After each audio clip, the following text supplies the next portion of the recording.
A blessed good morning, honorable members, and those under the sound of my voice. Today in our Moments of Impact devotional segment, I'd like for us today to reflect on the thought, finding your secret place. Every leader, no matter what capacity they lead in, must daily find a secret place to commune with God. The rigors of schedules, responsibilities, and expectations from people can sometimes leave you depleted and in constant need of refueling. Finding your secret place and communing with God is having some alone time with Him in a solitary place. It's a time where you can talk with Him, give Him an opportunity to talk to you. It's a time when you can become vulnerable, a time when you can share your innermost concerns. It's a time when you can proverbially let down your hair. Jesus in Mark chapter 1, verses 34 to 38, gives us an example of the importance of finding your secret place. Jesus recently had finished a time of ministry. Verse 34 says, "And he healed many that were sick of divers diseases, and he cast out many devils, and suffered not the devils to speak, because they knew him." And in verse 35, the Bible says, "And in the morning, rising up a great while before day, he went out and departed into a solitary place, and there he prayed. And Simon and they that were with him followed after him. And when they found him, they said, 'All men seek for thee.' And he said to them, 'Let us go to the next towns, that I may preach there also, for that's why I came.'" Jesus understood the importance of finding your secret place. He got up early in the morning to commune with his Father so he can be refueled, focused, and ready for the assignment that was ahead of him. Despite the people following him and making requests of him, he did not allow them to distract him from communing with his Father. The Bible says when they found him, they said, "All men seek for thee." And he said, "Let us go to the next towns, for that's why I came here." Jesus understood people. As leaders, you and I must understand people. They will take everything you have to give without conscience until you have nothing else to give if you allow them. They will ultimately divert you from your purpose. In conclusion, as the election draws nigh, and each of you no doubt will be working overtime to service the needs of your constituents and putting in more hours daily on the campaign trail, please hear my admonishment today. Find your secret place to commune daily with your God. It can be early in the morning, it can be late at night, whatever time suits you best. But please, don't let people cause you to run out of fuel. Because we all know, once they're done with you, it's on to the next. I leave you with these words. Honorable men and women today, we hear these words every time we board a flight from the stewardess. Adorn yourself with the oxygen mask first before you try to assist others. The moral of that instruction is you can't help anyone if you're not helping yourself. Selah. Think and act on these things. Let us pray. Our gracious and eternal Father, we praise and we exalt your name today. Today we lift up our political leaders and we ask, Almighty God, that you would undergird them with strength, physical strength, mental strength for the journey that lies ahead of them. Father, today in the name of Jesus, we pray that you would keep their bodies in good health and in good strength. Where there is sickness, God, we pray for healing. Almighty God, we ask you today to satisfy each of them today with long life. We pray, God, that each of them would think it not robbery to find their secret place daily so that they commune and fellowship with you. Almighty God, today, we humbly ask you to breathe afresh on our parliamentarians. Touch them this morning in a very special way. For there's ever time they need your touch, it is now. Now, Father, we pray for the proceedings today. We ask, God, that your perfect will may be done. We pray that the business of this house will be conducted in decency and in order. And as they deliberate, as they debate, may they be tempered and controlled, always remembering that they must lead by example.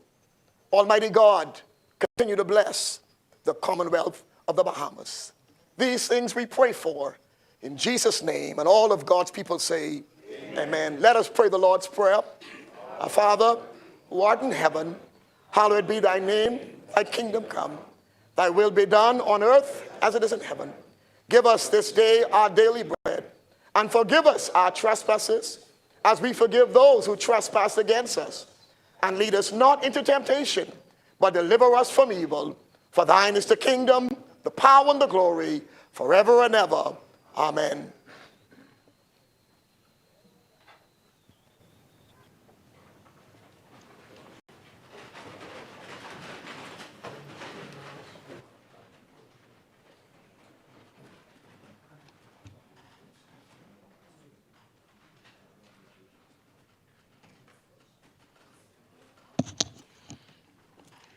Honorable members, in the gallery with us today, we have family and colleagues and students of the Creative and Performing Arts School of the Bahamas. Let's welcome them.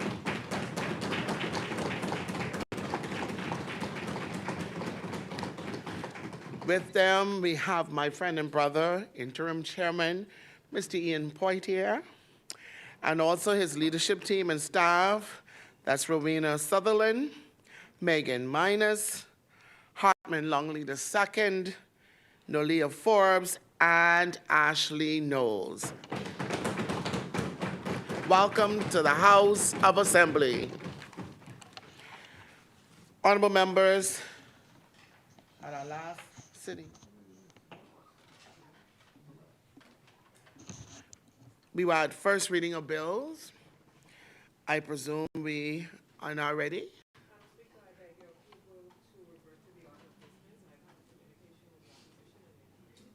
Thank you, Honorable Member. Honorable, agree? We will now revert back to the order of business.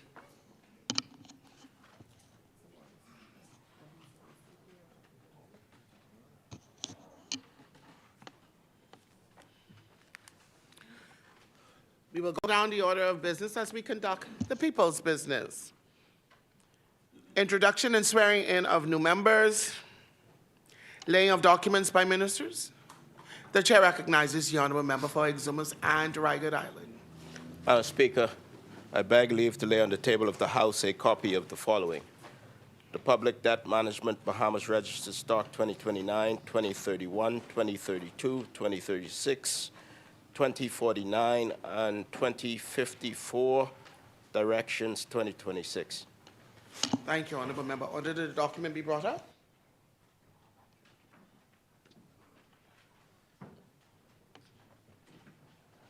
Thank you. Order the document to lie on the table. For the laying of documents.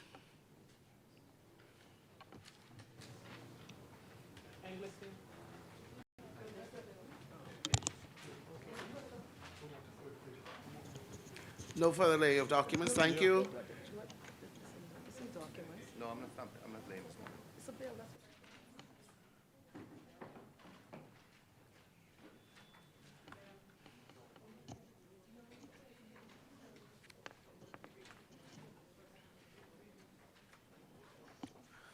For the laying of documents, Madam Speaker.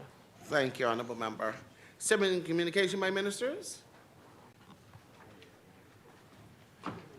Now correct me, because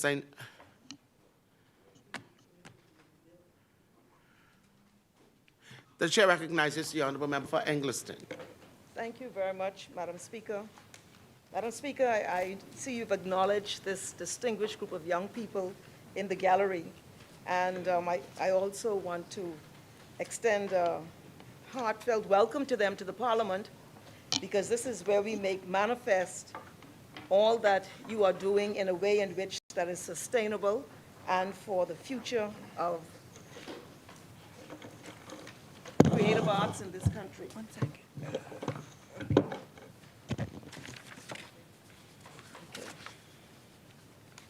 I intend this morning to lay a bill which will come up in the succeeding,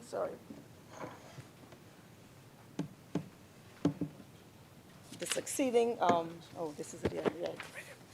Thank you. It is the Creative and Performing Arts School of the Bahamas Bill 2026. So, Madam Speaker, and I'll lay that at the appropriate time, but I wanted to give some background on the legislation. Several members of the campus staff and leadership team are here today in the gallery to bear witness to this moment. They are all experienced and celebrated cultural practitioners for whom this is a defining step into a new creative universe. They are supported by a number of people in the community, including several distinguished retired educators who know what this means for our country. I thank them all for their hard work and dedication to this cause. This is the future they thought they would never see. It has been a long time coming.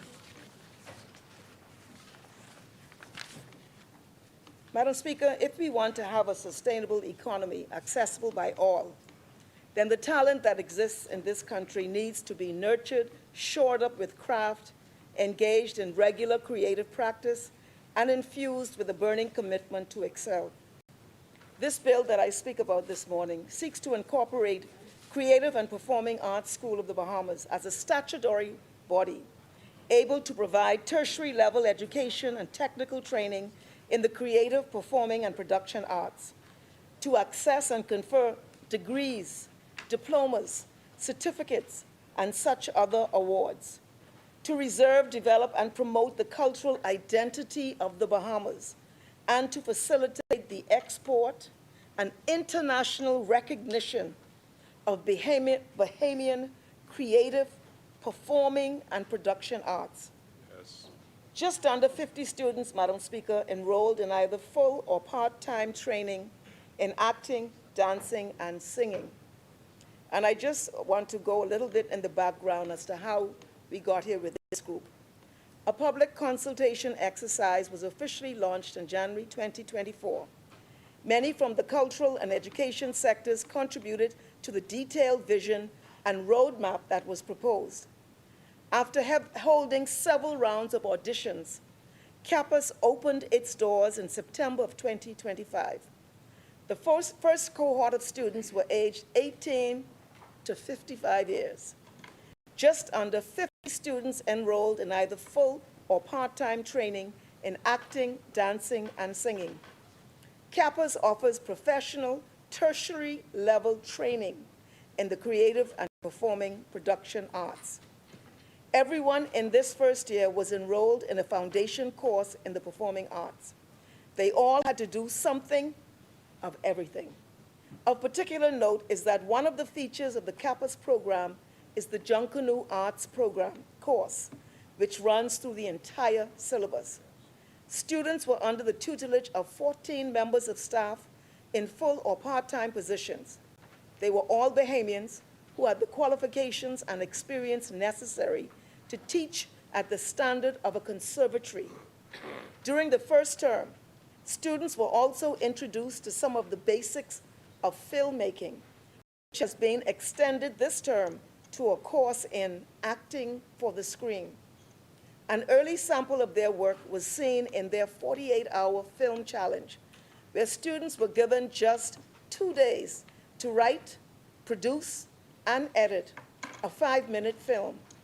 To make it even more challenging, their films had to prominently feature a broom in the storyline. Both the students' work and the work submitted by members of the public in the open category were outstanding. Going forward, courses will be extended in the creative arts, writing, directing, producing, and choreography. Courses in the production arts will also soon be offered. These cover skills such as lights, camera, sound, hair, makeup, and so on. Supported by the government of the Bahamas, admission is free to all Bahamian students.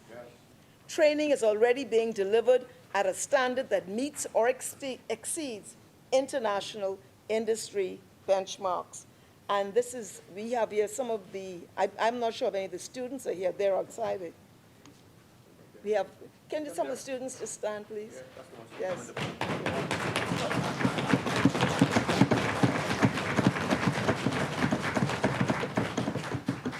Thank you very much.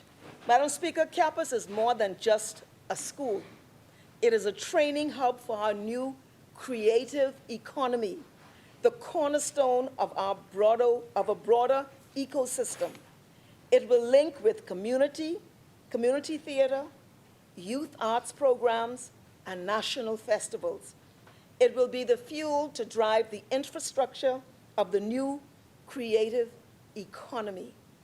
A new national center for the performing arts, new TV and film studios, new music and entertainment spaces.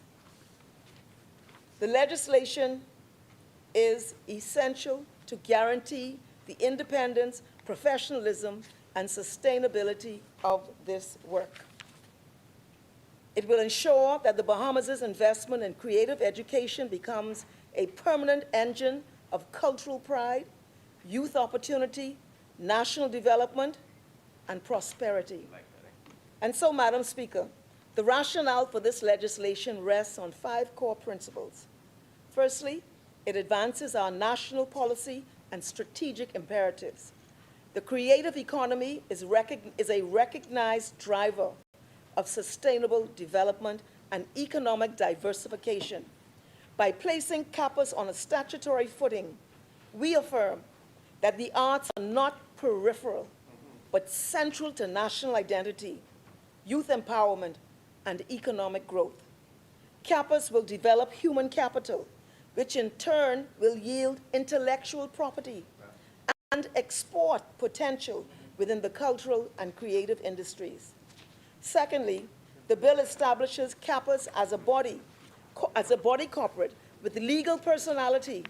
This allows it to hold property, enter contracts, and manage its affairs independently while remaining accountable to Parliament through structured governance, audited reporting, and clear fiduciary duties. Thirdly, legislation strengthens financial and operational sustainability. It enables a multi-source funding model, which will include public subventions, tuition, philanthropy, sponsorships, and international grants. It also provides authority to establish a dedicated CAPAS fund to ensure transparency and donor confidence. Fourthly, the bill aligns with proven established Bahamian precedents. The provisions include the statutory frameworks governing the University of the Bahamas Technical and Vocational Institute, the National Art Gallery of the Bahamas, and the Clifton Heritage Authority. CAPAS draws on and will sit alongside these models of autonomy, accountability, and cultural stewardship. Finally, the legislation secures the long-term vision for our nation in the creative arts. Madam Speaker, I am so proud today. This is indeed a paradigm shift in our national development, in our national identity, and in our quest for expression, and in the economy of this nation. And so I very shortly will lay this legislation. I want to take the opportunity to commend and thank Ian Poitier. Please stand, Ian. Yeah.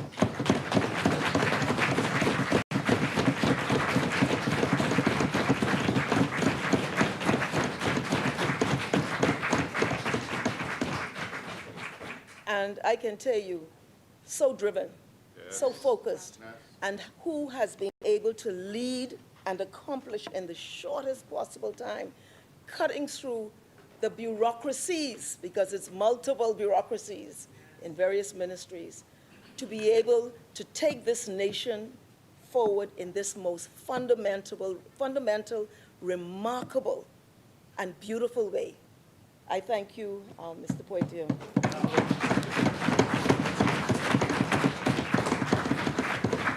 I know we haven't used this expression for a long time, but I got to use it today. Go ahead, go ahead. This is a new day in our country. Thank you very much.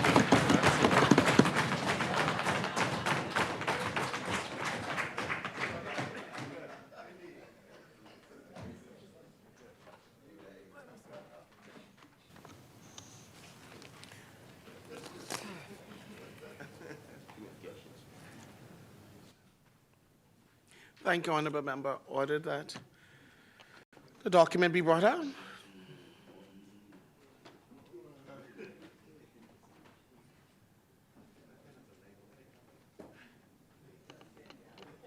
Thank you. Order the document to lie on the table. Further statement and communication by ministers. The chair recognizes the Honorable Member for Golden Gates. Thank you, Madam Speaker. I have to join in my colleague from Angliston because I am a product of the creative industry. In fact, I am sitting and seeing a number of persons from the industry who I know because I started my own talent agency in 1999. And some of these students have passed through my agency, and now they're on to the big leagues of CAPAS. But I must echo the sentiments of the member for Angliston. First, I speak about my brother, Mr. Ian Poitier, the passionate interim chairman of CAPAS. And when you are part of the industry, you come with a passion and a fire. But Ian's, Mr. Poitier's passion is on another level when it comes to his passion for wanting to develop and build the orange economy and the industry for creatives in the Bahamas. I think all of us who come through the industry had that passion at one point or the other. In 2015, I did an international conference called Music Model and Talent Showcase of the Island for the same purpose, to allow creatives the opportunity to expand beyond even the Bahamas and have opportunities to perform around the world. Well, this new day has brought a new day indeed, when something that I wish was around in my day is now here. And I must admit, even when we spoke about it, Mr. Poitier and I, over the years, it sounded like it could never be. But Ian Poitier has worked tirelessly to bring the Creative and Performing Arts School of the Bahamas to fruition. And he has done so with excellence. And rightfully so, he's joined by his mother today, who celebrates his great work. Ms. Poitier. And all of the inaugural cohort, you all are historic. I see Kyle and Maria and Ashley and many, and Kumbi, you be jamming still. So many persons who I've come up with in the industry, whether as colleagues or as students, who are smiling rightfully and celebrating this amazing accomplishment for our nation. And I can't wait to see what it will blossom into and how we will take our Bahamian talent to the world through this opportunity of CAPA. So I celebrate you. I congratulate our Prime Minister for believing in this vision and ensuring that the resources are in place, as hard as they had to push for them at times, to make this happen. Thank you to you, Mr. Poitier. Thank you to the inaugural cohort of CAPAS. Thank you to the National Training Agency. Thank you to everybody that was a part. And thank you to Minister Hannah Martin, who lead the charge on this new training institution, education, again, that is free to Bahamians. You know, I talk about CAPAS everywhere I go, and I always say it's free. So we have brought the water, and now the horses must come to that water to be able to drink and get up to tertiary level education in the creative and performing arts that our country so rightfully deserves. When we look at a country like Jamaica, who has definitely capitalized on entertainment industry, mostly through music, the Bahamas now takes its rightful place in ensuring that we capitalize on the creatives in our nation. So I congratulate you. I see one of my stalwarts in the gallery, Ms. Shirley Rule, that I'd like to recognize as well. And Madam Speaker, I want to make note this morning of an historic, it's the first ever OAS Real Labor Hemispheric Workshop on climate action and the first OAS Real Labor Workshop to be hosted in the Bahamas that begins tomorrow. Madam Speaker, in keeping with the Prime Minister's global leadership and steadfast advocacy for climate action, proactive adaptation, blue carbon initiatives, and commitment to strengthening climate financing for vulnerable nations, it is my pleasure to host a delegation as we will be hosting this OAS historic workshop, technical workshop, in fact, here in the Bahamas entitled Just Transition, Green and Blue Jobs in the Americas. Contributions from the world of work to environmentally sustainable economies and societies. This workshop will be hosted February 26 and 27, that's tomorrow and Friday, at Margaritaville. And guided by our Prime Minister's vision, the Bahamas has answered the call to regional and international leadership. I serve as the conference host in my capacity as chair of the Inter-American Committee for Ministers of Labor. And I also share with this collaboration with our Honorable Minister of Economic Affairs, Minister Halkitis, who is the chair of the OAS Sustainable Development Committee, as we host this landmark event here in the Bahamas. The workshop on climate action will bring 4 ministers of labor from around the world, Bolivia, Guyana, Colombia, and St. Lucia, 24 senior government officials from 28 countries in Latin America and the Caribbean, and the discussions will focus on just policies for blue and green skills development, workforce reskilling, youth employment, climate resilience, social dialogue, and financing mechanisms to support sustainable and inclusive labor markets across the Americas, particularly in small island developing states like the Bahamas. We want to thank our intergovernmental partners, of course, the Department of Labor, the Ministry of Economic Affairs, the Ministry of Tourism, the Royal Bahamas Police Force, Ministry of Health, Foreign Affairs, and all other ministries who have participated in ensuring that this high-level workshop is taking place in the Bahamas, is done so with the excellence that we always deliver on. I thank you, Madam Speaker, for the opportunity, and I am going to again congratulate and thank CAPAS for being here with us this morning, and also members from the Ministry of Grand Bahama who are present with us today in the gallery. Thank you, Honourable Member. The Chair recognizes the Honourable Member for Marco City. Thank you very much, Madam Speaker. I'd like to join my colleague from Golden Gates in welcoming the Grand Bahama delegation. It's always good to see my home people. Madam Speaker, I wish to join with the Minister of Education in signaling what is a watershed moment in the Bahamas with the establishment of CAPAS and the legislation that will follow, that we would examine critically, make recommendations where we believe it is necessary, but make no mistake about it, the opposition will support the establishment of what is a potentially transformative institution that will play a pivotal role in the ecosystem of the orange economy in the Commonwealth of the Bahamas. We support it.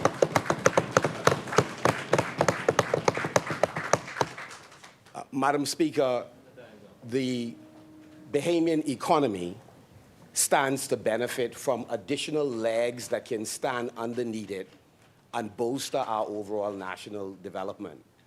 One of those critical legs, Madam Speaker, is the orange economy, which includes all of the creative arts, every genre, new media, of course, sports.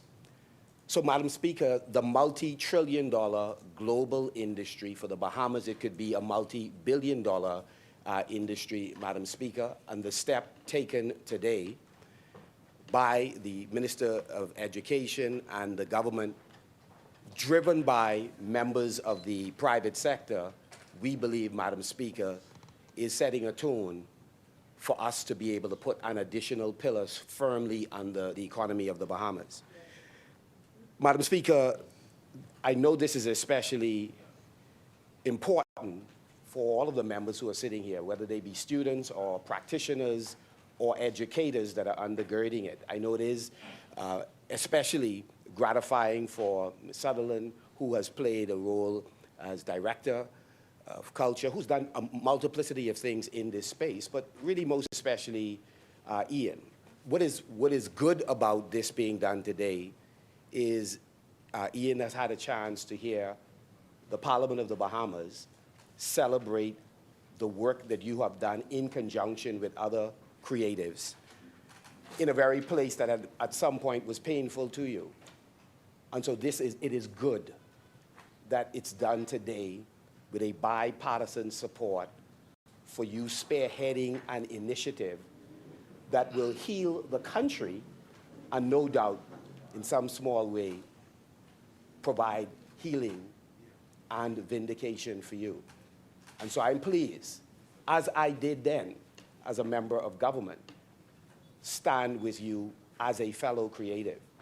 And it is my hope that in the Parliament of the Bahamas there would be a level of maturity. This would be a reset moment for the Parliament of the Bahamas, because even in this election, this cycle, creatives have been used as a pejorative.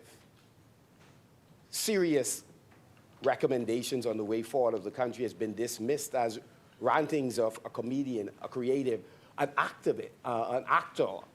So we have an opportunity not to be duplicitous in our celebration of this incredible work that you do, but to be consistent, to appreciate that every occupation has value and worth. And so for every social media influencer, what you did today makes a difference. For every comedian in this country, it makes a difference. For every dancer, every writer, every poet, every actor, it makes a difference. And your role is not only to go on stage. Even in political theater, there's a role for the creative. And so I applaud you as a member of this community, as a member who's written 7 theatrical productions that remain the longest running and most well-attended in the history of the Commonwealth of the Bahamas. And I say that not for your benefit, you know the sector better than me. I say it for the benefit of those that dismiss what we do as not serious jobs worthy of elevating us in a place where we could preside over an entire national affair of a country. So God bless all of you for the work that you're doing. I not only celebrate with you, I am you. Yes.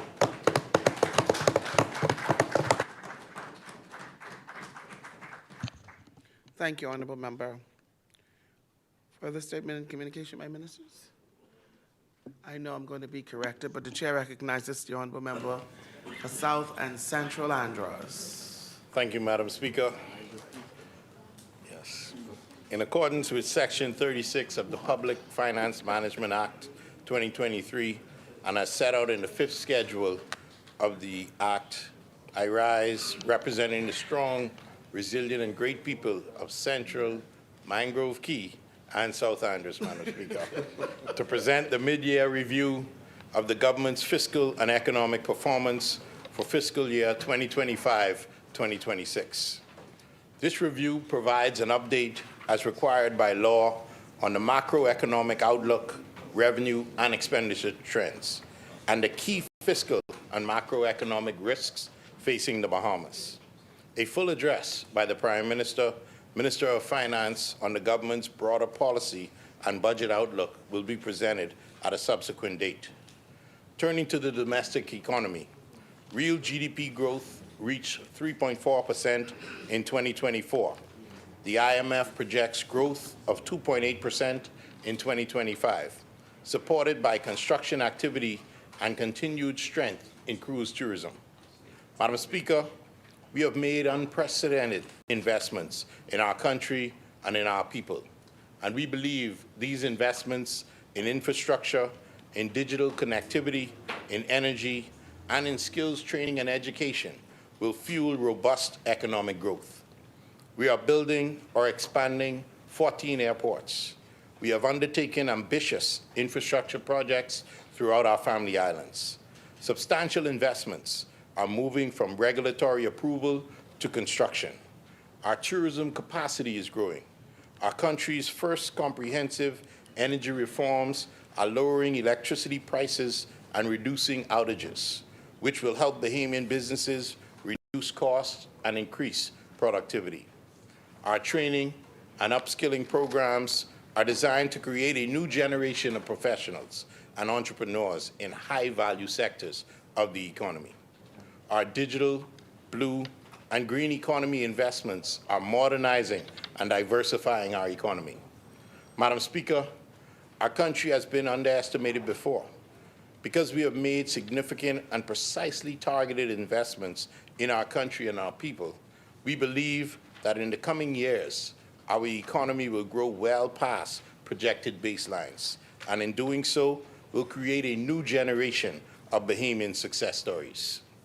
Madam Speaker, preliminary data indicates that the central government recorded a deficit of $342.4 million, equivalent to 2.1% of GDP, during the first 6 months of the fiscal year. This represents an improvement compared to the deficit of $367.7 million, or 2.3% of GDP, recorded in the same period last year. Total revenue amounted to $1.5 billion, reflecting growth of $66.6 million relative to the prior year. Tax receipts increased by $54.4 million, or 4.2%, reaching $1.3 billion, which represents 39.1% of the full-year budget target. This performance reflects continued economic activity and strengthening compliance efforts across major revenue categories. Total expenditure totaled $1.9 billion, an increase of $41.3 million, or 2.3%, compared to the same period last year. Recurrent expenditure rose by $42.2 million to $1.7 billion, driven largely by compensation of employees and interest payments on public debt. Capital expenditure declined slightly by $0.9 million to $191.7 million, mainly reflecting reduced payments to private sector partners. Madam Speaker, despite the first half deficit, the government remains on track to meet its full-year fiscal surplus target. Historically, fiscal performance strengthens in the second half of the year as revenue collections accelerate and expenditure growth moderates. Importantly, the fiscal profile also reflects the timing of corporate income tax payments, which are primarily due in the fourth quarter. With corporate income tax budgeted at $130.1 million for the fiscal year, most receipts are expected later on in the year, supporting the projected improvement in our overall fiscal position. The midterm review also confirms that our fiscal performance remains aligned with the principles and objectives set out in the Public Finance Management Act 2023, reflecting steady progress in achieving sustainable balances, prudent debt levels, and effective management of fiscal risks. As a result of net borrowing activities, the direct charge on the government increased by $633.9 million to $12.4 billion, representing 75.1% of GDP at the end of December 2025. This outcome reflects financing required to support fiscal operations and debt management activities during this period. Madam Speaker, the government continues to monitor and manage key macroeconomic and fiscal risks facing the Bahamas, including climate-related disasters. We are strengthening resilience through catastrophe insurance, contingent credit, and innovative financing, such as debt for nature swaps. State-owned enterprises. Fiscal risks are being managed through stronger governance, improved reporting, and structured risk assessments in collaboration with the IMF. And pension liabilities. We are transitioning to a funded, defined contributed system to secure retirement benefits and protect long-term fiscal sustainability. Healthcare pressures. National health insurance reforms, expanded facilities, and preventative care programs are helping to address high levels of non-communicable diseases. Cybersecurity threats. Over 100 daily attacks are blocked and targeted security investments help protect sensitive government and financial data. Together, these measures show our commitment to safeguarding public resources and ensuring the long-term stability and prosperity of the Bahamas. In closing, the mid-year fiscal results demonstrate continued progress towards fiscal consolidation. Revenue performance is strengthening, expenditure remains controlled within budget parameters, and the fiscal outlook for the remainder of the year remains positive. The government remains committed to prudent financial management, achieving a fiscal surplus and continuing the downgrade trajectory of the debt to GDP ratio over the midterm. Thank you, Madam Speaker. Thank you, Honourable Member. Order that the communication be brought up.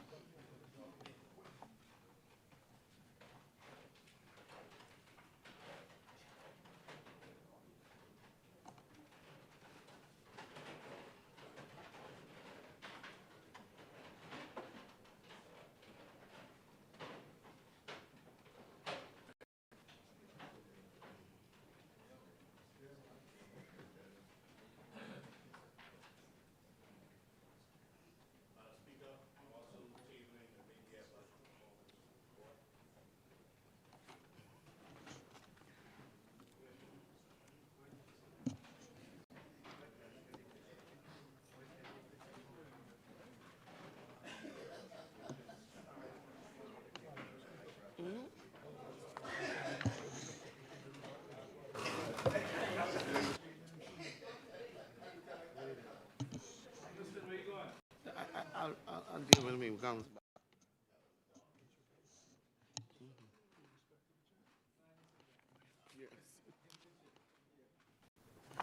Order the communication to lie on the table.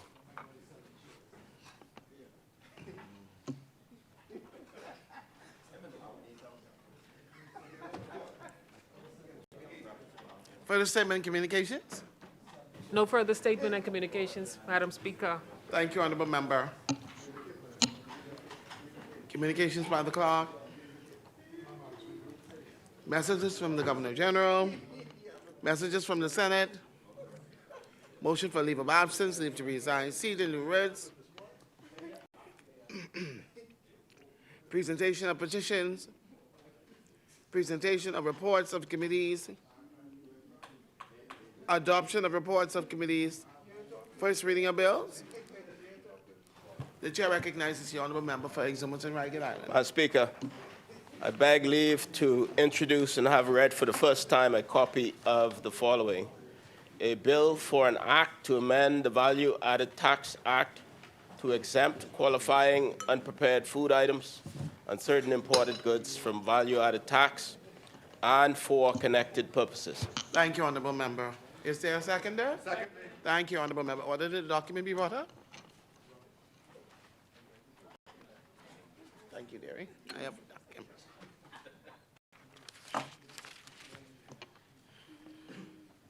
It has been moved and seconded that the following bill be read for the first time. A bill for an act to amend the Value Added Tax Act to exempt qualifying unprepared food items and certain imported goods from value-added tax and for connected purposes. As many are in favor will remain seated. Those opposed will stand. The motion is carried. Order that the bill be read for the first time and tabled. A bill for an act to amend the Value Added Tax Act to exempt unqualifying unprepared food items and certain imported goods from value-added tax and for connected purposes. Thank you. For the first readings, the chair recognizes the honourable member for Garden Hills. Thank you, Madam Speaker. I beg leave to introduce and have read for the first time a copy of the following. A bill for an act to establish the National Youth Commission for the purpose of promoting youth development, empowerment, and engagement, and for the connected purposes. Thank you, honourable. Thank you, honourable members. Order that the document be brought up.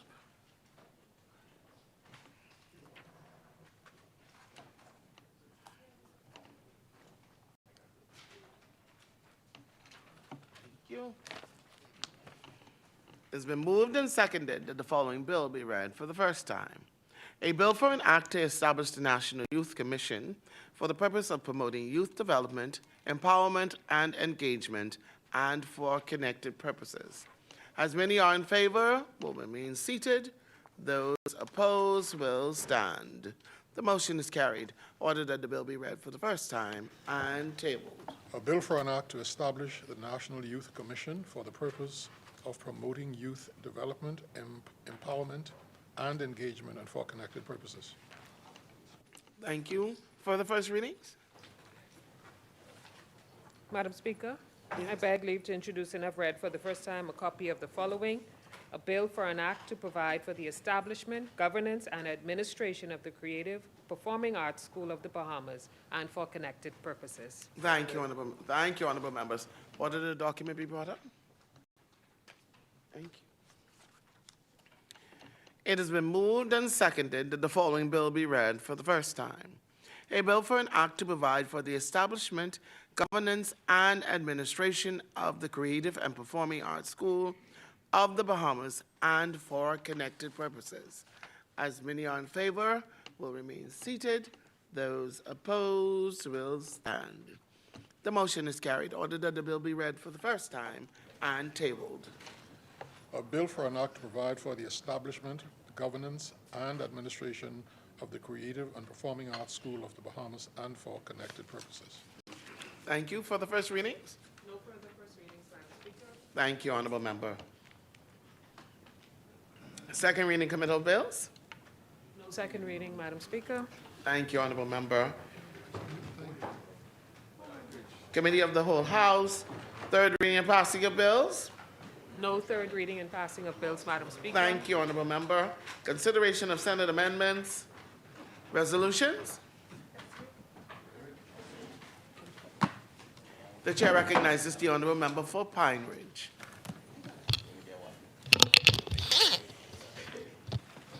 Madam Speaker, I rise on behalf of the beautiful people of Pine Ridge as a results-driven servant leader.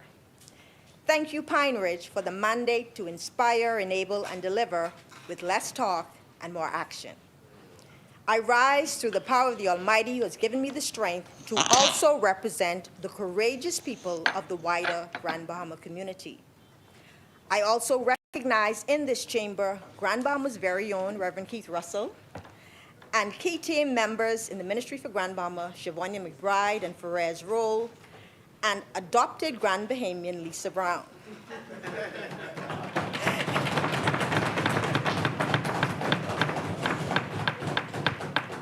Madam Speaker, I stand here today to move a resolution for this House to approve for the government of the Bahamas to enter into a guarantee agreement with African Export-Import Bank for $1,860,000 for the development of an integrated Afro-Caribbean marketplace and logistics center on the island of Grand Bahama. The overarching theme of this project is to boost trade, investment, and connectivity between Africa and the Caribbean. This resolution, I believe, holds the key to unlocking game-changing opportunities for the island I love so much. A resolution to begin revolutionary work supported by a multilateral financial institution with vested interest in sustainable development and Africa's presence in the region. This resolution, Madam Speaker, is proposed to cause a disciplined preparation stage designed to engineer bankability, reduce implementation stage sovereign exposure, crowd in private capital, and enable structured trade corridor development. The government is not underwriting construction, the government is underwriting preparation so that future development proceeds on a properly structured, commercially viable, and fiscally responsible basis to be private sector driven as a public-private partnership. Madam Speaker, in our Blueprint for Change, we recognize the power of Grand Bahama's location and infrastructure by declaring that as its #1 industry, Grand Bahama will harness the power of the maritime industry, including transshipment and logistics with spin-off opportunities. The establishment of the Afro-Caribbean Marketplace and Logistics Center is the answer to achieving this objective by aligning our country's #1 industry, tourism, and Grand Bahama's positioning as the industrial capital of the Bahamas. Madam Speaker, the development of this project took center stage in Accra, Ghana in June 2023, when we signed an MOU with Afro-Exim Bank for the development of an international trading marketplace that will comprise of exhibition pavilions hosting African countries, Caribbean countries, and islands of the Bahamas to enable them to showcase their artifacts, wares, food, culture, and also act as promotion centers. Supporting infrastructure will include amphitheaters, concert halls, conference rooms, and retail outlets with capacity to host festivals and international events, and establishment of a dedicated smart logistics hub that will comprise warehousing, transshipment, and distribution facilities. After much due diligence, in June 2024, we signed a project preparation facility in the amount of $1.86 million to begin the work, and began the process of the acquisition of the Bazaar and Royal Oasis, which of course has a long history of multiple owners and city management-related issues. But we knew that this project could be the only way to remedy a blight in the city, creating something special while revitalizing the area. What we are embarking on is a game changer. With trade as a hot-button issue in the world, our major transshipment terminal, our proximity to the USA, Grand Bahama being the gateway to the Caribbean, with the diaspora considered the 6th region of Africa, the desire for cultural immersion, the historical ties that bind us, with the ever-growing African market, the 6 million visitors to soon visit the shores of Grand Bahama with Celebration Key and MSC's new investment at Freeport Harbor, with the need for diverse tourist attractions, the taste of Africa and the Caribbean in one place, and with the opportunity to truly diversify our economy with tourism combined with trade, this is indeed a game changer. When completed, the project is expected to transform Grand Bahama into a major trade and cultural hub, enhance the strategic position of the Bahamas in global maritime networks, foster economic growth, create jobs, and strengthen ties between Africa and Caribbean nations. The marketplace will boost SME growth and foster cultural exchange, thereby contributing to the overall economic development of the Bahamas, particularly in the blue and orange economies. Commending the impact of the facility, former president of Afro-Exim Bank, Professor Benedict Orama, shared, Afro-Exim Bank is most gratified to be providing funding towards the development of the marketplace and transshipment project in the Bahamas. It is a strategic investment that allows us to realize our vision of positioning the Caribbean as the transshipment hub for Africa's export to the Americas. The establishment of the Afro-Caribbean Marketplace and Logistics Center on Grand Bahama Island will serve as a catalyst for regional economic integration, cultural promotion, infrastructure development, and sustainable growth, benefiting not just Grand Bahama and the Bahamas, but the region. Madam Speaker, the resolution here today is not simply to borrow a mere mind-boggling $1.86 million, as the member for Marco City calls it. It represents the kind of strategic and intentional focus placed on this project to ensure sustainability. It represents officially concretizing the African Export-Import Bank's shared commitment to this mutually beneficial project. Afro-Exim Bank is a multilateral institution with established relations with African and CARICOM countries, the African Union, and the African Continental Free Trade Area, who are all critical stakeholders in this project. The incorporation of Afro-Exim Bank's creative program, Creative Africa Nexus, also referred to as CANEX, and elements of the Intra-Africa Trade Fair will bring the world to Grand Bahama. We endeavor to create a highly sought-after, culturally immersive experience, blending African, Caribbean, and Bahamian flavors for the world to embrace. We are also creating a powerful platform for the distribution of authentic Bahamian, Caribbean, and African products.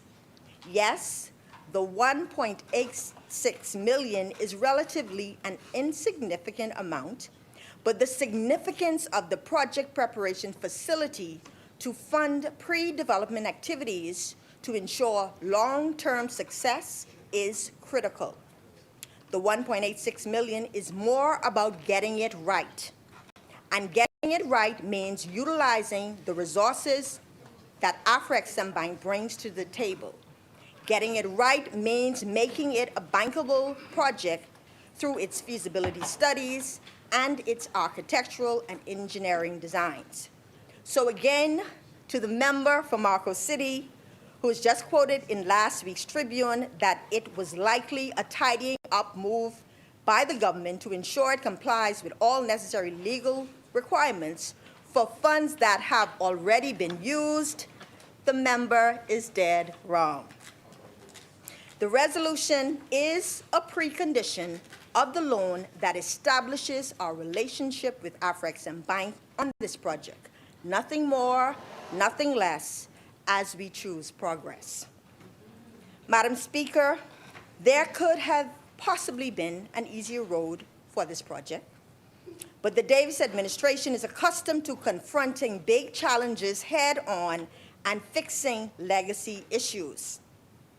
So instead of finding virgin land, we decided what better way to address the legacy issue of the International Bazaar, the Royal Oasis property, and the West Sunrise Highway closure than to utilize this project to kill two birds with one stone. And to provide clarity on this challenging matter, instead of regurgitating much of what I've said before, I refer to an article in the 11th of August 2022 edition of the Tribune with comments from the former president of the Grand Bahama Chamber of Commerce titled, "No Future for Freeport's Bazaar which Nobody Wants." It is fortunate, as I quote, that the bazaar, which used to be the pivotal shopping area and particularly touristic, was allowed to fall into the state of disrepair that it has become. The bazaar used to be owned by the Grand Bahama Port Authority, but they have sold off a lot of the individual buildings, and there's no clear-cut owner or landlord for the bazaar's properties. It goes on to say, it's hard to see the International Bazaar ever coming back to being a premier property in the Freeport area, because the properties are owned now by several different entities and will become a legal tangle trying to get them all on one page for one direction for the property. The former chamber president added, but if different individuals own different buildings and different footprints where those buildings are, it's going to take some fancy legal footwork to sort all of that out. And, Madam Speaker, the former chamber president was correct. It was a legal tangle, and this is the reason why the government of the Bahamas utilized the Acquisition of Land Act on the International Bazaar. Not because we couldn't reach agreements, because we have. It was because of the fact that the leasehold company, Crossroad Properties, was struck off the Register of Companies in August 2019. With advice from the Office of the Attorney General, in order to ensure that the property would immediately be vested in the treasurer, the Acquisition of Land Act, Chapter 242, declaration of intended acquisition was exercised. Otherwise, the transaction or any other transaction would be protracted for another 20 years. The change in the acquisition method does not alter the government's commitment to the tenants. Instead, it would accelerate the tenants receiving payment and the project moving forward. The Office of the Attorney General is finalizing acquisition of the International Bazaar from the 13 owners for the appraised value of $2.88 million. Then there was another matter that held up the project with the Grand Mama Port Authority, indicating that the bazaar owners had a $1.5 million account receivable that needed to be satisfied. An agreement was reached for 50% to be written off. Last week, Friday, the Grand Mama Chamber of Commerce issued a statement on the government's declaration of intended acquisition. And the former president of the Bazaar Owners Association responded in support of the use of the Acquisition of Land Act as follows. As we know, the property had been a massive eyesore in the middle of Freeport for years. Its multiple ownership had always been problematic, and my tenure as president of the Owners Association was continually fraught with discord. Following its collapse in 2012, the challenge was for the owners to sell. The subsequent vandalism and fires over the years was a clear indication that its only real value was the land. Under any circumstances, it would be a tough sell, not helped by some of the owners having an unrealistic opinion of the value of the properties. A couple years ago, we were approached by the government who had interest to purchase. They opted to obtain an independent appraisal, and the results were shared with the owners, and subsequently an offer was made to each one.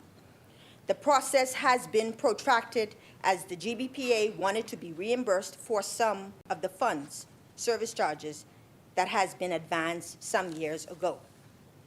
There was a further glitch when it was found that the haired leaseholder, Crossroad Properties Limited, had been struck off the registry, and the reforms to the Companies Act would prevent a potential sale for another 20 years.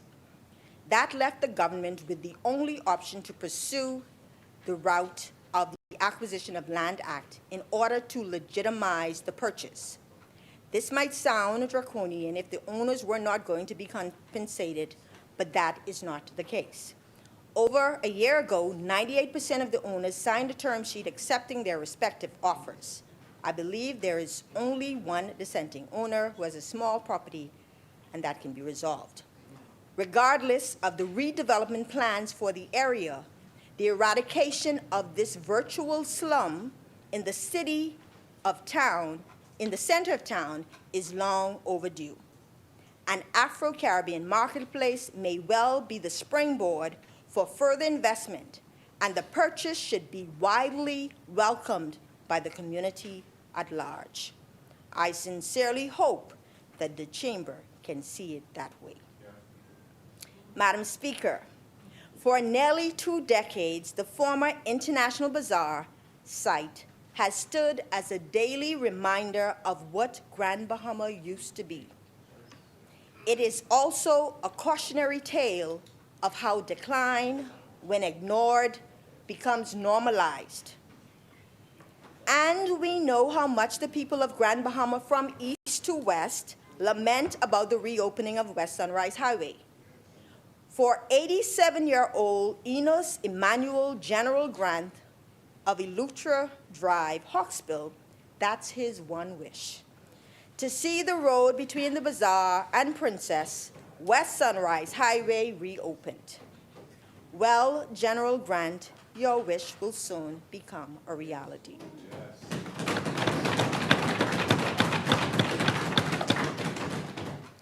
And beyond this, Madam Speaker, Grand Bahama is seeing significant progress.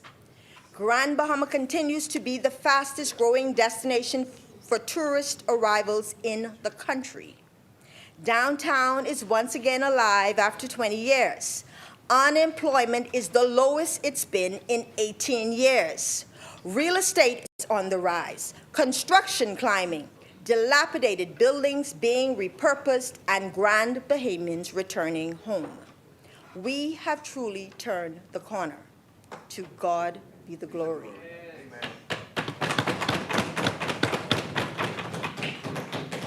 And with over $3.5 billion in real investmts, Grand Bahama will continue its upward trajectory with investments like the $827 million Concord Wildshire, the $606 million Grand Bahama Shipyard redevelopment, the $600 million Celebration Key, the $450 million MSC Harbor development, the $348 million Xanadu Beach project, the $210 million Freeport Health Campus, the $200 million airport redevelopment, the $73 million Lewathon Statoil project, the $30 million Doctors Hospital flagship facility, and on and on and on. And Pine Ridge, oh Pine Ridge, I cannot allow a moment to pass where I do not share the good news of what we've been able to accomplish and the progress that continues. All around Pine Ridge, there is revitalization. From the one-stop shop business incubator at Royal Palm, to the demolished structures on Pioneers Way to become the Pioneers Resilience Center, to UB North Phase 1 and now Phase 2, to the Grand Bahama Icon sign with the Fishing Hole Cultural Village on its way, to the transition homes in Trip Circle helping those in need, to Freeport Ridge, 1.5 miles of road, and Heritage, 2 new parks, plus long-awaited road, to the Grand Bahama Aquatic Center, and now the International Bazaar and Royal Oasis, soon to become the Afro-Caribbean Marketplace, just to name a few. And we know the talking points of the side opposite. First you say, promises, promises, it ain't happening. Then when you see progress, it switches to look at the government's priorities. Because we are talking about the side opposite, who had 5 MPs, 5 ministers, and 0 results. This is why we choose progress. I close with this, Madam Speaker. Trading with Africa offers the Caribbean region numerous benefits, including increased export opportunities, diversification of trade partners, and access to new markets. Africa's population of 1.5 billion is projected to continue to outpace the world, presenting an enormous trading opportunity. The potential for growth in both goods and services is significant, with estimates suggesting substantial increases in exports from both regions within a few years. The concept of the Afro-Caribbean Marketplace and Logistics Center creates a unique tourism destination where the world can experience a taste of 55 African countries, 20 Caribbean countries, and 16 islands of the Bahamas, all in one fantastically exciting, authentic place. Madam Speaker, when I was appointed Minister for Grand Bahama, one of the first projects I focused on was the redevelopment of the International Bazaar and the reopening of West Sunrise Highway. This, I knew, was a tough project with 13 property owners, unrealistic expectations, and long outstanding debt. But I also knew that with the right project, it could become a game changer with the capacity to revolutionize. Today, the acquisition of the International Bazaar is nearing completion, as well as the Royal Oasis Tower and Casino. Bids have been submitted for the West Sunrise Highway road opening, and we hope to see progress in the coming months. We are right now debating the borrowing of funds for ACMLC Grand Bahama Limited to begin the preparatory work for the Afro-Caribbean Marketplace and Logistics Center. Today, is another grand day for Grand Bahama Island.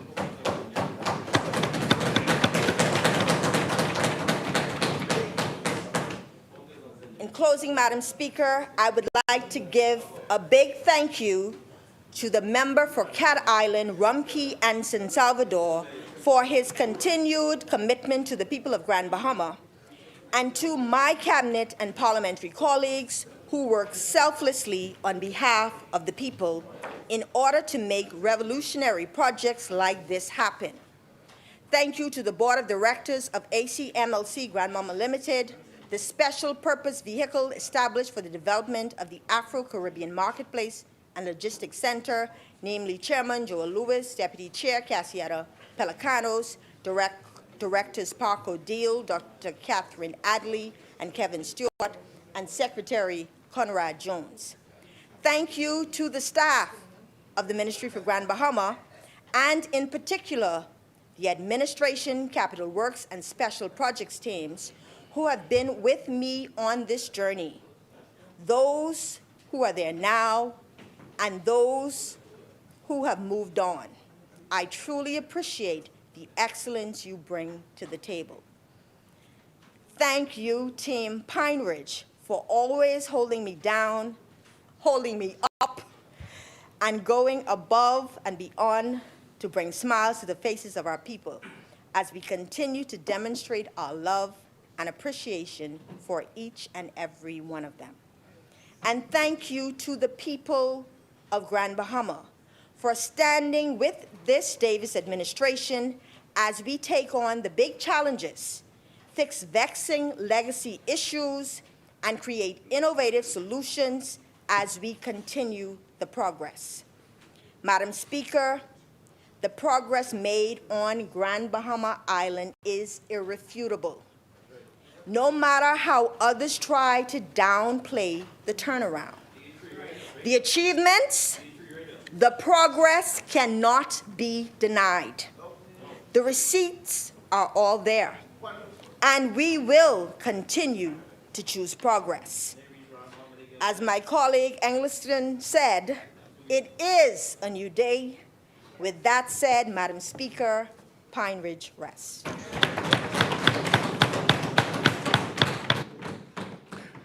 Thank you, Honorable Member. Is there a seconder? The Chair recognizes the Honorable Member for Exhibits in Ragged Island. Thank you very much indeed, Madam Speaker. I am always proud to rise on behalf of the people of Exuma and Ragged Island, and I am even more proud to have been recently ratified to represent for a third consecutive time. And Lord willing, when the bell rings, the people will return me to the House of Assembly. Yes.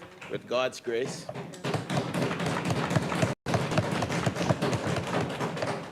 I'm committed to continuing to carry out their business, to advance their interest, and to continue the progress.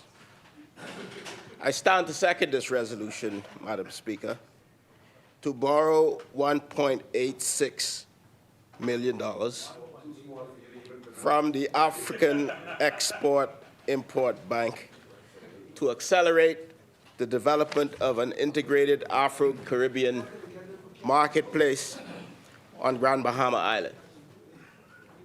Let me be clear that it is the intention of the Afri-Exim Bank, as they have announced, to continue to support this project to the very end. This $1.86 million is simply the preliminary phase of funding that solidifies the deal. This is a practical initiative with a broader purpose of opportunity, Madam Speaker. It's about positioning, it's about strengthening trade, investment, and connectivity with Africa and the Caribbean, and ensuring that Grand Bahama is not left waiting on promises, but is placed firmly in the path of growth. And with that backdrop, Madam Speaker, I want to make two critical points to put this all in perspective. Firstly, the IMF reports that the fastest economic growing continent for 2026 is projected to be Africa by 4.4%. They project further that the fastest growing region shall be the Caribbean with 9.8% growth. And of course, we know Grand Bahama is the fastest growing island in the Bahamas. So when we put Africa and the Caribbean and Grand Bahama together, this is simply a match made in heaven, Madam Speaker. I come into y'all. But secondly, Madam Speaker, I want to credit the member for Pine Ridge, the Minister for Grand Bahama, for the incubation of this vision. It's bold and it's revolutionary, Madam Speaker, and it will bear fruit in the long term as I project. Grand Bahama has endured much for a long time, much for a long time.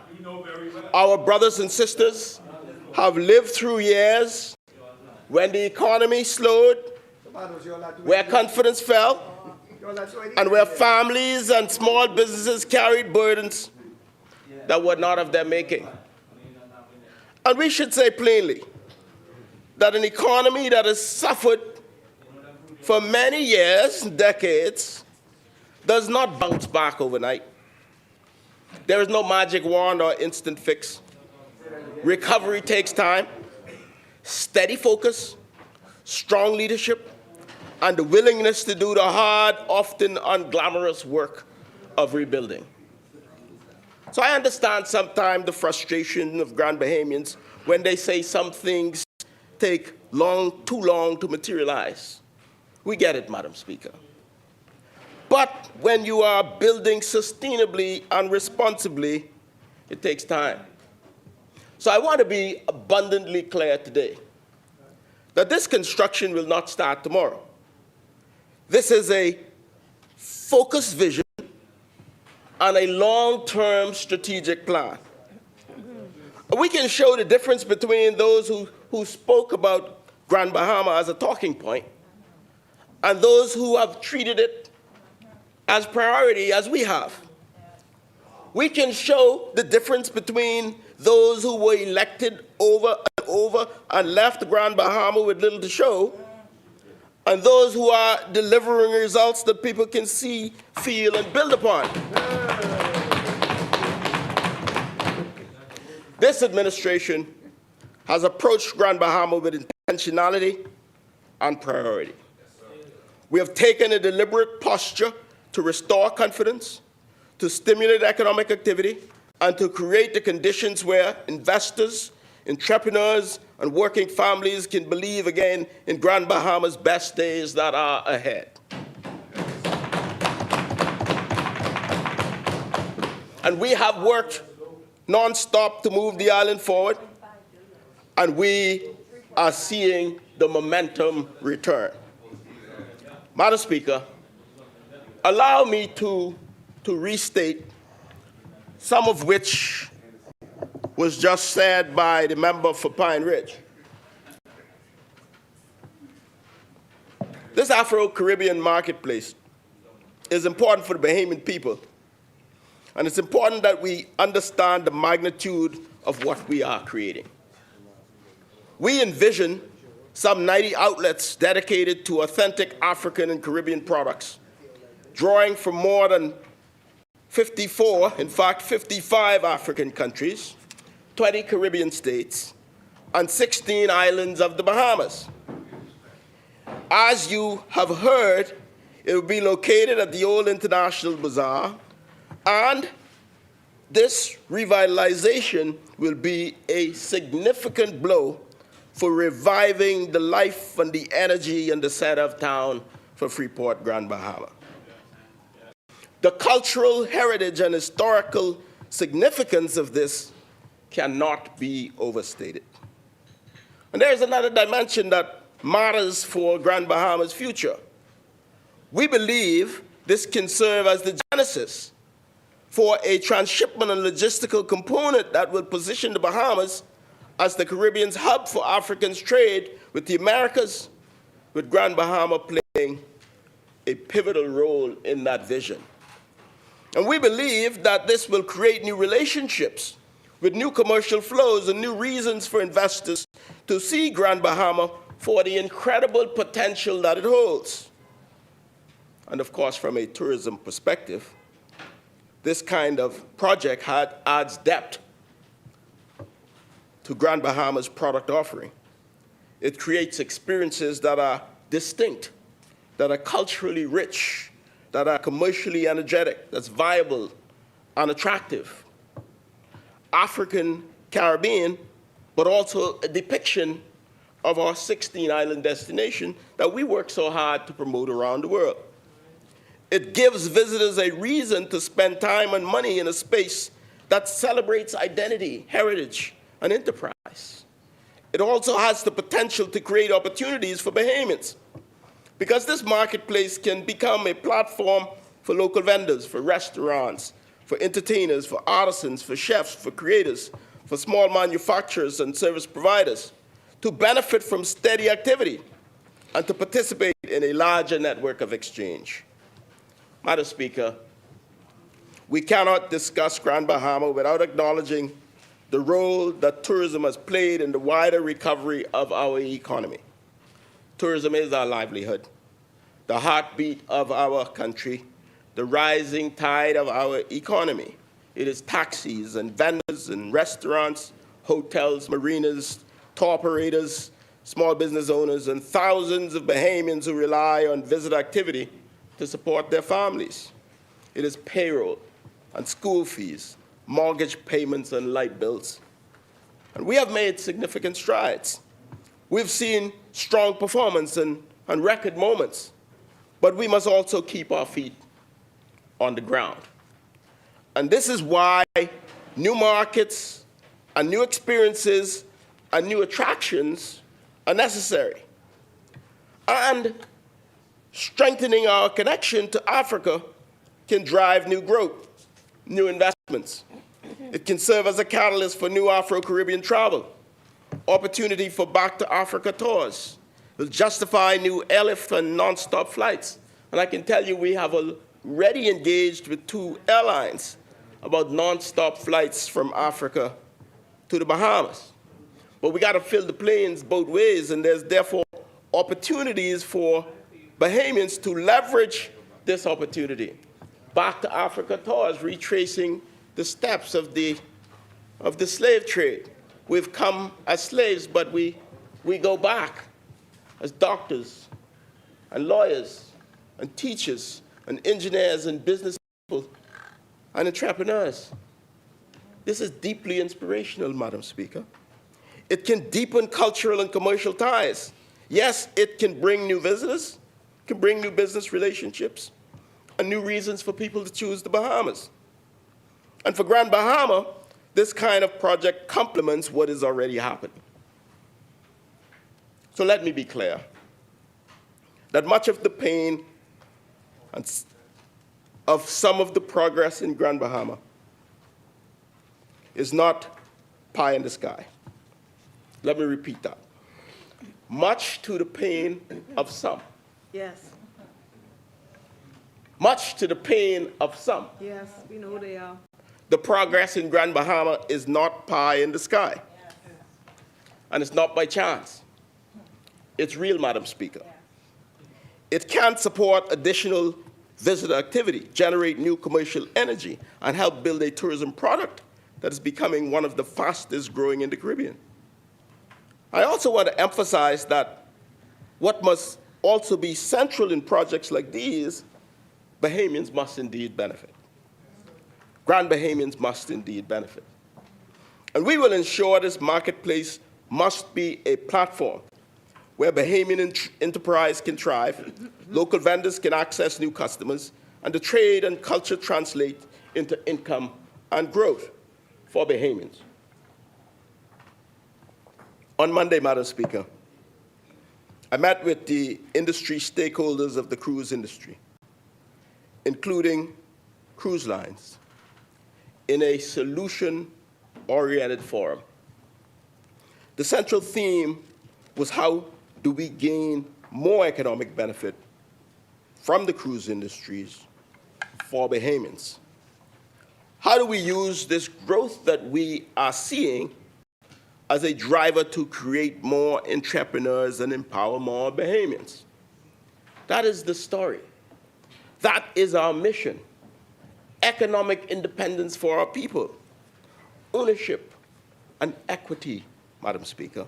Yes. And let me tell you that notwithstanding the gloom and the doom that some might wish to paint, notwithstanding the plot to distract from the progress by those who I call enemies of progress, the facts are clear. The facts are clear, Madam Speaker. And as I have already indicated, in the 2025 data for Grand Bahama tourism, 20% increase in their arrivals made it the fastest growing destination in the Bahamas. And I've seen preliminary reports today. And I can tell you that growth is continuing in 2026 by air and by sea.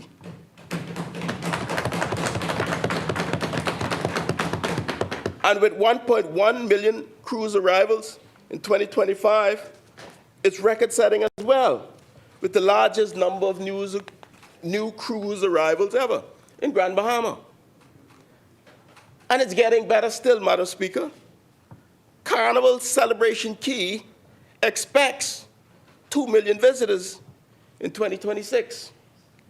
MSC, who have already agreed to invest $450 million at Freeport Harbor, that will handle the largest ships in the world, will offer berthing and food and beverage and retail.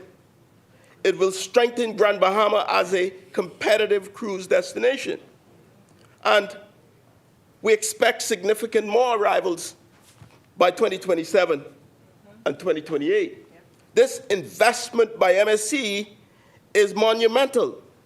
It's monumental and it's significant because it's a significant partner with substantial means and their own capital, Madam Speaker. And then there's the Xanadu investment of $348 million, which will bring additional injection to the economy and more arrivals by 2028. It is projected and conceivable that by 2028, we will have 5 million arrivals in Grand Bahama in that year. And this is not fiction. This is driven by real investments. And the investors making the projections have skin in the game, Madam Speaker. It is in their own best interest to ensure that the arrivals happen to support the magnitude of the investments that they are making. This gives me great confidence. And therefore, when we talk about this development of the Afro-Caribbean marketplace, we must consistently support the growth that we are seeing by building more product, by developing more opportunities for Bahamians. This is a truly transformative initiative, Madam Speaker. And I will tell you that the biggest complaints of tourists coming to Grand Bahama and Nassau and Bimini and Abaco and Eleuthera is still that there is not enough to do. So in Grand Bahama, we're doing something about it. And all across these islands, we're using the agencies of government like the Tourism Development Corporation, the Small Business Development Center, the Bahamas Development Bank, and the Venture Fund to turn opportunity into ownership and to turn energy into empowerment, Madam Speaker. And I will remind the House that it was also the Afri-Exim Bank that provided a facility of $30 million for the Bahamas Development Bank that supports entrepreneurship. Yes. So when we talk about building relationship with Afri-Exim Bank It's not about $1.8 million. It's about relationship for the future. Yes. It's a part of our strategic long-term vision, Madam Speaker. So I support this resolution because it speaks to purpose. It speaks to vision. It speaks to long-term strategic planning. But more important than the immediate economic impact is the connectivity. I'm inspired by the connectivity, Madam Speaker, the awakening of our deep ancestral connection to the motherland. This will be a mecca for our children to understand better from whence they came.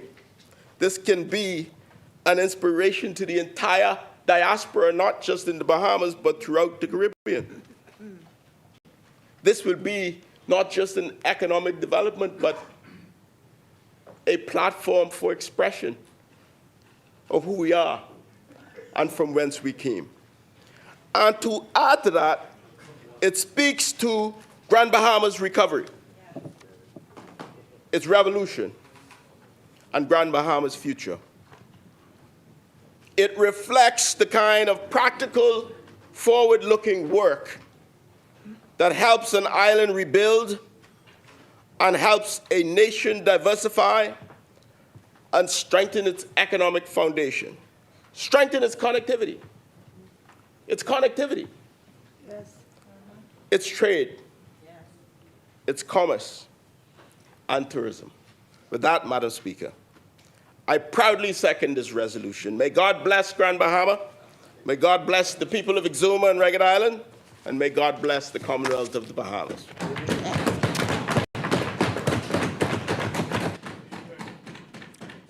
Thank you, Honourable Member. It has been moved and seconded that the following resolution be agreed. Whereas the ACMLC Grand Bahama Limited, the company, borrower, is a company incorporated under the Companies Act 1992, Chapter 308, Statute Law of the Commonwealth of the Bahamas.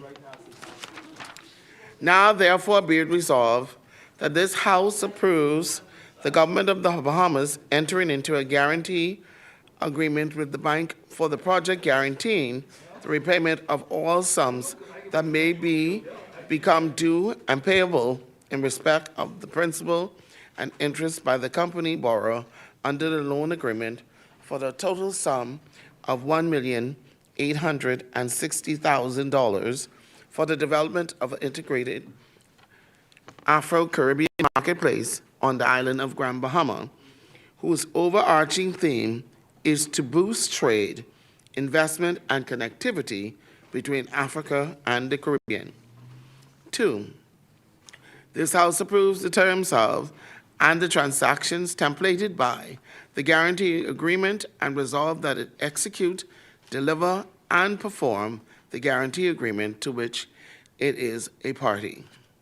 3, the House approves the Minister of Finance, where necessary, to execute the said guarantee agreement and or in connection with any other document to which it is a party under this transaction.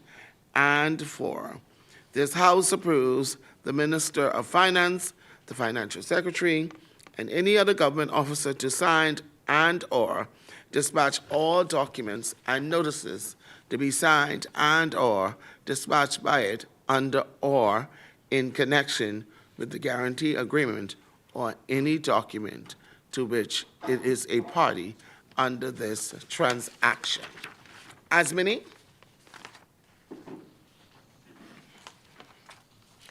The chair recognizes the honourable member for Marco City. Thank you very much, Madam Speaker. I thank Almighty God for this opportunity to once again have a chance on behalf of the people of Marco City to share their views on the role we should be playing in helping them realize their dreams and aspirations. By extension, Madam Speaker, I also echo the dreams and aspirations of so many Bahamians in general around this country, but also those in Grand Bahama, where I live, Madam Speaker. Madam Speaker, today we debate the resolution for the guarantee. Madam Speaker, this resolution has been tabled by the government with a view of making the case that they are borrowing or guaranteeing the borrowing. And we think it is both, borrowing $1.8 thereabout million. Madam Speaker, I just want to begin by saying what made this mind-boggling, what makes this mind-boggling. Incredible. Here's a government that talked about increased revenue of around $1 billion. That's on top of what we were earning annually, I believe north of $3 billion. And the government is seeking to guarantee to borrow $1.8 million that they can, Madam Speaker, they can get out of the government's to use the proverbial car ashtray. But we've come to debate a resolution for the government to execute this, Madam Speaker. And Madam Speaker, to listen to the member for Pine Ridge talk about the transformation of the international bazaar and that particular area, which, by the way, the members in here from Grand Bahama and by extension the rest of the party, we support the transformation of that site. We want that eyesore to be removed and transformed into a productive asset for the Bahamian people in general, Grand Bahama in particular. But when you talk about it in isolation, it makes us wonder to what extent you are invested in the overall transformation of Grand Bahama, because that is but one of many eyesores that cause us pause, that cause us to be concerned about the government's lack of urgency in addressing so many eyesores on the island of Grand Bahama. So many streets that we drive now, and you find yourself subconsciously sighing because you could remember when the street was bustling with business or teeming with economic activity. So we would love to partner with the government in doing productive things to revitalize all of Grand Bahama. Much of what we see in Grand Bahama today, this administration forecasted that they would be able to effectively address. So I find it quite amazing that you seek to isolate a small area in the commercial district in Freeport when there are numerous areas that require our attention that this administration has failed to address. We find it rich that the Deputy Prime Minister, who we would have thought, who is now the acting Minister of Finance, and I believe in the absence of the Prime Minister being in town, didn't deliver the midterm budget statement. We found that quite unusual. But he sought to second.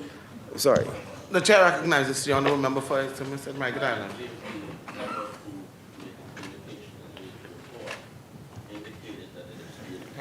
Prime Minister himself, who is currently out of country on CARICOM matters.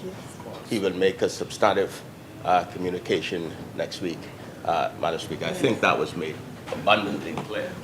It did. It was. Yes, as I said, Madam Speaker, it was quite ironic that the acting Prime Minister did not make the budget statement today to later report. But second, Madam Speaker, Why they do you like that? this resolution, Madam Speaker, obviously, Why they do you like that? second this resolution to borrow $1.8 million that the government could have gotten from almost anywhere to execute the preparatory work for this for the Afro-Caribbean marketplace, Madam Speaker. What made that rich, Madam Speaker, is that the member has been sidelined in Grand Bahama by the Prime Minister. That's true. The Prime Minister proceeded in a fundamentally different direction than the member for Exuma and the Ragged Islands, Madam Speaker. Been sidelined today. The member for Exuma and Ragged Islands came to Grand Bahama and made the point and again came in this place and made the point that Grand Bahama is booming. Madam Speaker, one of the marks of serious leadership is that you ought to speak in a very measured way about the conditions of an island and the challenges that a people face. And so, Madam Speaker, I used to caution the member for Exuma because we saw him as the future of the PLP, Yes. Madam Speaker. Yes, that is true. He now has a tremendous amount of competition that I know is a source of stress for him, Madam Speaker. But Madam Speaker, we used to caution him. We used to caution him, Madam Speaker, not to overpromise and under-deliver. And in Grand Bahama, Madam Speaker, the hallmark of the work he has done has been to overpromise Grand Bahamians, Madam Speaker, and underdeliver. It is the same member, Madam Speaker, who said that $120 million for the acquisition of the Grand Lucayan was in the bank. He didn't say possibly, in future would be. He said $120 million, Madam Speaker, was in the bank. And then he was aided and abetted by the member for Kit Island, Wamkey, and San Salvador in his silence to say, yes, it was done. But Madam Speaker, today, no evidence have been presented that it has been fully executed and that $120 million is in the bank. In fact, Madam Speaker, there's no evidence that 100 or 75 or 50 or 30 or $10 million is in the bank. And if it were in the bank, Madam Speaker, the government would have to explain to the hurting 200-plus staff members of the Grand Lucayan why the water is off, why some of them are still owed, and why they are being sent home, Madam Speaker, with no certainty or confidence of return for a deal that they say is solidified, that the deal is done. But, Madam Speaker, I wouldn't dwell on what has been said by the member for Exuma and Ragged Island because, Madam Speaker, he's our generation, and clearly he's taking a bit of our advice not to overpromise and underdeliver, as he also did on the airport, Madam Speaker. Because now when they ask him about Grand Lucayan, he say, go ask the Prime Minister. Madam Speaker, Madam Speaker, he say, I don't want no part of that. No. Because I don't know what he's doing. Yeah. I don't know who he's collaborating with. All I know it's not with me, Madam Speaker. And so we just want to say that we support any initiative that has the potential to be beneficial to the Commonwealth of the Bahamas, Madam Speaker. And so, Madam Speaker, we share the member opposite confidence in building a firm relationship with the continent of Africa and the various countries who we believe can be wonderful partners in the long term. We are prepared to do business, Madam Speaker, when we take government in the not-too-distant future. We intend to do business across the globe, inclusive of the continent of Africa, who we believe is teeming with opportunities and pregnant with possibilities for us to collaborate. And we also, Madam Speaker, reaffirm our commitment to work with not only Latin America, but the Caribbean community, Madam Speaker, in doing joint ventures that can be beneficial to the region and then, of course, beneficial to the Bahamas. What we are concerned about, however, Madam Speaker, is the manner in which this administration executes arrangements. So the first point really is that we again, 1.8 million could have been allocated from anywhere. So this is much ado, Madam Speaker, that we're surprised about. And so today I rise to address this resolution, Madam Speaker, with seriousness, because whenever the government asks the Parliament to guarantee public funds, even in an amount that some would describe as modest, it is our duty to examine it with discipline, caution, Madam Speaker, and clarity. And so the government is asking this House to approve a guarantee of $1.8 million in connection with a proposed development initiative in Grand Bahama. I remind the public, Madam Speaker, that the last time well, certainly one of the previous times the member for Pine Ridge talked about this issue, at that time she did not have her ducks in a row and was rebuked by the chairman of the Grand Bahama Port Authority, Madam Speaker. So I was surprised to hear her double down on the various shareholders in that property who expressed concern about the government's approach in the compulsory acquisition, Madam Speaker. And she talked about their unrealistic expectations of what their compensation should be. I would think that one would have wanted to leave that alone, especially since government is such a bad pay. And whenever you hear about compulsory acquisition, you wonder when will the people see the money. And this government especially is bad paid, Madam Speaker. We're having challenges paying for medication, paying the doctors who supply services to the National Health Insurance Program, paying small home repair contractors, Madam Speaker, that is those that are still employed. Because many of them, Madam Speaker, and of course, teachers and nurses, Madam Speaker, as well.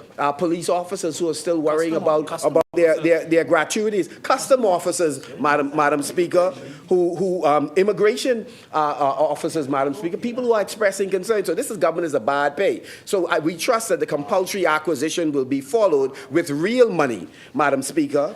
We heard the member also talk about these large numbers of inward investment in Grand Bahama. I mean, the question is, who's feeling what has been announced? And by the way, the Grand Bahama Port Authority and the government reads from the same hymn sheet in terms of what investments are flowing in that they are responsible for. So the government is claiming some of the very same projects that GBPA is indicating that their efforts have caused to flow into Grand Bahama, Madam Speaker. And so it's very difficult to, Madam Speaker, to separate who's doing what. And so let me state from the outset, Madam Speaker, we support any meaningful development in Grand Bahama. We support investment and we support revitalization, Madam Speaker, but unfortunately this government has overpromised and under-delivered, Madam Speaker, in Grand Bahama. Madam Speaker, we believe that there is a need for the government to work in tandem with all stakeholders, Madam Speaker, to safeguard against some of the shocks that Grand Bahama is prone to experiencing, Madam Speaker. We would have expected that there would have been a more robust program of building seawalls, Madam Speaker, throughout Grand Bahama, in particular, Madam Speaker, in West Grand Bahama and East Grand Bahama, Madam Speaker. And in West Grand Bahama, you had an opportunity, Madam Speaker, which is what we will do when given an opportunity, to build whole promenades, Madam Speaker, where Madam Speaker, where businesses can thrive, Madam Speaker. But Madam Speaker, in West Grand Bahama, the promise in excess of $1 billion of development has not materialized in West Grand Bahama, Madam Speaker. It has not materialized, Madam Speaker.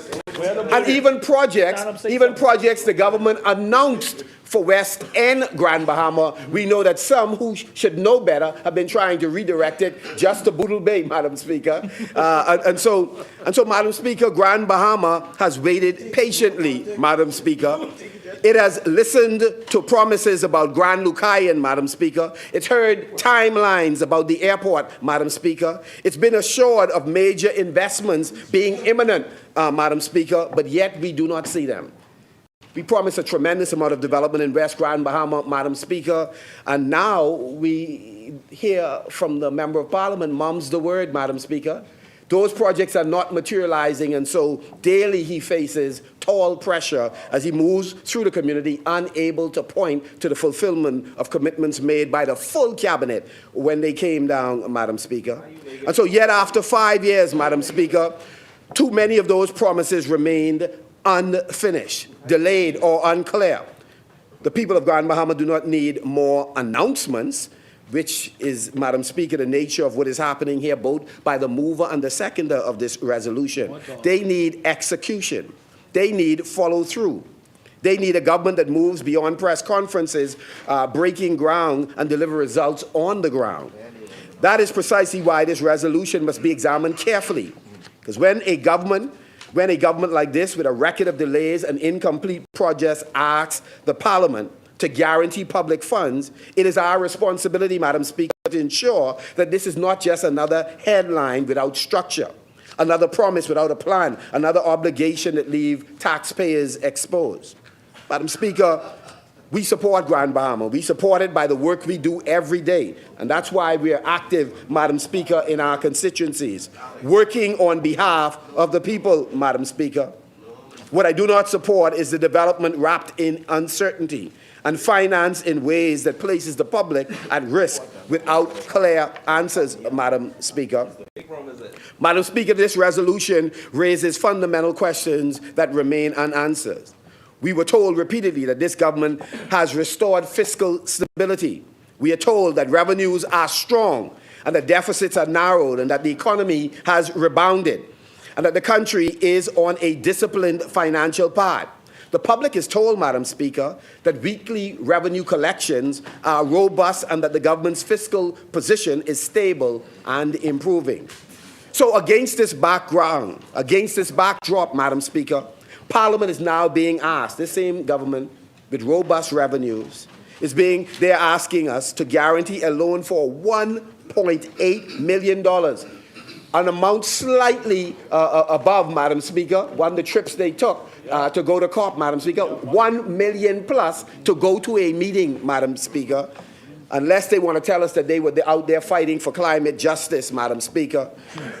They have not been good environmental stewards at home, Madam Speaker. It's an administration where almost every elevation in this country, Madam Speaker, and I meant to say this over and over before, almost every elevation in this country, we in the Parliament are continuing to allow private developers to cut down these elevations, Madam Speaker. A low-lying country where with a 1 or 2 degree rise in sea level, much of the foreshore has the potential for disappearing. And the few places we have elevation, we are presiding over cutting it down. Yet we are spending $1 million to fly around the world to talk about climate justice, and we are unable to be good stewards right here at home, Madam Speaker.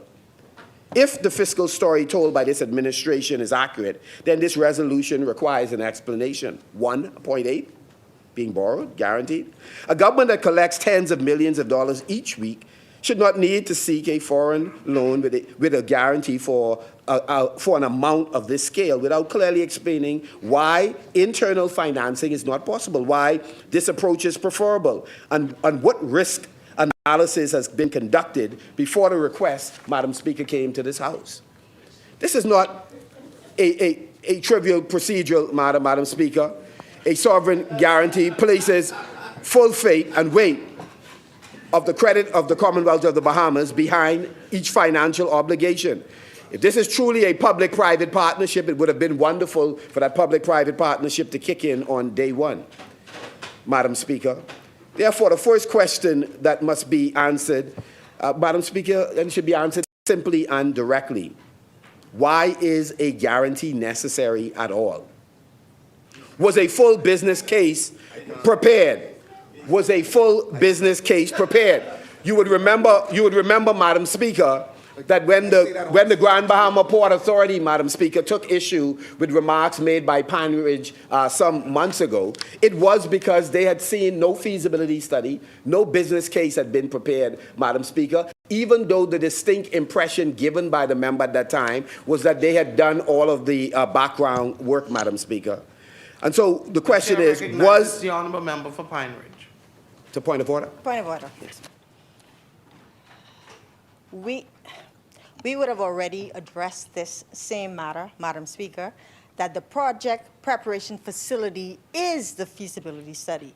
We stated this over and over to the Grand Bahama Port Authority, and we also brought that information to the House of Assembly. So that has already been cleared. And so to the member from Marco City, hopefully you won't use that point again. Thank you, honourable member. Feasibility study now. This is paying for it. So, Madam Speaker, what I said, Madam Speaker, it certainly didn't correct what I said. And let me just read into the listeners' hearing what was said then by the Grand Bahama Port Authority Chairman. He says, there is no financial plan And in every business deal, you must have a financial plan. You must have a business plan to determine if a deal is feasible. We have not seen that, and I don't think one exists. So once we see a feasibility plan, we are willing to do our part to facilitate anything that would bring new life to the international bazaar. So I'm just saying that. So he was right. I'm just saying, Madam Speaker, that the work that was projected to have been done or insinuated to have been done was in fact not done, Madam Speaker. That's all I'm saying. The chair recognizes the honourable member for Pine Ridge.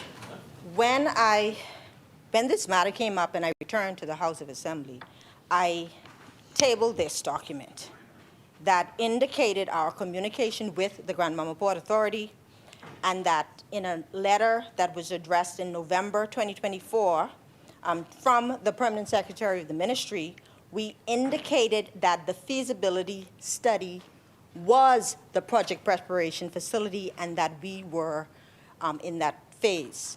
And so the note indicated, we again reiterate that we are in the project preparation facility phase of the development of the marketplace with funding from Afrexim Bank.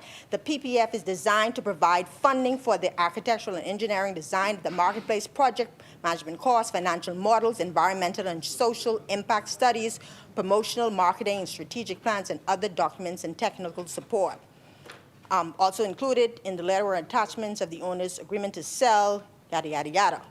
In a Tribune article dated 5th of March 2025, the President's report did indicate what the member from Marco City just said.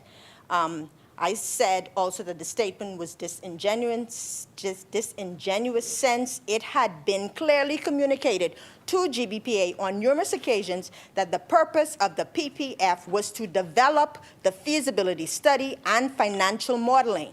The acquisition of the land is one of the prerequisites of the PPF, and that's the process we were going through, because at that time, the Port Authority indicated that they were owed some $1.5 million, and this is what we were negotiating. So from the onset, we indicated that the project preparation facility that we were undertaking was the feasibility study.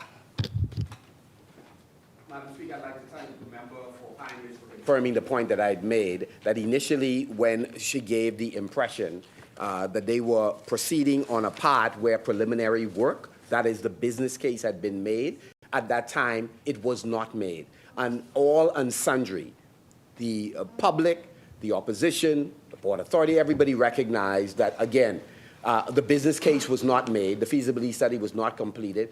So what she's indicating now is that they are in the process of doing that. And Madam Speaker, we wait to see what the feasibility study produces. We want projects to work. We have no difficulty in supporting initiatives that have the potential to help our people in Grand Bahama, Madam Speaker. And we speak in a measured way about the community we love, the people we serve. We just take issue when we have politicians who come and beat up their chests and describe a scenario on an island where people are hurting in a false manner rather than roll up their sleeves and do the work to make what they're bragging about a reality. That's what we take issue with, Madam Speaker. So we take issue with a hospital that has the challenges that it has. When I say again, Madam Speaker, those of us in here, those, especially if you're a minister in this country, you have health insurance. You are able to go on the private ward if you like. You're able to go overseas if you like. But people, if you live in Grand Bahama and you cannot afford to come to Nassau or go to Miami to get an MRI, you could be in trouble. Or some other get diagnostic equipment that is not available at the RAN or may not be working in another facility, you have to fly out. So when we come in here, we are coming to petition on behalf of them, not to hear somebody who doesn't face that reality run on about how things are booming. And the question is, booming for who? Not for most of the people that Pine Ridge serve, or Marco City serve, or Central, or West, or East serve. They have a different reality. So don't come trying to score brownie points by over-promising or claiming that some things are happening that are not happening. We are prepared to collaborate with this government, but Madam Speaker, we can't sign off on talks that we know are not accurate about the reality on the ground. So, Madam Speaker, with respect to this resolution, we must examine, Madam Speaker, the institutional structure behind the project, Madam Speaker, just so that the minister can get it right and we can be on our way and get something concrete done. If the government-owned entity or special purpose vehicle is involved, has it complied with the Public Finance Management Act? Does it have an approved corporate statement of intent? Does it have a properly constituted board? Has an auditor been assigned? Has the Ministry of Finance reviewed and signed off on the financial exposure? Madam Speaker, these are simple things that we ask.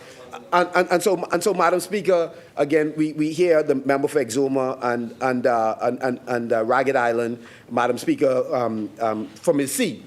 But we remind him the reasons these questions are important, Madam Speaker, because this is an administration that are serial lawbreakers. They do not comply, Madam Speaker, with things like the Procurement Act, Madam Speaker. We asked the member for Exuma and Ragged Island, when last has he put out to bid or have a request for proposal for the multiplicity of contracts signed either in Ministry of Tourism or through the Tourism Development Corporation? We want to know when last have they laid the different state-owned enterprises, Madam Speaker? When is the last time, Madam Speaker, they have published who they gave contracts to and whether it was true competitive bidding? They do not. They are north of $500 million in direct awards with no competitive bid, Madam Speaker. Think about that for a moment. In a society where we are trying to create multiple shareholders in this national development process, this is an administration that is empowering a handful of families and companies rather than allowing the vast majority of Bahamians to be able to engage in competitive bidding, Madam Speaker, so we could be guaranteed the best product and service at the most affordable rate. So we ask these questions because of their track record. I caution this House against the line of thinking that this government wishes for us to just sign off on. Fiscal discipline does not begin at $100 million. It begins at $1, Madam Speaker. At a time when police officers are raising concerns about benefits, when healthcare providers are awaiting timely payments, when public servants, Madam Speaker, have experienced delays in allowances and adjustments, the government must be especially careful in how it presents new and how it enters into new financial arrangements, Madam Speaker. Confidence, Madam Speaker, in public financial management depends not only on the macroeconomic indicators, but it also depends on the daily experience of those who depend on the state to meet its obligation reliably. It's a problem when companies that provide medicine are looking at providing items to the government on a cash-only basis. It's a problem, Madam Speaker. Grand Bahama has heard many announcements. It has heard about the hotel that remains shuttered, Madam Speaker. It has heard about an airport that the member for Exuma and Ragged said Phase 1 would have been completed in 2025. Madam Speaker, we're in 2026. Jackie Gallando. And they are still, Madam Speaker, making promises about the airport, Madam Speaker. We believe that a mature government, ministers ought to work in tandem with each other to make sure that projects see the light of day and our people benefit. And we believe, Madam Speaker, that one of the most compelling arguments as to why they are failing continually in Grand Bahama, there are too many competing interests in the Davis-Cooper cabinet, Madam Speaker.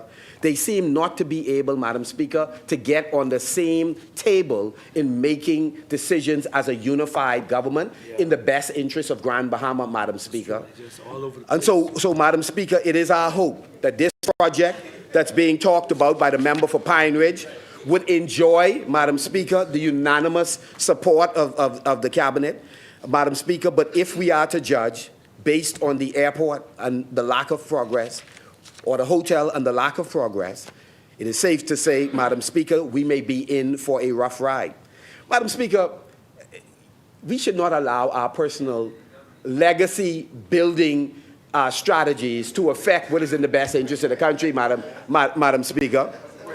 Madam Speaker, we have just had, Madam Speaker, a reconfiguration of the boundaries at Grand Bahama.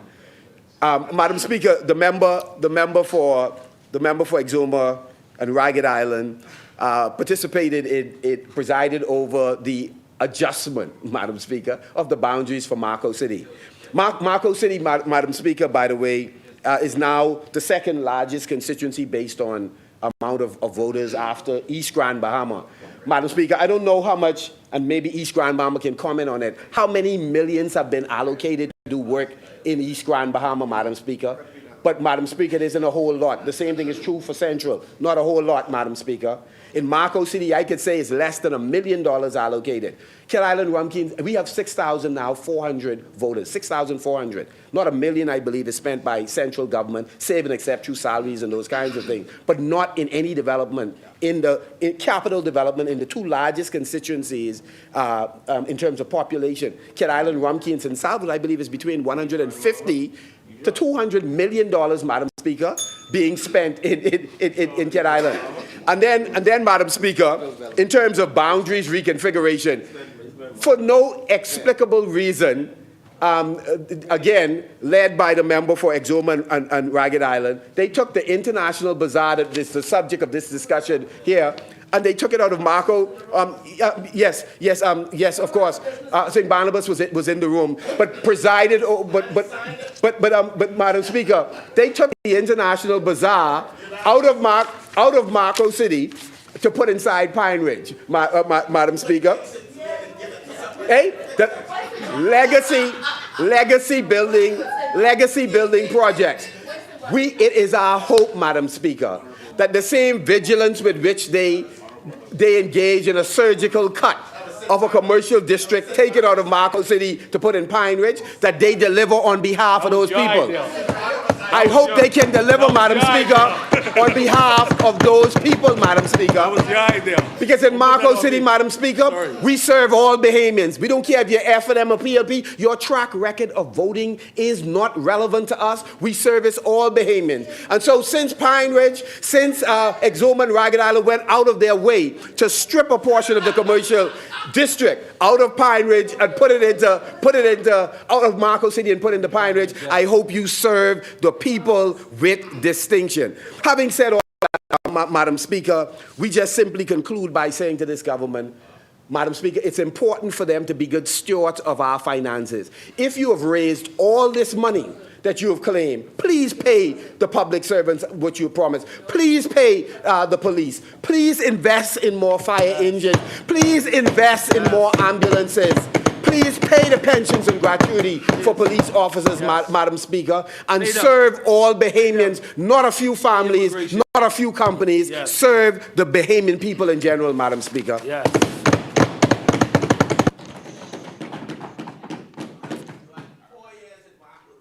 Thank you, Honourable Member. As many, the Chair recognizes the Honourable Member for Central Grand Bahama. Thank you, Madam Speaker. Thank you, Madam Speaker. And good afternoon, colleagues, and good afternoon, Bahamas. Madam Speaker, before I get to the heart of my debate on this resolution, I would like to offer a few condolences, Madam Speaker, with your leave, to the family of a very good friend that I was lost last week, Ms. Bonnie Sands, a national hero who passed away last week. I want to offer condolences to her family, Basil the Kid Sands and Catherine Sands and the others who are so emotionally hurt by the loss of this national hero. And at the same time, I want to thank the member for Pine Ridge, who's the Minister for Grand Bahama, and the member for Garden Hills, who's the Minister of Sports, for allowing us to adopt for hosting the Hall of Fame last November 22nd, when Bonnie, along with myself and others, were inducted into the Grand Bahama Sports Hall of Fame. So it was good to see her being inducted while she was yet alive and be able to appreciate that prior to her demise. So once again, kudos to Harold Williams and his team for hosting that very wonderful event. I also want to send condolences to my cousin Brenny Cooper and her family in the passing of their daughter, the Amazing Grace, who died in her sleep a few weeks ago. And she will be laid to rest this Friday, I'm told, at Jubilee Cathedral in Grand Bahama. She was an intern at ZNS. So I'm sure beside our family, The entire staff of ZNS is also touched by her loss. To the family of Bishop Vlog Russell from Waterkey, living in Grand Key, he will be laid to rest on this Sunday. And to the Roberts family in High Rock, they lost one of their patriarchs, Mr. Leachman Roberts, over the weekend. And also to former member of Parliament and Cabinet Minister, who's my family, Kenneth Russell, on the passing of his brother, Dennis Russell last week, as well as to Isaiah McIntosh on the passing of his wife in McLeanstown. So East End lost a lot of people over the last few weeks, Madam Speaker, since the coming in of this year. And I pray that God will give them the peace and comfort, all of us, the peace and comfort that we need to get through these trying times. And I also want to congratulate all of those who will be participating in Junior Junkanoo in Grand Bahama this Saturday night. I look forward to attending that event, and I hope that a good time will be had by all in attendance. So, Madam Speaker, I rise to briefly speak on this resolution that is far more than just a line item in the budget or a mere dollar amount. This, Madam Speaker, is about the rebirth of Freeport. We are here to deliberate on a 1.86 million USD guaranteed for the market Grand Bahama Limited, ACMLC, funded by the African Export-Import Bank. For the people of Grand Bahama, Madam Speaker, particularly those I represent in Central Grand Bahama and our neighbors in Pine Ridge, it is on the border of Central Grand Bahama and Pine Ridge. One side is in Central Grand Bahama, the other side is in Pine Ridge. Those I represent, Madam Speaker, the site of the former International Bazaar, Madam Speaker, as stated by Pine Ridge, has been very painful. It's a silent reminder, Madam Speaker, of what used to be. For 20 years, we have walked past those gates and seen nothing but a ghost town. Today, we are debating a plan to turn that ghost town into a global emporium.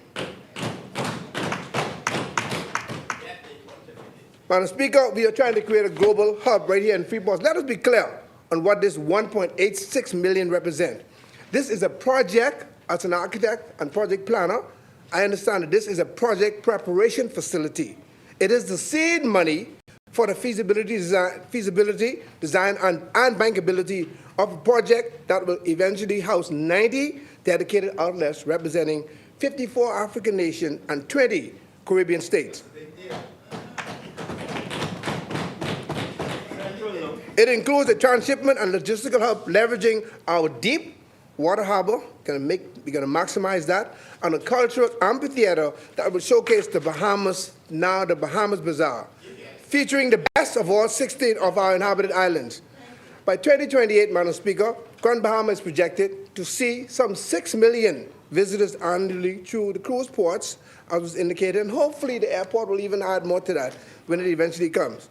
This marketplace, Madam Speaker, ensures that 6 million visitors don't just stay on the ship. They come into the heart of Freeport to spend money with the local vendors. Madam Speaker, I will shift now from job seekers to wealth creators. Madam Speaker, as we look at these numbers, we must shift our perspective. We must stop measuring success of Grand Bahama by how many help-wanted signs we see in the windows of foreign-owned stores. For too long, our economic model has been built on the dignity of the paycheck. A paycheck that starts in the boardroom somewhere in London, New York, Canada, and ends in a local bank account that is eventually emptied at the end of the month. Madam Speaker, there's a difference between a job and ownership.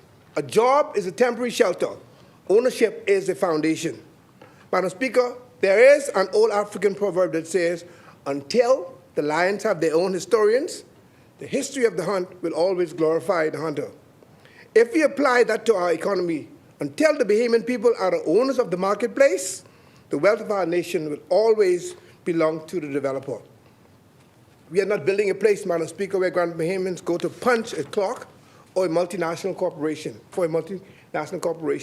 We are building a platform where the daughter of a store vendor in Lewis Yard becomes a global exporter. If we only prepare our people to be service providers, we are merely decorating the hallways of someone else's mansion. This 1.86 million guarantees must be the keys to the house that we own. Ownership changes how a man walks, Madam Speaker, or a woman, sorry. It changed how a woman looks at a community. When you own the stall, when you own the brand, when you own the intellectual property of that fashion line or that pepper sauce, the profit, Madam Speaker, stays in Freeport. We don't need more employees. We need more employers. Madam Speaker, this is a bridge for economic sovereignty. The partnership with African American Export Bank is vital because it allows us to choose our own partners. That's the beauty of it. For centuries, our trade routes were dictated to us. And that was, so you take what you get. It was dictated to us. We traded north because that's where the ship went. But today, we are looking east and south.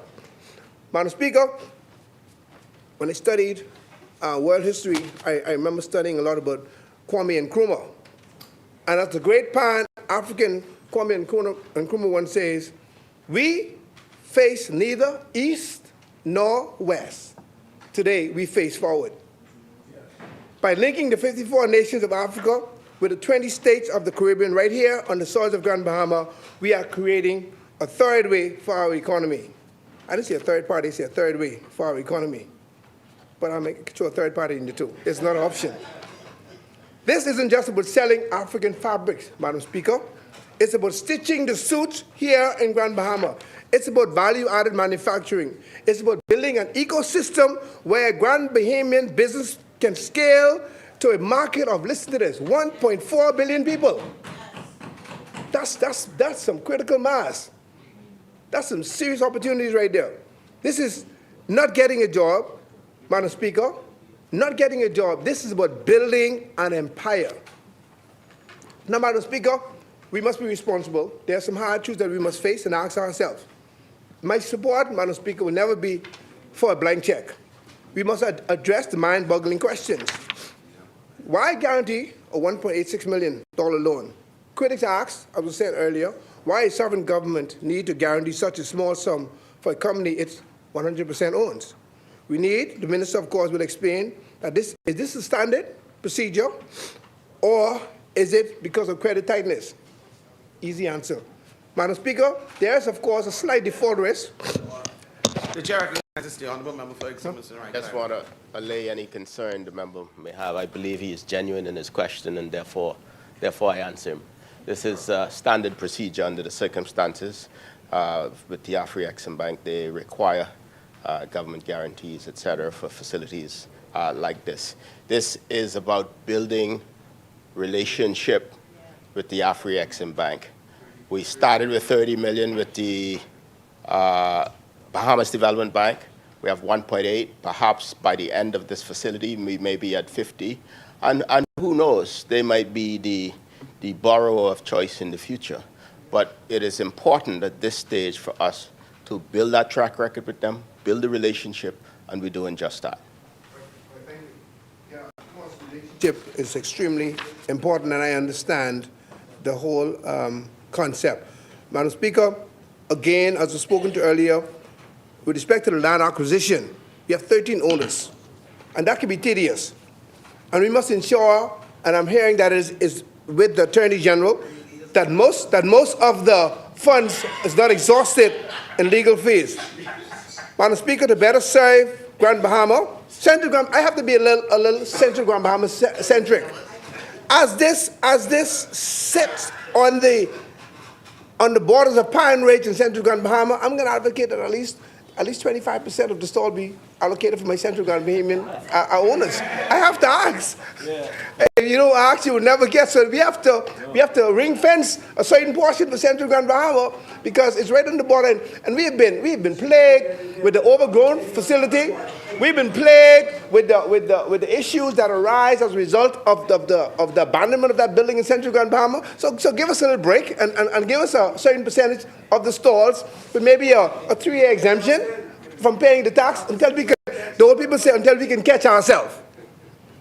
Madam Speaker, we must ensure the compulsory land purchase for the West, and this was mentioned earlier, for the West Sunrise Highway link is completed simultaneously so that traffic flows through and not around. That is a critical vein, And I've designed another Poinciana corridor, a beautiful corridor going straight to where it used to be, and even where the pool is. If we're gonna take it out, yes. If not, enhance it and make it a public space with the road going around that. So there's some value to that we can perhaps use for the community. And Madam Speaker, with respect to the management, we want to make sure that we have local oversight.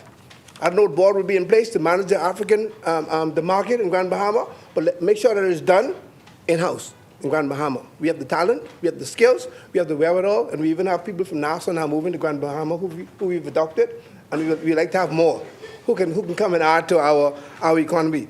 So, Madam Speaker, the International Bazaar is where we're trying to reclaim that market. And the International Bazaar, Madam Speaker, was once the heartbeat of not only Grand Bahama, but the nation.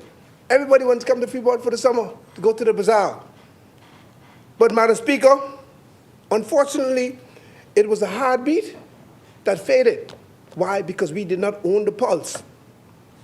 But now we're looking at shifting the model where we own the pulse so we control the heartbeat. Today, I'm not asking the people of Grand Bahama to believe in a government project. I'm asking them to believe in themselves. Wealth, Madam Speaker, is not what we have in our pocket. It is what you own in your mind and on your land. If we pass this resolution, or when we pass this resolution, if we pass it, Madam Speaker, without a commitment to local ownership, we have failed. But if we use this as a catapult for the small businessman, the one who has been catching his soul to pay rent while his shop sits empty, then we are finally doing the work we were sent here to do. Madam Speaker, in conclusion, we are at a crossroad. We cannot continue. We can't continue, Madam Speaker, to look at the ruins of the past, the old bazaar building, or we can look towards a future where we are the masters of our own economic destiny. The Afro-Caribbean marketplace, Madam Speaker, is a bold bet on the resilience of Freeport. Let us pass this resolution, but let us do so with our eyes wide open and our hands firmly on the wheel of accountability. For the taxi drivers, for the straw vendors, and the young entrepreneurs who are tired of waiting for a job and are ready to create a legacy, let us, colleagues, get back to work. Central Grand Bahama so moves and now sits in support of this magnificent, wonderful resolution.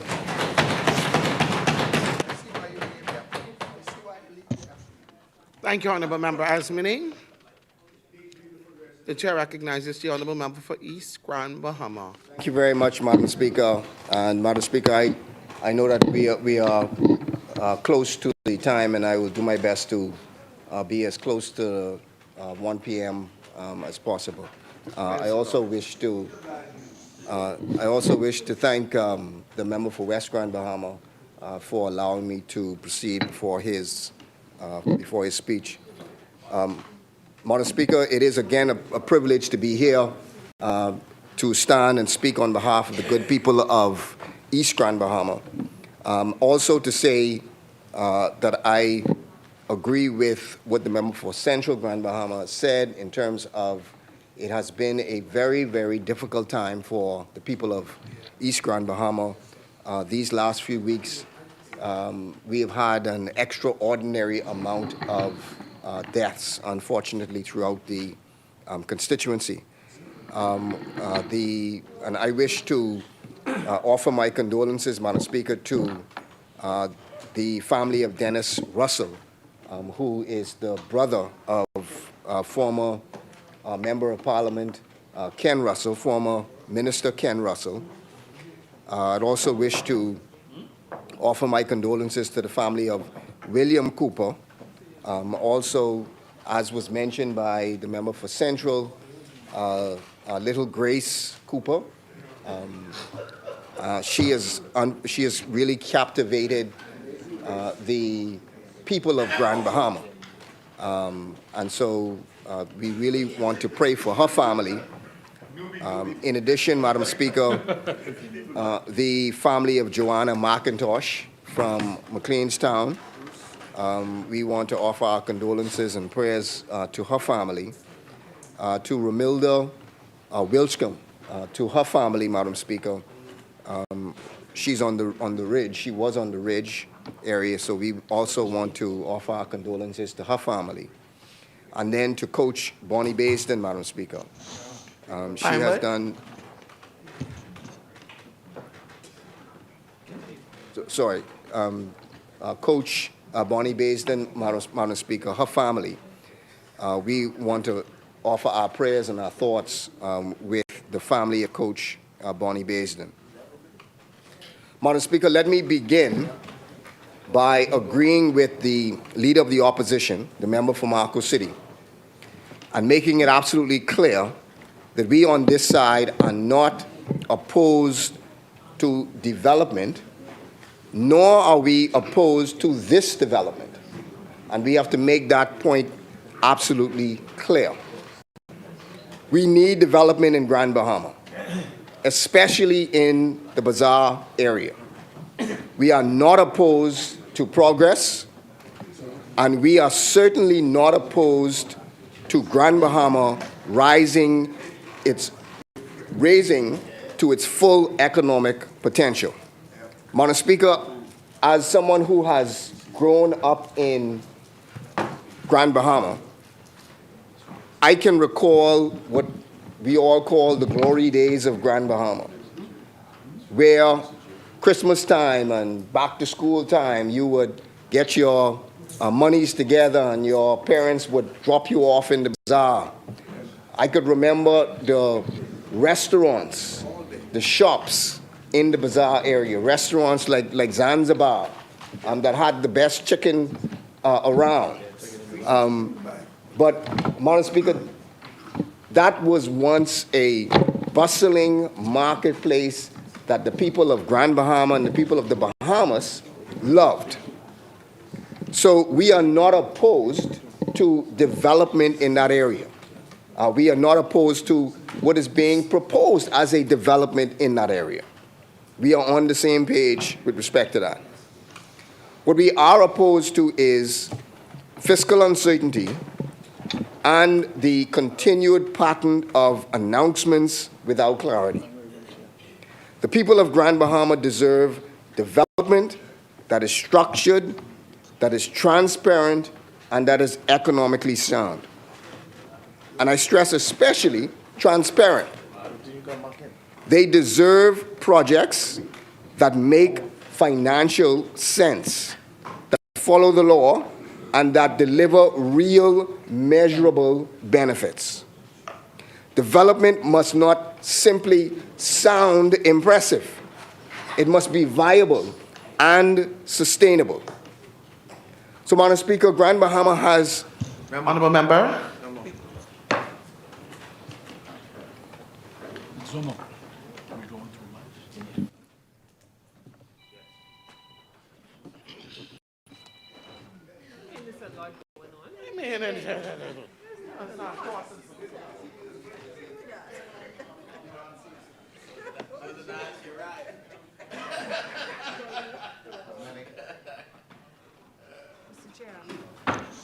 Chair recognizes the honourable member from Golden Gates. I beg your approval for the House to extend beyond the 1 o'clock hour. Yes. As many?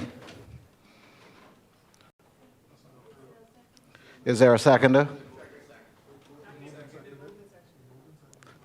It's been moved and seconded that the House continue beyond the 1 o'clock hour. As many?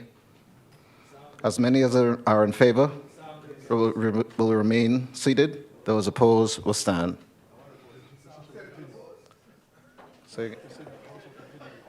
The House will continue beyond the 1 o'clock hour.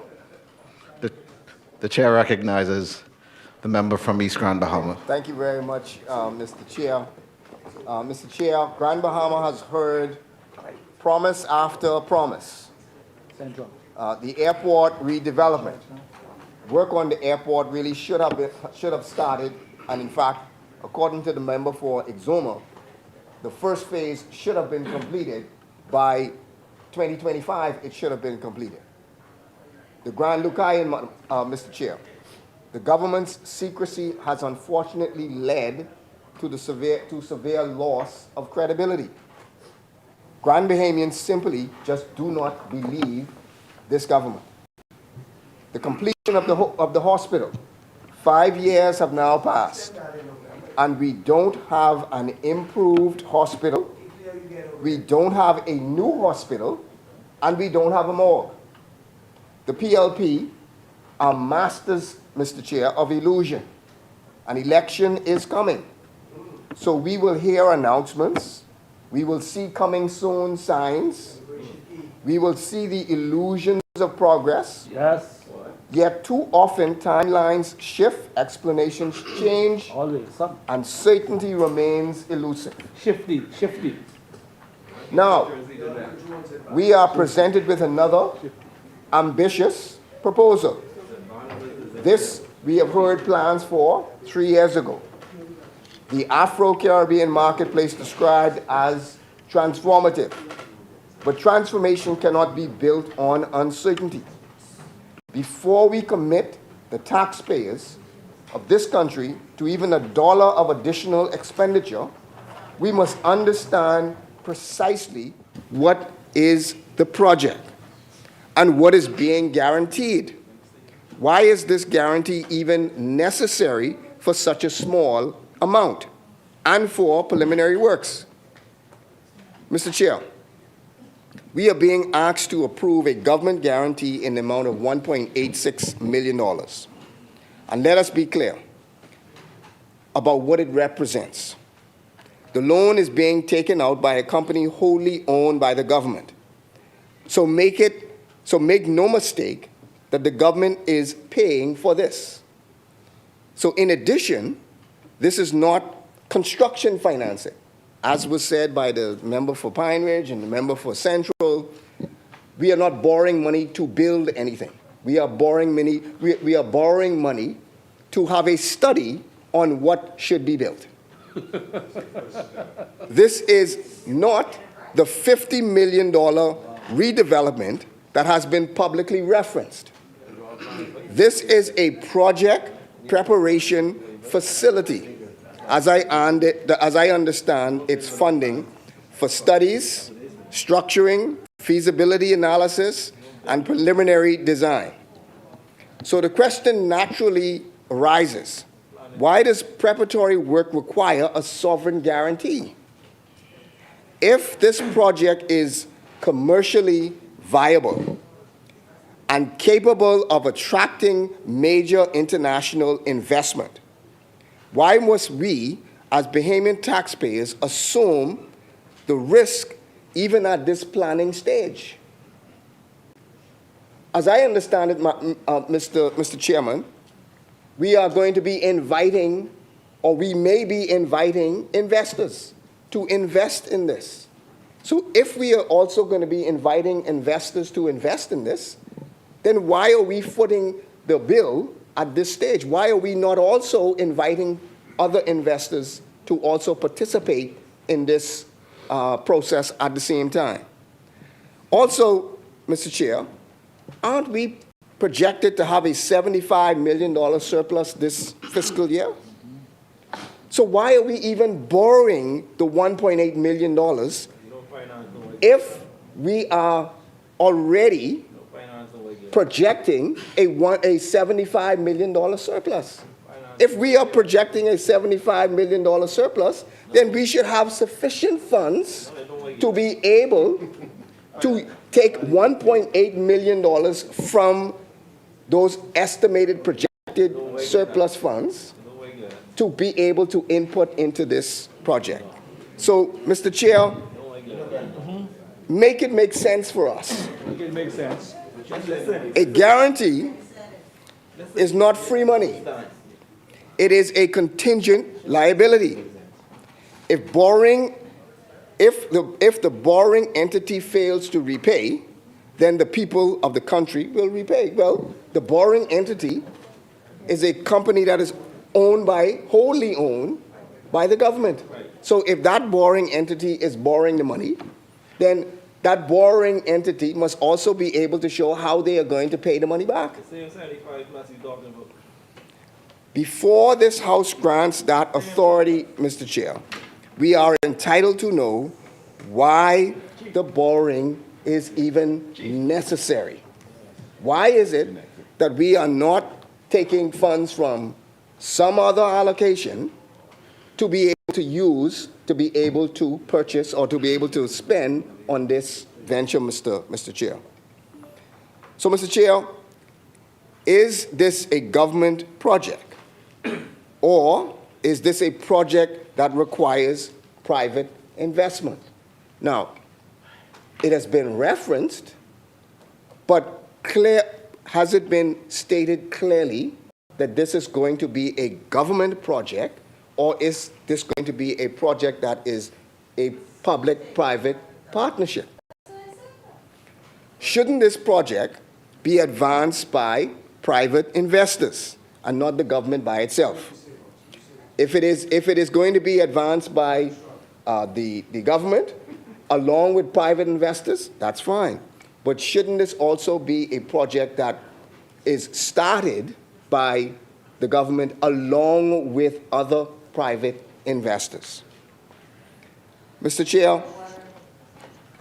Chair recognizes the member from Pine Ridge. In my communication that I made, I did indicate that the government is underwriting preparations so that future development proceeds on a properly structured, commercially viable, and fiscally responsible basis to be private sector driven as a public-private partnership. I think I was very clear in saying that. Mr. Chair, thank you very much for the member for Pine Ridge.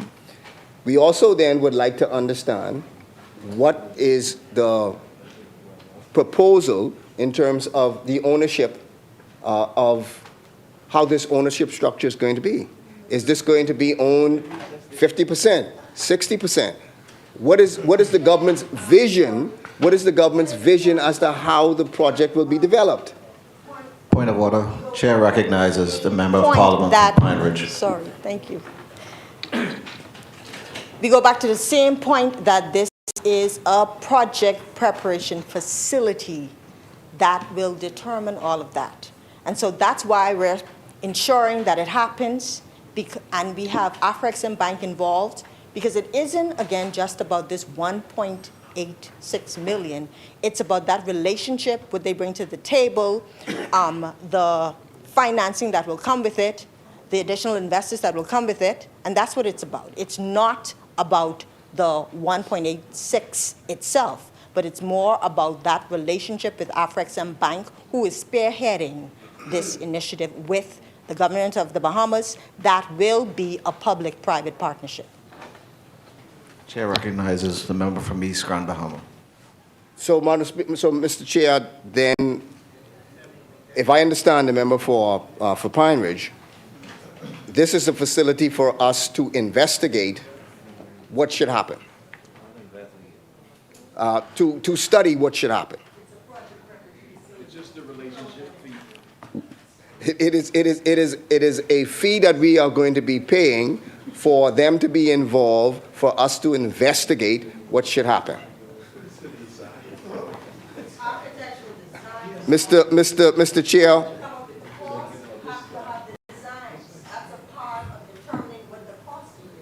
At the end of the day. No, yeah. Mr. Chair.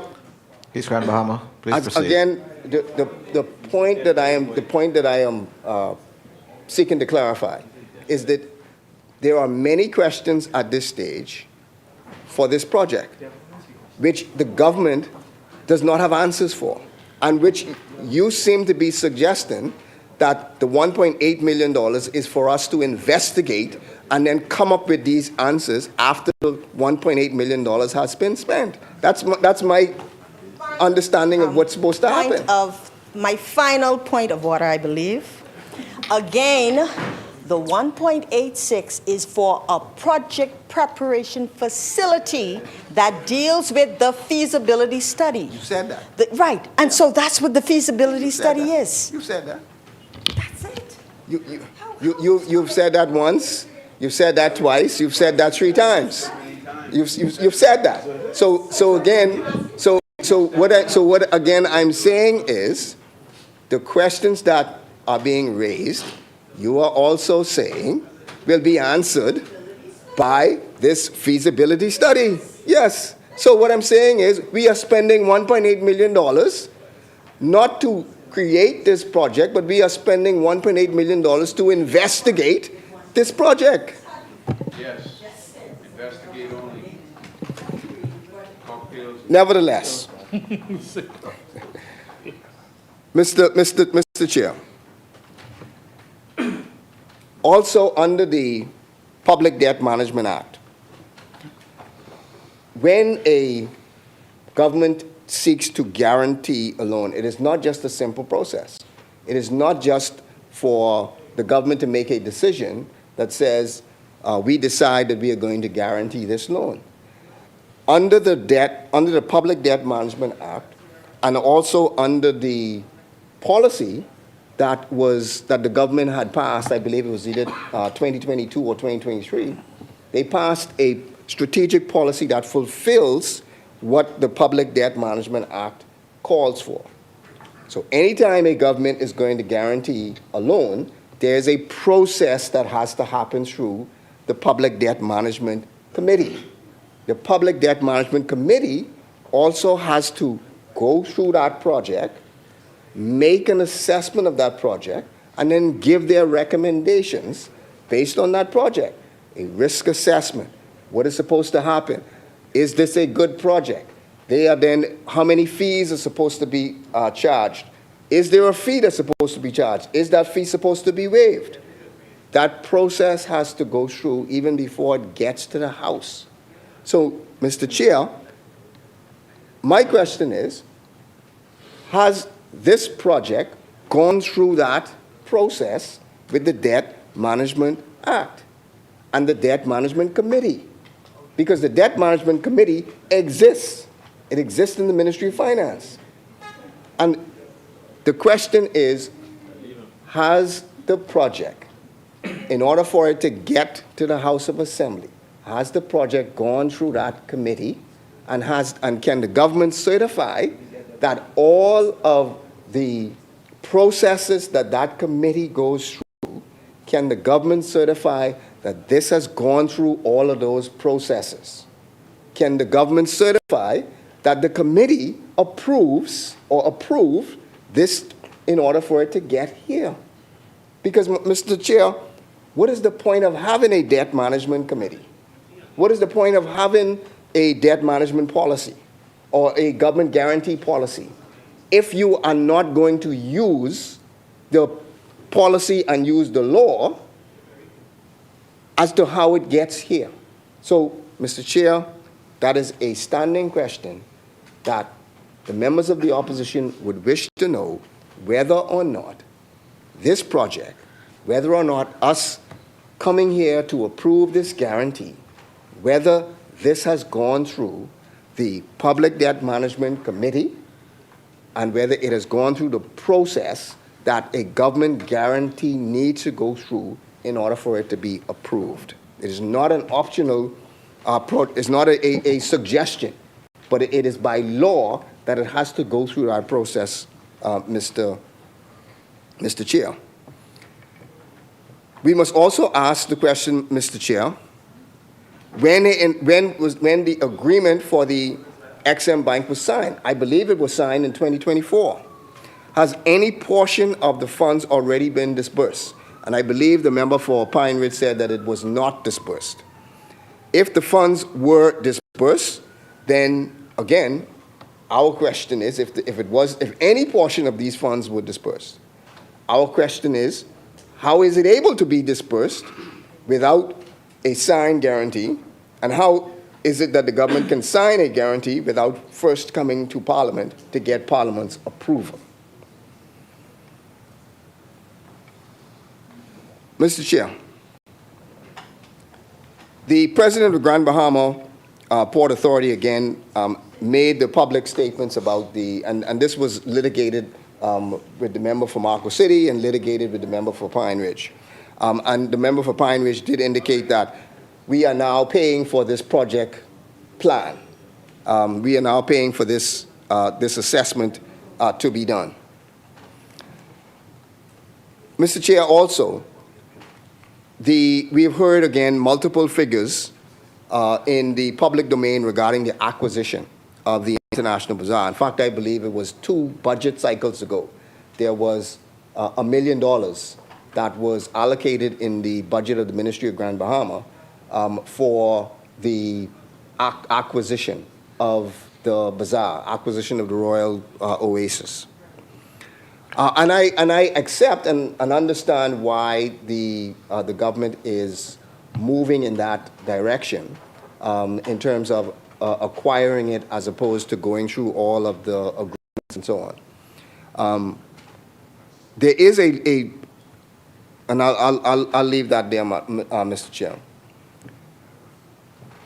Also, if this project is expected to attract $50 million in future investment, we must also understand the financing structure. Is the $50 million expected to come from the XM Bank? Is all of the $50 million expected to come from the XM Bank? Is the $50 million supposed to come partly from the XM Bank or partly from other companies, private companies?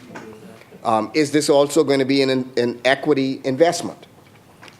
Is the government going to be doing all of the borrowing? And how much borrowing or how much government guarantees also will be put forward? We asked the question also whether, and it was answered that it is intended on being a public-private partnership. If the government is guaranteeing the feasibility loan today, will it be asked to guarantee the construction loan tomorrow? Again, these are questions that, if we are moving forward to approve this, that we would like to understand. We cannot enter into a sequence of contingent liabilities without fully knowing the full fiscal implications. Guarantees accumulate risk even when they don't immediately appear on the deficit. Mr. Chair, the concepts include retail outlets, transshipment hub, expanded trade integration with Africa and the Caribbean and the Bahamas. It sounds ambitious. It sounds attractive, but ambition must be matched with economics. What is the projected annual revenue, and who will pay? Is there sufficient consumer demand in Grand Bahama? What cruise volumes justify the traffic projections? How does this hub compete with the established trade hubs of Miami and Panama? Logistics hub succeeds because of binding volume commitments, not because of just branding. If we are to support this vision, we must see and understand the underlying numbers. So, Mr. Chair, again, it is not a question of us disagreeing with the direction that the government is wanting us to go into, but we need to understand it. They need to also be transparent so that those of us who agree with you and who agree with the project, so that we can also understand what the direction will be. Mr. Chair, also, in conclusion, we want Grand Bahama to prosper. We need Grand Bahama to prosper. We want redevelopment. We need redevelopment. We need real economic revival. But what we will not support is guarantees without full transparency. And we will not support a development that sounds attractive, but again does not make sense financially. This project must satisfy 3 fundamental principles. It must be economically viable, fiscally sustainable, and it must be also compliant with the law and compliant with proper processes. Grand Bahama deserves development that is structured, lawful, and built to last, not another cycle of announcements without execution. And Mr. Chair, there were 2 issues also that I wanted to raise. The first is the shipyard. There is a growing concern with the, and I believe the member for Pine Ridge is aware, because I'm told that she also has been on the shipyard as well. There is a growing concern from those who work at the shipyard, those who need to work at the shipyard, that there is unfortunately too many non-Bahamian employees being brought in to work at the shipyard when there are sufficient or there are more Bahamians who can be employed at the shipyard. We have been informed that there are folks who were terminated after COVID, and they have not been brought back, but they have seen their replacements come in from out of the country. So that is a huge concern for the folks who worked there. It is becoming a concern for those who continue to work there. And we must also send the message that, and it must be a clear message, that if there are Bahamians who can do the job, and we believe there are Bahamians who can do the job at the shipyard, they must be hired. They must be hired. And we would invite, and also invite the government not to approve any work permits unless and until unless you have exhausted all of those Bahamians who are able to qualify for that position. And then the second point also that I would wish to raise is the straw vendors who are at the bazaar, and the straw vendors who own a portion of that. They want to be heard. They have issues that they want to be heard. There are issues that they have that need to be resolved. Also, there are employees who were working for the bazaar companies who also wish to be heard. So before any settlement is done, they would like to be heard. The straw vendors would like to be heard, and those former employees of the bazaar would also like to be heard, Mr. Chair. So, Mr. Chair, as we said, we support the development of the bazaar. We even support this development. But again, we do not understand why it is that the government is borrowing $1.8 million and now guaranteeing the $1.8 million. We are trying to understand that.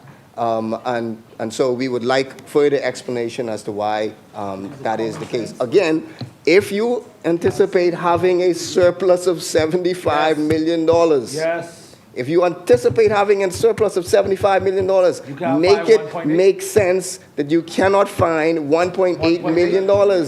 Why are you paying extra in fees? Why are you paying extra in fees? Why are you paying those extras in fees, Mr. Chair? So make it make sense for us, Mr. Chair. Thank you very much, Mr. Chair.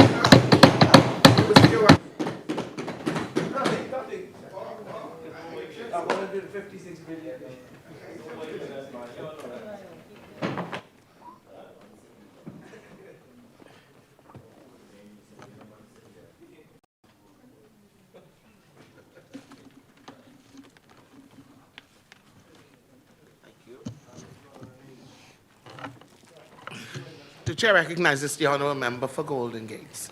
Madam Speaker, I rise on a point of order for the member for East Grand Bahama. First of all, the Davis administration stands firm on a Bahamian first policy when it comes to workers.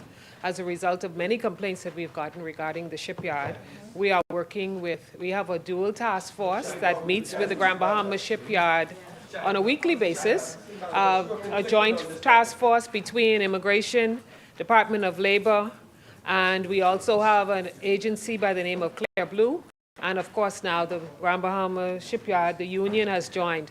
We are ensuring that the quotas are met. I will go so far as to say there are expatriates whose permits have not been renewed, because we are doing our best to ensure that Bahamians get the first opportunity for employment in the shipyard where there is specialized skills. As you know, there's an apprenticeship program that we are encouraging the shipyard to grow so that we can ensure that these positions are aptly filled with Bahamians who are on island before we consider. We do know that the shipyard has a specialized function And we do take that into consideration as we acknowledge their request for permits. But I want the member for East Grand Bahama to know that the Department of Labor, in collaboration and partnership with the Bahamas Department of Immigration, are in full control of the situation at Grand Bahama Shipyard, and we assure you that we are placing the interests of Bahamian workers first. Thank you, Honourable Member. Asmini, the Chair recognizes the Honour for West Grand Bahama and Bimini. Thank you, Madam Speaker. Madam Speaker, I rise today in this honorable house on behalf of the great people of West Grand Bahama and Bimini to lend our collective support to a resolution that is not merely about a loan guarantee or a physical structure, but about the reclamation of an island's destiny. But before I go further, Madam Speaker, I would like to acknowledge two hard-working employees sitting in the gallery in the Ministry for Grand Bahama, Ms. Shavonia McBride and Perez Roll. They are working diligently, hard, alongside the member for Pine Ridge in bringing this Afro marketplace to fruition. And Madam Speaker, to the families and loved ones across West Grand Bahama and Bimini constituency who are grieving their loss of my former co-worker at Batelco, Mr. Quentin Roll of Hebron Town, Arthur Walker Roll, Roscoe Kemp, Alnina Jones, Finley Jones, and they are mother and son, Prince Mondesir, Chanel Roll, and Christopher Sanders, both of Bimini, and Coach Bonnie Baston. Words feel inadequate in the face of such profound sorrow. I share in your pain and stand with you in this difficult time. Please accept my deepest condolences. And Madam Speaker, for too long, Grand Bahama Island, particularly in the city of Freeport, has been defined by the skeletal remains of what once was the dilapidated International Bazaar and the silent Royal Oasis. Today, we dare to declare that the era of decay is over and the era of recover, rebuild, and revolutionize has begun. Right, Pine Ridge? Madam Speaker, as a representative of a people who have always looked to the horizon, I see this Afro-Caribbean marketplace and logistics center as more than a $50 million investment. It is a bridge of hope spanning the Atlantic, reconnecting the severed limbs of the African diaspora. We are building a vibrant hub where 55 African nations and 20 Caribbean countries will finally meet on our soil to trade not just goods, but stories, innovations, and common dreams. Madam Speaker, the critics and the doubting Thomases have spent years comfortably confined within a narrow spectrum of possibility.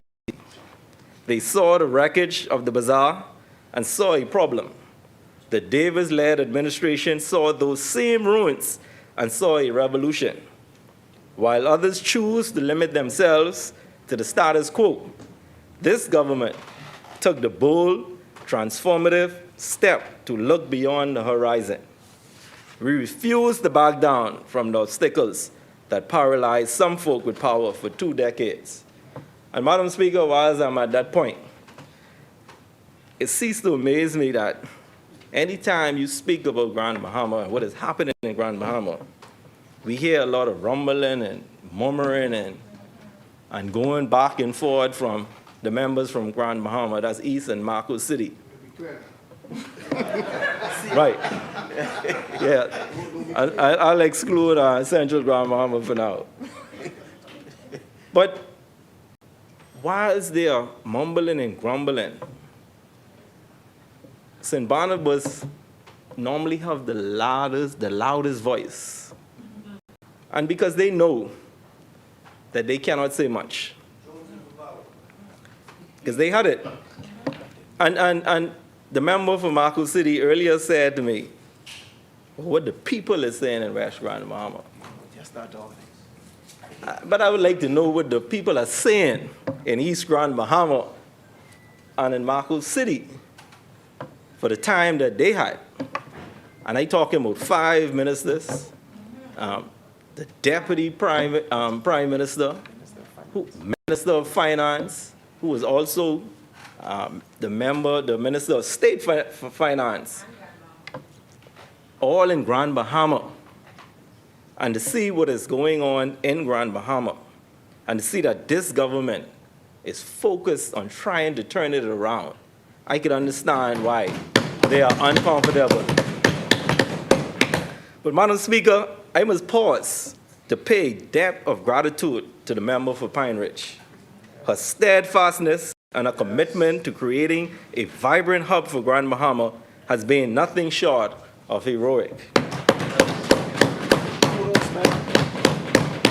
She has been the tireless architect of this vision, working day and night to ensure that the limitless potential of our people finally has a stage worthy of its brilliance. Her leadership reminds us that Grand Bahama is not a resilient island by accident, but by the sheer will of those who refuse to let it fail. Yeah. And so let's give her again.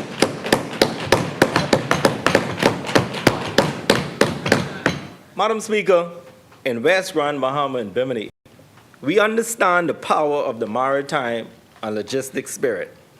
From the fishing grounds of West End and Bimini, we have always lived by the rhythm of the sea. This project, with its smart logistics hub and transshipment capabilities, aligns perfectly with the DNA of my constituency. It turns Grand Bahama into the transshipment hub for Africa's export to the Americas, placing the people of West Grand Bahama at the very center of global commerce. Madam Speaker, this is a landmark agreement with the African Export-Import Bank that provides the $1.86 million needed for the project preparation facility. This is not just tidying up, as some would suggest. It is a precondition of the loan that establishes a historic partnership with a pan-African financial powerhouse. It funds the feasibility studies and the architectural designs that will transform a legacy challenge into a world-class trade center. Madam Speaker, there are moments in history that demand we answer a fundamental calling. Regarding the revitalization of Grand Bahama and the reunification of our people, I ask this House, if not now, when? Yes. If not us, who? Yes. We can no longer wait for the perfect time while our brothers and sisters in Grand Bahama watch their city sit in a state of suspended animation by those who hold charge of the city. The time for bold action is the present.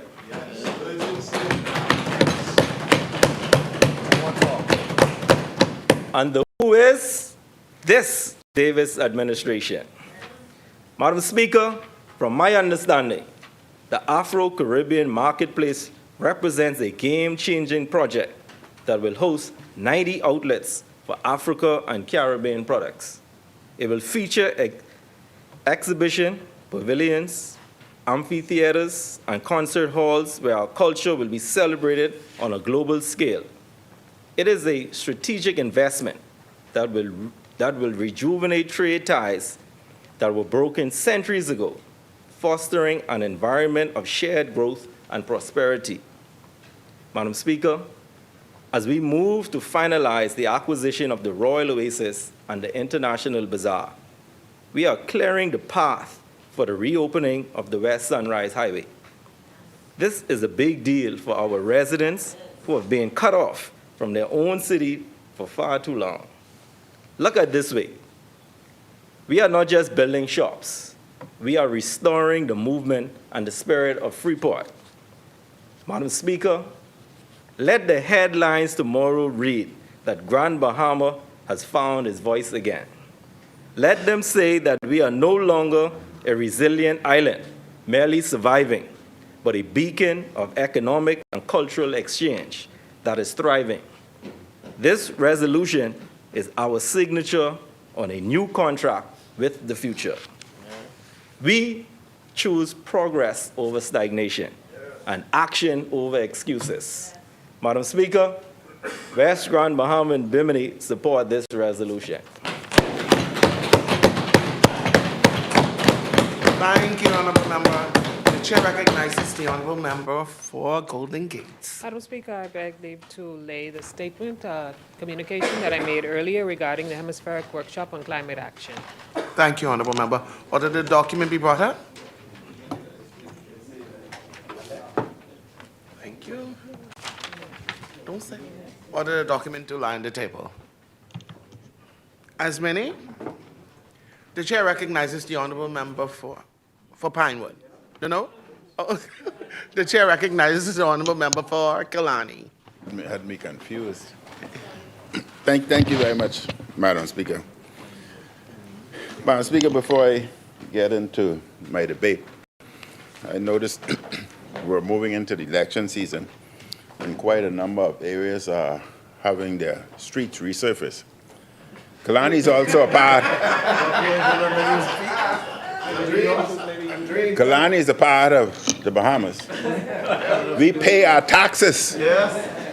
We pay real property tax. Yes. We pay, and you double it on us. We pay VAT and whatever taxes are available. And if we don't pay, you shut us down quick. Only thing we ask is that we have some roadway to get to our homes. That's not difficult. I was driving my wife the other day in Angliston. She was visiting her home. And I fell asleep. I fell asleep while she was driving.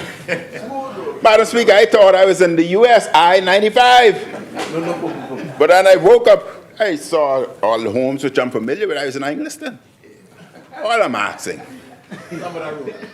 give us a little of what you give in Angliston. Even Tall Pines are here getting new roadways. What is it, Southern Shores?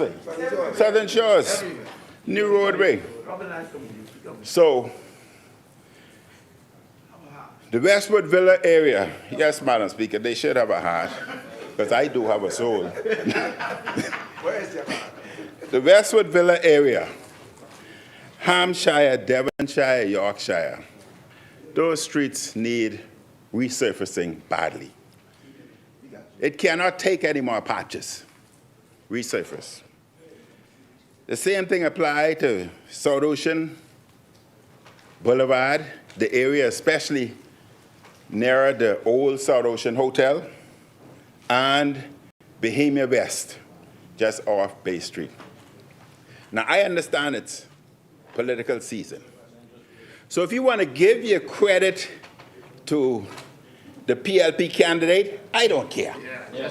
I don't care. We only want the roads repaired so that we can enjoy the comfort like Angliston and the others. That's all.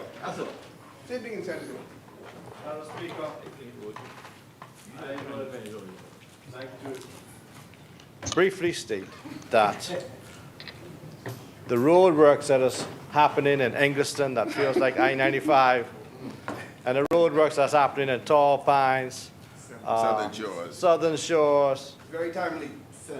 throughout the, not just New Providence, but throughout the Commonwealth of the Bahamas. It's an aggressive road paving program. Even in Kalani, the West Bay Street alignment, that's in Kalani, right? West Bay Street alignment. Yes, Bay Street so long. But ain't that in Kalani? But Madam Speaker, this is a massive flood mitigation program. Yes, but the sea beach area, yes. Okay, so all I want to say is Kalani's not left behind. That's a multi-million-dollar program there to remediate flood, to put a brand new road. Not only that, the beach for the residents in Kalani will now have proper parking so they can enjoy the beach and you could go out there and enjoy yourself out there, Kalani. But the note is taken, and I will ensure that we add those to the paving program so the candidate for the PLP will be able to boast about these beautiful roads as he agitated for in Kalani. I'm glad you mentioned the beach. Goodman's Bay is a challenge. Goodman's Bay is a challenge. Cars still racing within the confines of the park, endangering our residents, especially the children. And the beach is being commercialized. We do not want Goodman's Bay to end up like Paradise Island. That's the public's beach. Let it remain in the hands of the public. Spain and those were having such challenges, you know. They had to step and introduce regulations so as their residents would have access to their own parks and their museums because they were being taken over. Don't let us fall in that category. But Madam Speaker, I rise today on behalf of the people of that great constituency in the West, Kalani, to contribute to the debate on the resolution to borrow $1.86 million from the African Export-Import Bank. And the purpose of the loan is to provide funding to a government-owned company for development of an integrated Afro-Caribbean marketplace in Grand Bahama. The goal of this marketplace is to boost trade, investment, and connectivity between Africa and the Caribbean. I support the resolution. The timing of it, however, is quite curious. The governing party has selected all of its candidates for the next general election. The governing party has also launched its official campaign. An election appears to be imminent. We are in the last days of the New Day administration. The PLP is now trying to do all it can to make itself look good and gain a few votes before the people go to the polls. Make us look good and fix Kalani roads. The governing party knows it has a problem in Grand Bahama. After nearly 4.5 years in office, the PLP has had few successes on our second most populated island. There is no new airport. Grand Lucayan has not been developed despite multiple announcements, public relations stunts, and big talk. The people of Grand Bahama know that they can't believe anything the PLP promises for Grand Bahama. People in West End are still waiting for the empty promises the PLP made in West End during the by-election. The major carnival project on the island was a deal set in motion by my administration. There will be no new airport during this term. Grand Lucayan won't be developed during this term. The PLP has long talked about this marketplace on Grand Bahama. The PLP is a party of big promises, big excuses, and spectacular failure.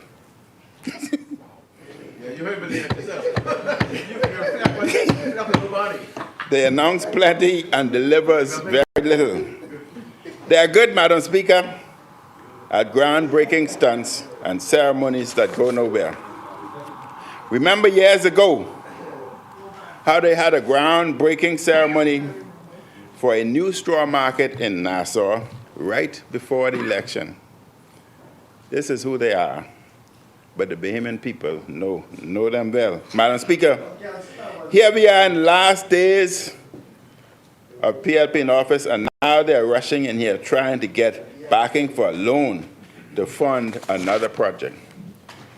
This initiative, too, will not be finished in this term.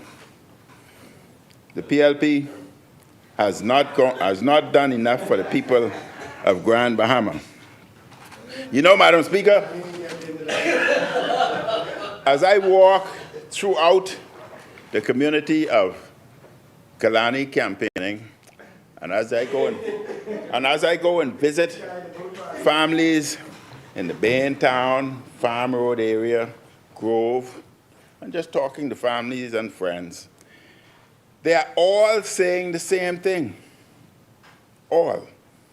South, Central, and West. They're all saying the same thing. And what they're saying is they don't want either party. They don't want to vote for either of you. So I think this is a great opportunity for independent candidates. Great.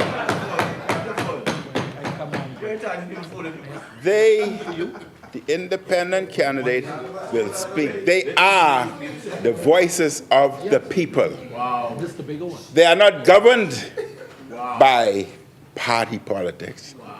They are not controlled by any whip. They speak for the people. So if the government say they are in favor of certain things, there may be members of the government who may not be in favor. But the whip, they must say yes, they are. But the independent is the voice of the people. And the independent will speak for the people. And what they must understand, Madam Speaker, what they must understand is the independent has all the benefits of every member in this parliament. They can bring laws, they can bring legislation, they can ask for committees, all the powers. They must understand that within this power, within this parliament, we are all equal. And there are a lot of people out there who may want to go independent. This is their opportunity. Because West, Central, and South are saying they want neither. They want none of you. Madam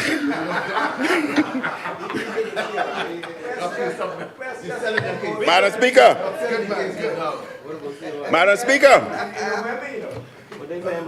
no, I have at least another month to talk. I have a lot of time to talk. Right-thinking Bahamians support attempting a marketplace on the island. But they, the PLP, wait until the last moments of the term before trying to finalize a loan. If the government was more serious about the market, they could have cut their luxury travel bill, that travel budget, and their budget for PLP consultants. They could have used that money to build a new market at least 2 years ago. Madam Speaker, Grand Bahama residents have serious concerns about the future of the island under this government. A media house reported this week that the Grand Lucayan deal collapsed and that the government was looking at other options. This caused the government and proposed developer to issue statements saying that the deal is still on. The proposed developer even said that within the next 2 weeks, announcements will be made about the way forward. The speculation about the collapse of the deal is understandable. But the PLP administration announced last year that the property was to be sold to a subsidiary of Concord, Wiltshire for $120 million. We've seen that, not seen that money yet. Where the money, Zuma? In the bank, man. In what? In the bank? Yeah. Must be a different kind of. Madam Speaker, they had a big party in Grand Bahama celebrating that deal. They sure did. The chair recognizes the honourable member for Fort South.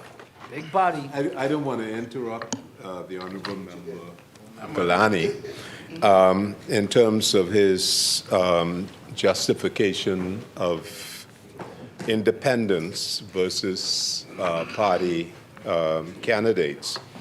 But the honourable member quoted from a newspaper about events which, about speculation. Yeah. You quoted from the newspaper. You quoted from the newspaper, and I think the honourable member is well aware of Rule 33, is that you have to adopt it. You have to adopt it as your own. And I think we all know that that report was totally unsubstantiated, no sources or anything. So I don't know how responsible it would be to adopt something, but since you introduce it, you either withdraw that quote, because it's very clear. But he shall not quote from newspapers unless he adopts such quotation as his own words, and such are relevant to the business under the debate. So do you adopt that report as your own? Let me say what I said. A media house reported this week that the Grand Lucayan deal collapsed and that the government was looking at other options. That was reported. I adopt what was reported. Okay? Now, Madam Speaker, as I go on, there was plenty of food and drinks, and since then, however, little to nothing has happened at the resort. The remaining staff has struggled to get paid on time. Can't pay the people. Even though PLP consultants, some with more than 2 contracts, getting their big money on time. Some staff members went to the media to complain about not getting their hard-earned wages. Now we hear in the press that the government plans to terminate the workers. The media and members of Grand Bahama community have called on the government to fully disclose what is going on with the Grand Lucayan. Something clearly went wrong from the moment the deal was announced to now. Was the developer unable to get funding for the project? It's a question. Was the government supposed to build the airport as part of the deal? The public, Madam Speaker, just do not know the facts as to what is happening with this important project. This is the same kind of secrecy and lack of accountability that is typical of this administration on everything from so-called energy reform and the expensive jet the government flew on to Africa. Madam Speaker, this marketplace idea is in some ways just like the Grand Lucayan. PLP talks about a proposal. They make announcements about it. If I have time, I can address that Obama and shut the two of y'all up right here.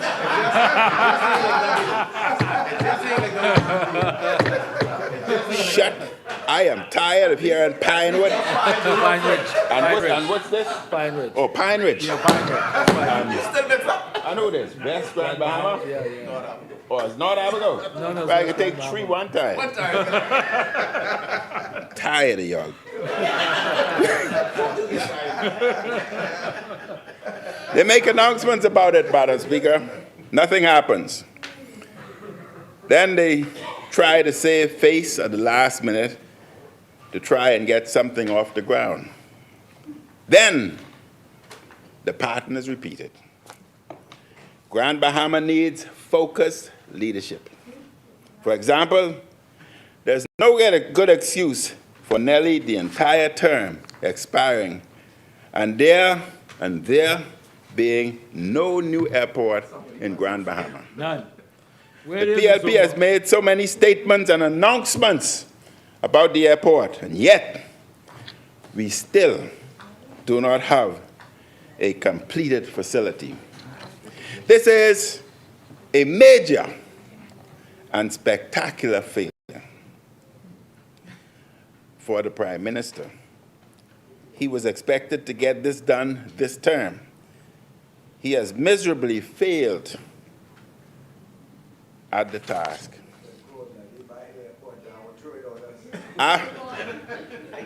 See, I'm not going to say much about the airport.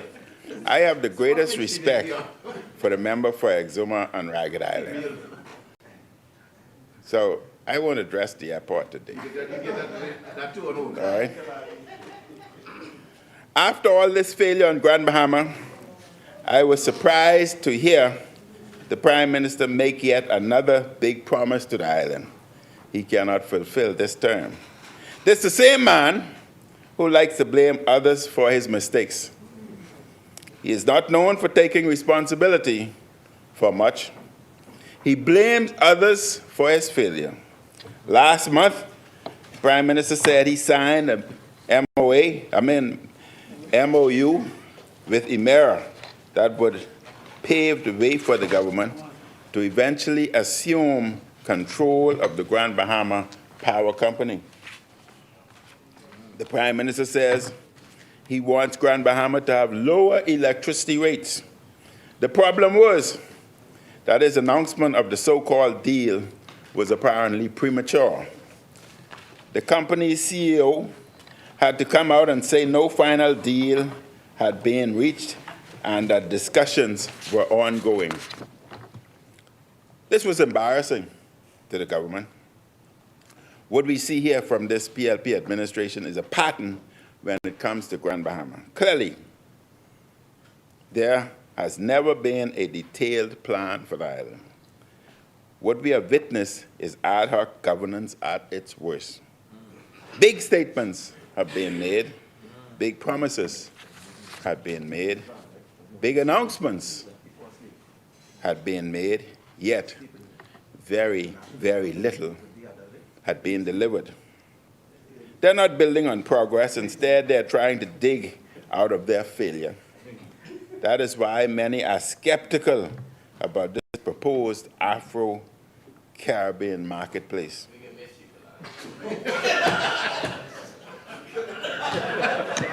Listen, Kalani can be here.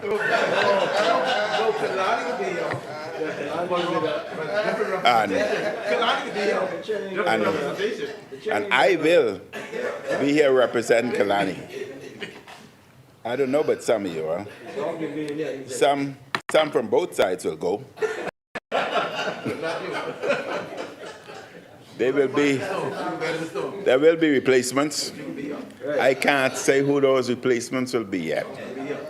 Only God can answer that question. The PLP is not building on progress, Madam Speaker. Instead, they're trying to dig out of their failures. That is why many are skeptical about this proposed Afro-Caribbean marketplace. The announcement about it and then rushing in here to borrow money at the last minute follows a pattern of trying to seduce Grand Bahama voters. Trying to seduce.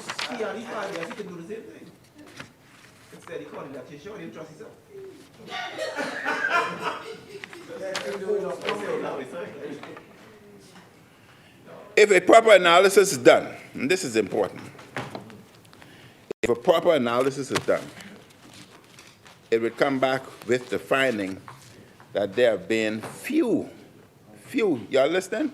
Few accomplishments under the PLP during this term. And during my term, Madam Speaker, as Prime Minister, in spite of Irma, in spite of Dorian, and in spite of the pandemic, the party's record may have been silent, but the accomplishments, just to name a few accomplishments, in spite of those challenges, UB, BTVI, and Barmsey were made free. Every student coming from the Bahamas, from the Family Islands to any of those institutions were given $500 subsidy for accommodation. I would hope that that now would be increased to $700 as a result of the cost of living. Preschool has expanded, giving opportunities for many Bahamians to attend preschool. Government subdivisions have been declared through legislation tax-free zone. Affordable Homes Act 2018. The inner city was declared tax-free zone to be expanded to, and the amendment was already made. It was only a matter of bringing the legislation here. To be expanded, St. Barnabas, Angliston, parts of Fox Hill, parts of Camp Road, parts of Fort Charlotte, and Gambia. But what did you do? First thing, you came into this parliament and you canceled the tax-free zone for the inner city. You canceled it. But you didn't cancel Bay Street. Bay Street's still tax-free. But you canceled my brother zone. You canceled my auntie zone. All right? SPDC was introduced, and was our intention to increase SPDC, Small Business Development Centers, to $50 million per year, $250 million over 5 years, to assist the young people, entrepreneurs, orange economy, etc. A number of infrastructure occurred. The Nassau Cruise Port, that beautiful structure there. The South Eleuthera Cruise Port. South Eleuthera, it had to be started, eh? 100-meter, the 100-meter race is never won unless somebody starts. Yeah. Nah, you know. Then, in Andres, Madam Speaker, in Andres, in spite of all the challenges, in Andres, the bridge at London Creek was built. Bridge and extensive dredging in Stanyard Creek to replace the 60-year-old collapsing relic. Roads in Central Andres, roads in South Andres, gymnasium in South Andres. In Grand Bahama, New Smiths Point seawall, extensive repair to dilapidated Supreme Court building, complete refurbishment to decaying post office, island-wide road paving, seawall in Mangrove Key, dredging pier area in Mangrove Key, and renovate docking facility. Madam Speaker, in Long Island, new bridge to Newton Key, began new road paving works, Monument Road, developed plans for new airport, and successfully tendered project in Spanish Wells. Modern new bridge to Russell Island, extensive road paving in Abaco, miles of road work, Ernest Dane Highway. The chair recognizes the honourable member for Freetown. You just trouble. Madam Speaker, my point of order is simple.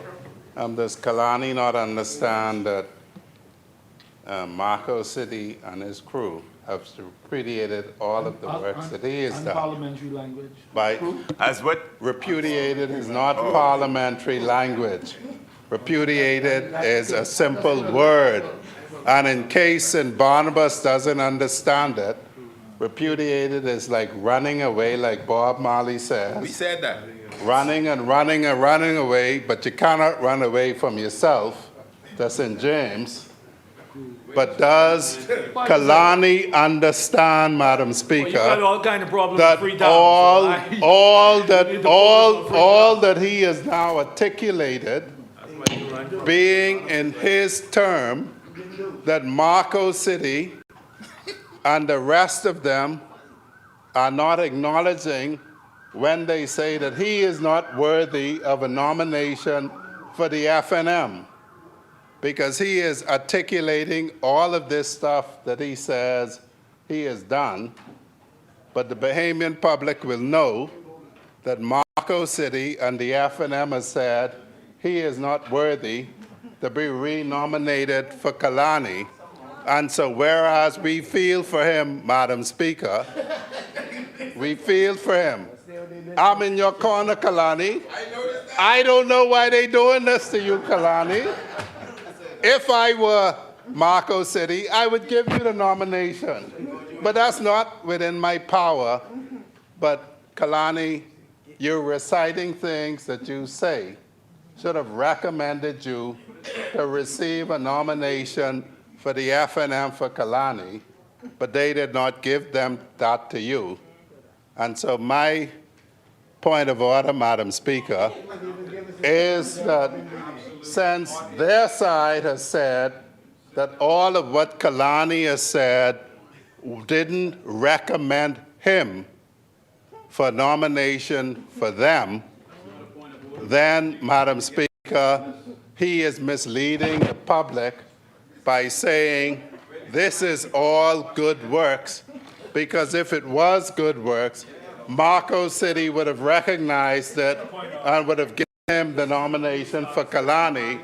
But Marco City did not, Madam Speaker, and so by him standing up and advancing this as good works when Marco City did not recognize it, and St. Barnabas did not recognize it as good works, he should desist from this list. Thank you, Honourable Member. And I will, Madam Speaker. we have the word crew replaced with members, okay? Madam Speaker. I was on Parliamentary. I was only pointing out, thank you very much, Freetown. I know. I was only pointing out to my people, look at the camera, and I went with you all. I was pointing out to the rest. No, they watching me. They watching me. I was pointing out that in spite of Irma, Dorian, and the pandemic, we were successful in a lot of projects. And with you had no catastrophic disasters and did very minimal. That's the point. That's the point. Now, I could go through and name a lot more, but I take your point, so I'll move on. Madam Speaker. Madam Speaker. The economy began to rebound. Let me finish quick, because I want to deal with you too.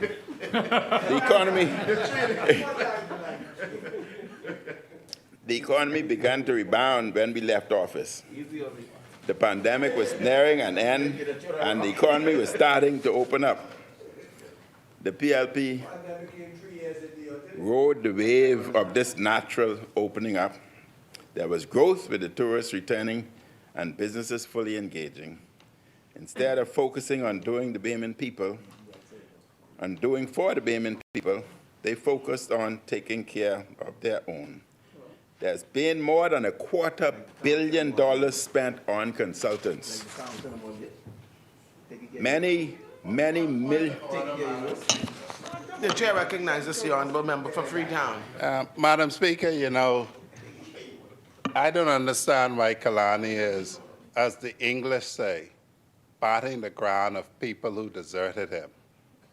But when he says that we opened up as they opened up, I remember quite vividly when we were opening up, they said we were opening up haphazardly. We were reckless. And we were reckless. And so to me that means, Madam Speaker, they would not have opened up as we opened up. And that is just plain. But quite clearly, Madam Speaker, what Kalani must confront is that what we did was not ordinary. Because if it were, we would not have been described as being extraordinary. What's the word that the foreign white people use? Remarkable in what we did. And so I understand the problem Kalani has, that he is defending his legacy when nobody else on his side is defending his legacy. And that's not a shame on him. That is a shame on Marco City, on St. Barnabas, on St. Anne's, on Long Island, on East Grand Bahama, that they seek to benefit from the work of Kalani, that they seek to benefit from, but then seek not to give him the credit. Ingratitude is the worst character defense that character form that anyone could ever have. And if I were on that side, at least I would acknowledge that my leader at the time, if I'm saying that we were all right, you know, Kalani, I would say, I would fight your ground for you. I would stand with you and say, you did well, and we did well. But I would never say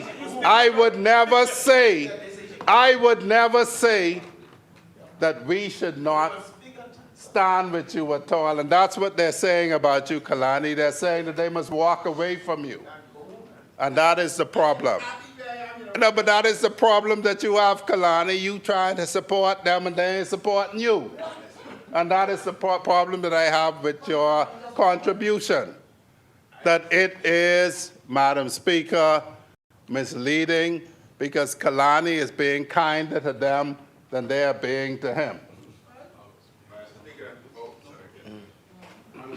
The chair recognizes the honourable member for St. Anne's. I'd ask you, Madam Speaker, if you could ask Freetown to stay until the member for Kalani actually finishes his contribution. I'm sure he'll be wrapping up now that he's arrived in the House halfway through the day. This honourable member has on multiple times defended the track record of the past administration and previous administrations. I've even highlighted the fact that the bridge was built in Spanish Wells. I think it was most recently when we did the blue carbon credits. I went through an entire listing. So I'm not sure which side of the bed Freetown woke up on or even which bed he woke up in today. But just let Kalani, Kalani finish his contribution, please. Honourable member, now that is out of order. Don't do that. And I will have that stricken from the record. The chairman recognizes the honourable member for Freetown. St. Anne's worked with me, so I understand why he says that. But Madam Speaker, through you, I would advise St. Anne's. I'm much older now. And what I would say, Madam Speaker, is simply this. I did not see St. Anne's when they denied Kalani a nomination, standing up and saying to his leadership that Kalani should have a nomination. I didn't hear any of them on that side stand up for Kalani, who in fact, and I'm not being gracious to him, but he gave all of them an opportunity. And what I find disturbing, and the Bahamian people should find disturbing, is a man who gave you an opportunity. You ought not to kick him to the curb just like that. Because if you do that to him, who activated your career, imagine what you will do to people who had nothing to do with you. I bear no brief for Kalani, but over the last couple of months, what I have found very disturbing is that people who have Kalani has empowered, who Kalani has given life to, have determined that they're going to put him on the scrap heap, and they run on with it. And Madam Speaker, if I seem impassioned, it's because I'm a family island man. And the one thing you're supposed to do is recognize and acknowledge your elders. And I ain't calling Kalani old, right? But the one thing that happens, this is a man, none of them, the thing that amazed me, Madam Speaker, and if I may have your thing, nobody says that he doesn't do his job, you know. Everybody says he does excellently where he was, but they wanted to consign him to the scrap heap of history. That's what Marco City says. That's what Simbanaba says. And the only thing I'm saying, Madam Speaker, is that the Bahamian people, when they evaluate them, should evaluate how they're dealing with Kalani before they determine how they deal with them. Thank you, honourable member. The chair recognizes the honourable member for St. Anne's. clear that pressure is very tall in Freetown. Today, he is here not promoting his party's record over the last term, but now saying, no, actually the F&M term in the last administration was quite exceptional, and he's agreeing with the accomplishments of the last F&M administration. And that is exactly Killarney's point. Killarney is saying the PLP administration has achieved very little. These are all the things that were achieved in the last administration. The last administration he led, and Monroe is now standing up 3, 4, 5, maybe even 6, 7 times before we end tonight, talking about the great things that were done in the last administration. It boggles my mind, Madam Speaker, but what got me to stand up just now was that he was making assertions that he was not aware of the business of the F&M when the decision was made not to offer a candidacy. I mean, the gentleman was a DNA candidate. He ran against the PLP. He's now a PLP candidate, and now he's in the House begging to know F&M business. Choose your party, Freetown, because the members of Freetown will choose their candidate and the MP in the next election. And as I said, pressure is tall, Madam Speaker. The chair recognizes the honourable member for Freetown. Because Sinan suggests that I lauded them. I did not laud them. What I said very simply is, Kalani is standing up, and to his credit, Kalani is advancing what he says is his record. And I don't agree that it's a laudable record, but Kalani is lauding his record. The point I make, so that the Bahamian people are not misled by my junior, is simply this. Kalani is lauding his record. Now, his record, the rest of them have no record other than Kalani's record. And the fact that they don't understand that and acknowledge it shows the Bahamian people what their judgment is. And so Kalani is lauding and defending his record. And I don't agree with him, but he is doing it robustly, and we always see him doing it robustly. He throw his rock and he leave. But he is defending his record, and the point that I make, so that St. Anne's can be clear and learn this final lesson from me, is that if this is my man under whom I served, because East Grand Bahama served under him, East Grand Bahama served under him, Marco City served under him, St. Barnabas served under him, Long Island served under him, Central Grand Bahama served under him. All I'm saying, Madam Speaker, is they should have enough respect for the man who gave them life not to do that to him. And it's as simple as that. And as the old people say, Madam Speaker, how could you bite the hand that feeds you? And you know, Kalani won't do it, you know, because Kalani have too much class to do it. But St. Barnabas sitting next to him, he gave you the job, man. Why you ain't stand up for him? He gave you the job. You ain't stand up for him. You let them put him down. You need to stand up for the police and make sure the police And I do that every day. I do that every day. Stop deflecting.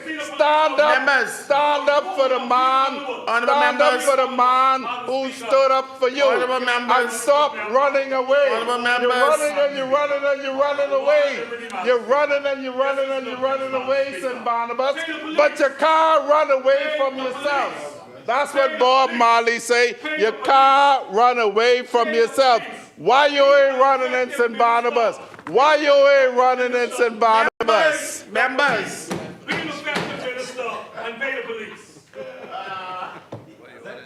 You're running and you're running and you're running away, St. Barnabas.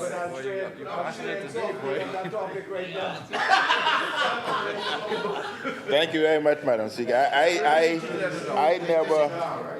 never dreamt that just talking about successes that occurred while I was Prime Minister would cause such great debate. But while you're at it, and I only have a few minutes left. He's an henchman. While you're at it, I want to add in there the airport at the Berry Islands and the dump fire that was a plague. Yeah, the dump. There was a plague in this New Providence and could have possibly been a hindrance to the development of Bahama. We resolved that also. But, Madam Speaker, before I close, I just want to answer the member. He said how well they did in terms of opening up post-Dorian, not Dorian, COVID. But, Maud, in spite of you having, leaving in place 100,000 people vaccinated when you took over, PPEs were present, medical facilities improved, medical care improved, vaccinations were present, medication was then available, which were not available during our time. More deaths occurred under you. With all the medication. Madam Speaker, I'm not going to get in that debate today, but I see the member for Pine Ridge. She left. She left. I wanted to deal with her today. I don't want to do three. I don't want to do three debates. I want to strangle three one time. Not just one. But, Madam Speaker, Galani supports, not literally, figuratively, Galani supports the resolution. Thank you, Honourable Member. As many?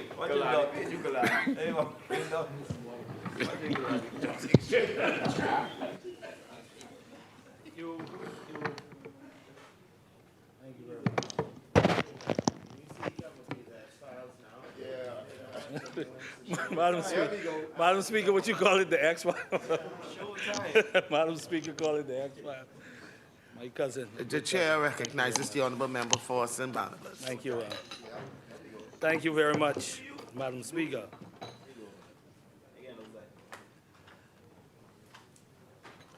Thank you very much, Madam Speaker. Madam Speaker, I rise on behalf of the good people of St. Barnabas, namely Coconut Grove, Black Village, Big Pond, Oaksfield, and the Rock Crusher community. It continues to be an honor, Madam Speaker, to serve as the Member of Parliament for St. Barnabas, even as, Madam Speaker, the party has asked me to serve as the standard bearer for St. James, Madam Speaker. Madam Speaker, transitions happen. Ask the member for Tall Pines, who transitioned from Pine Ridge to Tall Pines. Ask the PLP's candidate for St. Barnabas, who moved from Golden Isles. I don't know the circumstances in which they transitioned. But, Madam Speaker, political parties make decisions, Madam Speaker. And, Madam Speaker, again, it continues to be an honor to serve as the Member of Parliament for St. Barnabas, Madam Speaker. And they will continue to be family.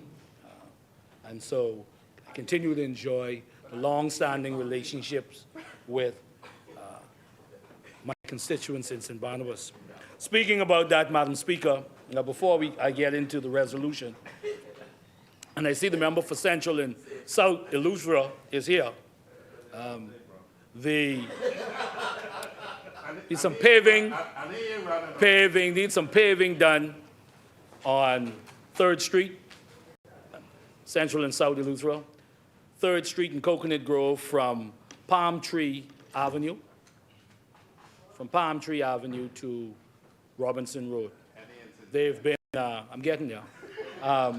They have been asking for that for a while. So we'd appreciate, as diligent as you've been with other concerns there in St. Barnabas, Madam Speaker. Also, Madam Speaker, the residents of Coal Harbor, Madam Speaker, have residents of Coal Harbor, Madam Speaker, speak for many different people, Freetown. We are national leaders. Speak for the people in Freetown too. They say you got to go. So I spoke to them, and that's what they say. So, Madam Speaker, but in Coal Harbor, the residents of Coal Harbor have spoken about the need for some paving to be done, a number of potholes, so Central and Saudi Luttra. Right? Thank you very much. Madam Speaker, this has been an interesting debate today, Madam Speaker. And Madam Speaker, I would like to commend you that you've allowed some deviation from what should be a substantive debate on this resolution. And Madam Speaker, it adds to the color of debates. Though I thought the member for Freetown was quite abusive in his contribution, very, very much so. And he isn't usually that. What's the point of order? What's the point of order? I say that I thought that. You said abusive. The chair. No, but you don't run the chair. You don't run the House. The Speaker does. The member for St. Barnabas has asked what the point of order is. The point of order, Madam Speaker, is he suggested I'm being abusive. The only speaker I've risen on point of order for was Kalani. Kalani has never suggested that I've been abusive in how I have pointed out that St. Barnabas, Marco City, and the side opposite. I'm answering the point of order, Madam Speaker.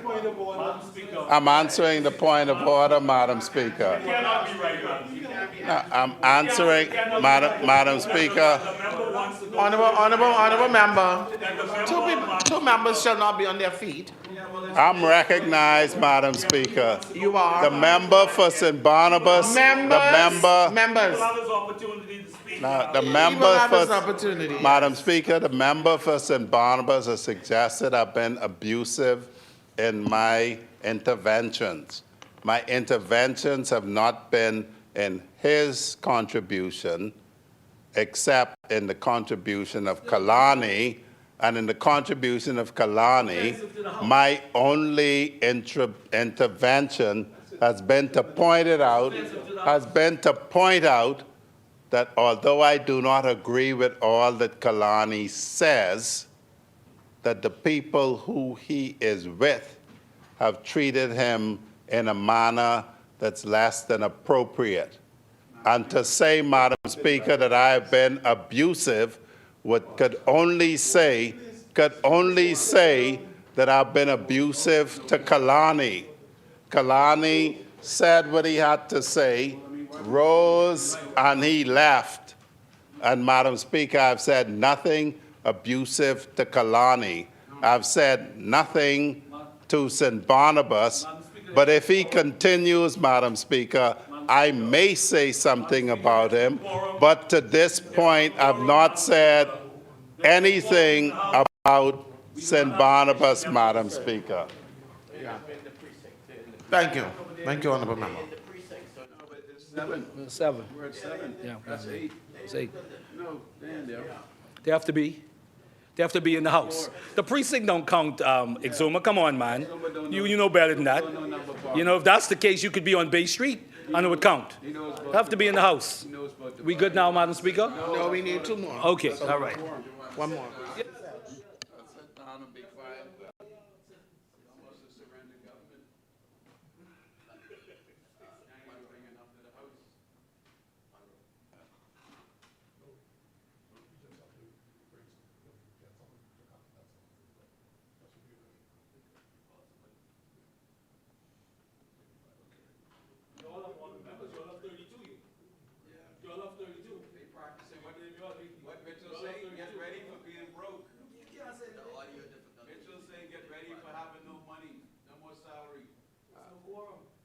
Madam Speaker, it's very simple. In the precinct. You have not made anything simple today. No. This will not be simple. No, that's not. You know, I thought Sinans had learned some stuff, right, Madam Speaker? Speaker, if there is no quorum, why are we engaging in this no quorum? There is none. The House right? The member, there's no quorum, and the member is standing to talk. The House is adjourned. There's no quorum. Someone make sure it's right. Madam Speaker, And he knows very well as a case. I've never seen this, Madam Speaker. There's no quorum. This is quite concerning. I've never seen this conduct before. And they have 32 members. Something is awry. It's quite concerning today, this conduct I'm witnessing. Casey knows what yeah, a quorum is. Madam Speaker, if I may be recognized. No. The House is not sitting The right House is now. sitting, you need a quorum. Yeah, we all You have to see you. recognize. We all see you, we don't recognize you. That's 9. Sit, What child will make 9? No, that's not the point with the rules. Right now, Madam Speaker, no. Madam Speaker, people who are not KCs are purporting to tell you what I will tell you. Okay, so being a Honorable members, we now proceed. Yeah, We now have a quorum. Now, Madam Speaker, Madam Speaker, if I might, because I stood at a time. Remember, he was on the I speech. stood at a time. He was responding. I stood. What is going on, Madam Speaker? This gentleman seems- You know, Madam Speaker, I thought you were in charge and they don't want to listen to you. Everybody in charge today. The chair recognizes the honorable member for Freetown. Give us a moment, Sir Matters. Madam Speaker, as I say, the problem with the side opposite is they determine that they know everything. Even when, Madam Speaker, they may have no standing to do it. They assert as to what the quorum should be and how the rule is. And the one thing I learned about reading the rule that I tried to teach Sinans is reading the law means reading the law. And so, Madam Speaker, if they wanted to assert that, they should direct you to a rule and read it. And Madam Speaker, I do not agree with their interpretation of it. But if Madam Speaker, the marvelous 7, if Madam Speaker, the marvelous 7 says that they are correct, and that's how they described themselves before they had the one defection. If that's how they describe themselves, they are at with the marvelous, well, what rhymes with 6? The stupendous. Let's sit down, man. I'm recognized. I'm recognized,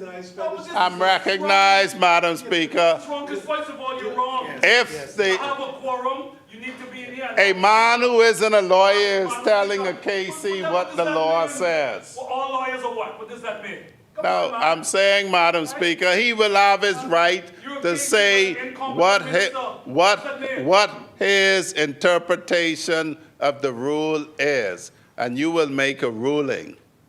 But if the splendiferous 6, being only 1/3 present, and there.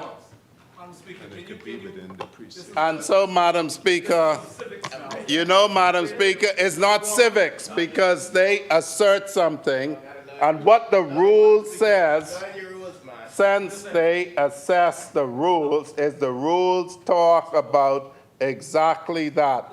And so we read it. When the attention of the Speaker or the Chairman in the Committee of the Whole has been called to the fact that the quorum of members is not present, any member who is within the precincts, and so we know how the other side goes. They make stuff up as they go along. And Madam Speaker, he has defined who the precincts is. And you know, when I heard, Madam Speaker, there's a saying that they say, just say sorry and mean it. Just say sorry and mean it. Just say sorry, St. Barnabas, and mean it. No, thank you. But Madam Speaker, He was a conspirator, though. He was a conspirator. Madam Speaker, though this is not the subject of this debate, can you bring clarity to this, Madam Speaker? Because, Madam Speaker, as prolific as the member for Freetown may be in a court, Madam Speaker, as he is a KC, Madam Speaker, he's dead wrong on this particular issue, Madam Speaker. Dead wrong. You should be in here, Madam Speaker. So, Madam Speaker, after all of that, Madam Speaker, like I said, Madam Speaker, you know, the member for Freetown, who I've never seen him so unhinged like this, Madam Speaker. I don't know what's going on. I don't know what's going on. I don't know what's going on with the member for member for Freetown, Madam Speaker. Madam Speaker. Madam Speaker. I'm joined with. Thank you, Madam Speaker. Thank you, Madam Speaker. And like I said, Madam Speaker, the member for Freetown. I didn't protect you before, you know. The member for Freetown, Madam Speaker, continues to get up in this House, right, and articulate on so many different issues. And as the government, as the leader for government business in the House, that is his right. But Madam Speaker, as the Minister of National Security, the honourable member still continues to stand up and can't give a reasonable and justifiable explanation why members of the Royal Bahamas Police Force, the people who are sworn to protect us, Madam Speaker, can't get their gratuities, Madam Speaker. But yet the honourable member continues to stand here and pontificate, Madam Speaker. Yes, and I will continue to speak on behalf of the men and women of the Royal Bahamas Police Force, because the Minister of National Security in the Commonwealth of the Bahamas refuses to speak for you and ensure that your gratuities Point of order, are paid. Madam Speaker. The chair recognizes the honourable member for Freetown. Madam Speaker, the member for St. Barnabas is being...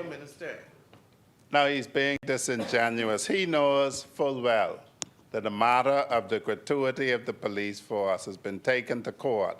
And I understand that they don't respect the court. I understand that. I understand that they don't have a respect of how the system works. I understand that they would like the Minister of National Security to dictate to a court. You say they. Okay. Oh, sorry.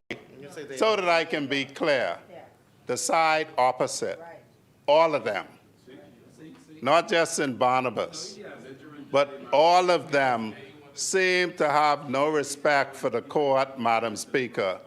On the last occasion that St. Barnabas raised this, I pointed out to him that the matter had gone to the court, that as Minister of National Security, he's the shadow minister. So he is suggesting how he would act. But the rules have also indicate that. As the Minister of National Security, I pointed out to him that I must respect the separation of powers and the job of the judiciary. He continues to press this. So what he is demonstrating to the Bahamian public is that he would not respect the separation of powers. He would intend to dictate to the judiciary. If that is not his view, Madam Speaker, he should stand, and if he is advised that the matter is before the court, he should say whether he, if he were in the office, would intend to dictate to the court what should happen contrary to the separation of powers. Regardless, Madam Speaker, of what I feel should be the case, if the judicial system is engaged, the rules that we observe is that all parties must respect the court, and he should be demanded to say, does he respect the courts or not? Thank you, honourable member. Thank you very much, Madam Speaker. Madam Speaker, let me tell you what I do respect and who I respect. I do respect the courts, but I respect the men and women of the Royal Bahamas Police Force who stop us and stop me every day speaking about their gratuities, Madam Speaker. And as has been consistently shown from the Police Staff Association, that the honourable member for Freetown continues to be dismissive of the men and women of the Royal Bahamas Police Force, whether on this issue or on the issue of the insurance. I'm not going to. The chair recognizes the honourable member for Freetown. Point of order. The point of order, Madam Speaker, is quite simply, as I've said repeatedly, the Bahamas Department of Corrections Staff Association seeks to see me. They have another appointment to see me. The Defense Force, where I was today, this morning, engages with me. Individual police officers engage with me.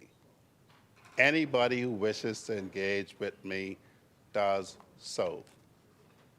And I've said in this place, I challenge the Police Staff Association to access the open door policy.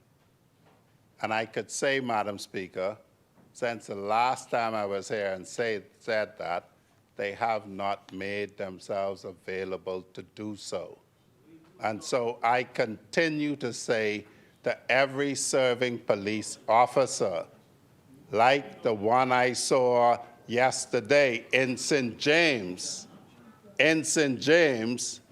that they ought to engage directly with the ministry, as the Police Staff Association is not serving their interests. Thank you very much, Madam Speaker. Madam Speaker, I won't belabor this, Madam Speaker. But the men and women of the Royal Bahamas Police Force knows exactly, Madam Speaker, where this minister, Madam Speaker, has been deficient in dealing with the issues, the issues of insurance coverage, Madam Speaker. Again, it's really sad and shameful that the Minister of National Security continues to dismiss these issues relating to the men and women of the Royal Bahamas Police Force, Madam Speaker. Madam Speaker, you don't have to acknowledge him, Madam Speaker. You don't have to acknowledge him. I'm making my presentation. I'm making my presentation. Madam Speaker, I've said to him that this nasty business that they do of throwing this stuff out and trying to make it remain will not happen. As I've said, in St. James, I met a police officer. In St. James, they don't accept this foolishness that he is talking. In St. James, so that he knows, and after this house, I would tell him the name of the person who is willing to advance their interest. And so, Madam Speaker, everybody knows that if anybody has an issue, they should advance it. And this petty, malicious intent that we have seen in this season will not stand, Madam Speaker. The bottom line to it, Madam Speaker, and I repeat again, any police officer who is not being represented properly by the Police Staff Association is invited and directed to send their concern directly to the Ministry of National Security, because the Police Staff Association is not bringing their interests to the Ministry of National Security, as the Bahamas Department of Corrections Staff Association is and is receiving results, and the Defense Force is and receiving results. They are the only force who has not engaged fully with the Ministry of National Security. And I invite the member for St. Barnabas to stop playing politics and invite them to engage. Thank you, Honourable Member. Thank you, Madam Speaker. Again, Madam Speaker, since the member of Freetown has been Minister of National Security, there are public communications from the Police Staff Association that have extended and conveyed consistent concerns relative to different human resources issues, and specifically the leadership from the member of Freetown, or lack thereof, on many of these issues. So it isn't some phantom, something that I've made up or we've made up. It is something that has been expressed by the Police Staff Association. And again, even in his retort just now, Madam Speaker, he continues to dismiss the members of the Royal Bahamas Police Force, and I will let them, Madam Speaker. Thank you. So, Madam Speaker. Members, thank you, Madam Speaker. recognizes the Honourable Member for Freetown. Madam Speaker, Madam Speaker. Now, Madam Speaker, you know, St. Barnabas believes that because we've been there a while, that suddenly we will permit him to get away with this type of stuff. The one thing that the public is invited to see is that the Bahamas Department of Corrections writes a letter addressed to the Minister of National Security. The Police Staff Association does not write any letter addressed to the Minister of National Security. And the public is invited to realize why that is so. If they were to write a letter directed to me, it would come to me and I would engage with it. If they wish to write a letter addressed to the public for PR purposes, then that is their right. The members of the Bahamas Department of Corrections have received many benefits that when I sit and look, I wonder why the Police Staff Association is not asking for similar benefits for its members. Instead, they continue to write to the public and not to me. Until something is addressed to me with names and persons that I can address, I cannot address it. I remind the public and the police force at large that this individual is the individual who championed their case and got them compensated for overtime. This individual is the person who has said to them all of my career that they protect us, so we will protect them. This individual is the person who will ensure that the officers from the Drug Enforcement Unit who were defamed will be compensated for that defamation. I am not like St. Barnabas, who just talks hot air. I deliver concrete results for persons who step forward, plain and simple. And the officers who were defamed by the press will be compensated, or certainly, Madam Speaker, I will try my best to advance their case. Because unlike St. Barnabas, this side believes in action and not talk. Thank you, Honourable Member. Thank you, Madam Speaker. No, my time ain't almost up, man. I got plenty of time because the member for Freetown, I know what's going on with him today, but, you know.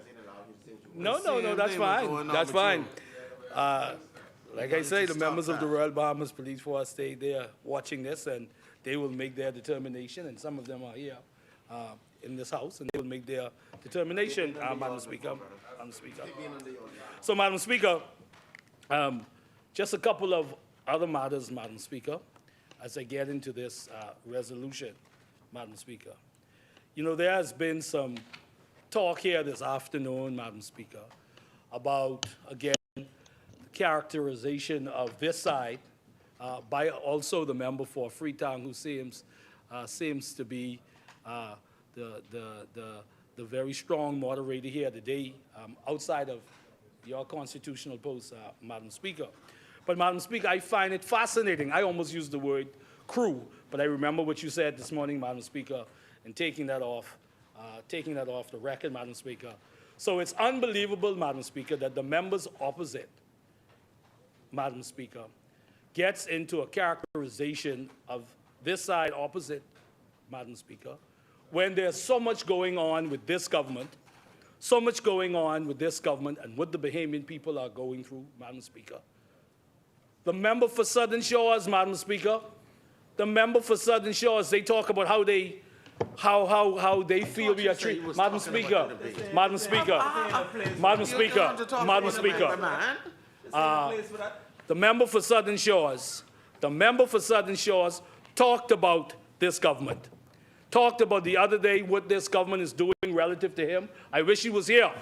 And what the PLP government is doing to him as the sitting member of Parliament. And you remember a couple months ago, Madam Speaker, Southern Shores MP Leroy Major has publicly criticized his party for sidelining backbenchers and concentrating resources in the hands of cabinet ministers. So he said that the members opposite, they just into themselves. They're not into the backbenchers. He was speaking on behalf of the backbenchers, Madam Speaker. This is what he said, Madam Speaker. This is what the honorable member for Southern Shores said, what the members opposite, the cabinet of the Bahamas are doing, that they're concentrating everything and they're only looking out for themselves and not looking out for the constituents.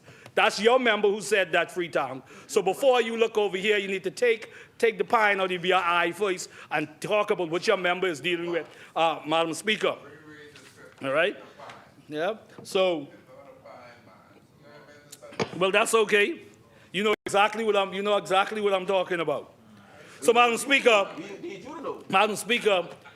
this debate on this resolution, Madam Speaker, obviously we're having this debate with the backdrop of a soon-to-directly election, right?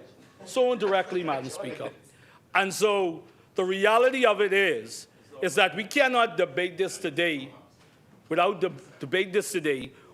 us considering that in a few weeks from now, there's a reason why this government will not be the government a few weeks from now, whenever the election is, Madam Speaker. Madam Speaker, the government has lost credibility. There's no trust from the Bahamian people with this government. The confidence is gone, Madam Speaker, because this government has been filled with promises to the Bahamian people. They've been let down on the issues of illegal immigration in this country. They have been let down on the issues of health care in this country, Madam Speaker. They've been let down on issues of national security, Madam Speaker. They've been let down on the issues of taxes as the Bahamian people continue to deal with the pressures of cost of living and increased fees on government services and taxes, Madam Speaker. So no matter how this government tries to deflect and how this government tries to avoid the great responsibility they have to the Bahamian people, and as much as that they are asking for a second term, the Bahamian people in all of those categories that I would have mentioned are saying, can you imagine another 5 years of this, Madam Speaker? That's what they're saying, another 5 years of this. When nurses can't get paid, Madam Speaker, they call it a glitch. There's always something. They call it a glitch, Madam Speaker. When the Bahamian people were angered about the $180 million of roads in West End, they call it they call it an administrative error, Madam Speaker, administrative error. There's always something why it seemed not to go the way that they promised that it would go, Madam Speaker. And so today, as we debate this resolution on this $1.8 million, and it has been consistently asked by members opposite here, $1.8 million. We are borrowing $1.8 million, as the member for East Grand Bahama said, not for a building, $1.8 million, Madam Speaker. And as was said earlier, that's a little bit more than the money that was spent on that trip, that $1.1 million trip, Madam Speaker. Incidentally, if you look at the mid-year budget performance, you would see, if you went through this, you would see that in terms of deferments, almost another $1 million was again moved to accommodate travel. If you look here, Madam Speaker, if you look in here, almost $1 million was moved from one area where it was appropriated to now travel. So the travel continues. And they moved $1.3 million away from food security to take care of something else, Madam Speaker. So it's a constant issue with this government, the lack of priorities, the haphazard way they've dealt with the fiscal nature of the Commonwealth of the Bahamas and the fiscal interests of the Bahamian people. This issue on this resolution, it is unfortunate as they continue to insult the people of Grand Bahama with promises. We remember when the member for Exuma went to Grand Bahama, and he was big on the transformation that was going to come to Grand Bahama. All of the long promises and the long list of things that would happen for the people of Grand Bahama, and it did not happen. It did not happen. We're still waiting for the real development of the airport. We're still waiting on the sale of the hotel. To this day, nobody has said yet, where's the $120 million? Where it was said it was in the bank. Where's the $120 million? Staff were being taken on to be paid, and even now their jobs are in jeopardy. But yet the government still wants it to come out of their government mouths that some things are happening and things are coming. The reality of it is all of the things that the vast majority of things that they've promised the people of Grand Bahama, unfortunately and sadly, has not happened, Madam Speaker. And nor the member for Pine Ridge or the member for West Grand Bahama and Bimini on their side, as the people of Grand Bahama continue to suffer under the promises of this government, they have said nothing.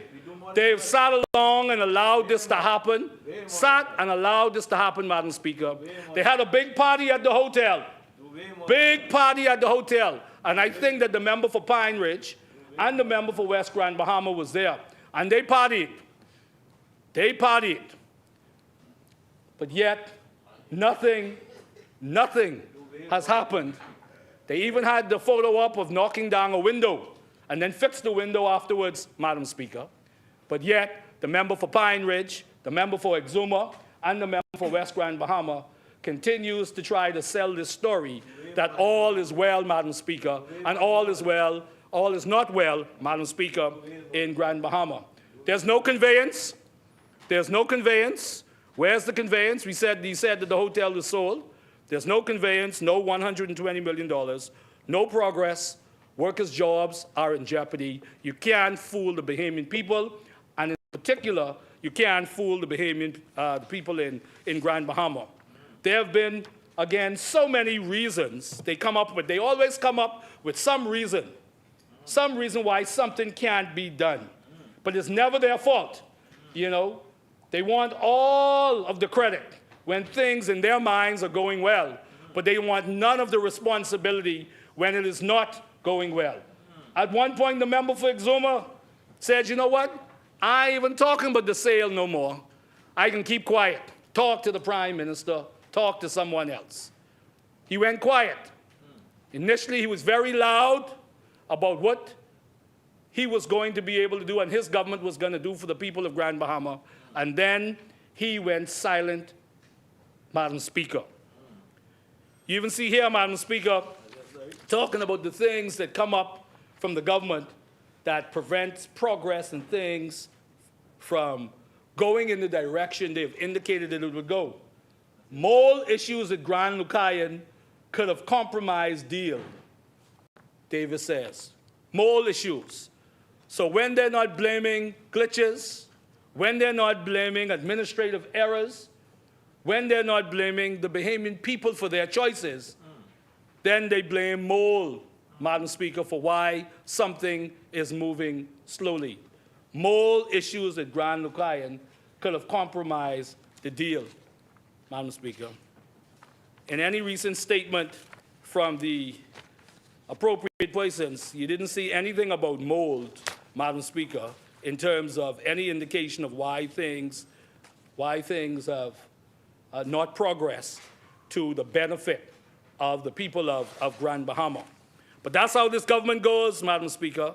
I saw very recently at their launch the member for Exuma, who's right here today, sitting here right now, going through his binders, say, DPM says PLP will focus on ownership in the second term. Ownership in the second term. So the Deputy Prime Minister, the member for Exuma, is conceding that this government has not focused on ownership for the Bahamian people in their 5 years, their first 5 years, these first 5 years. So why then should they be re-elected?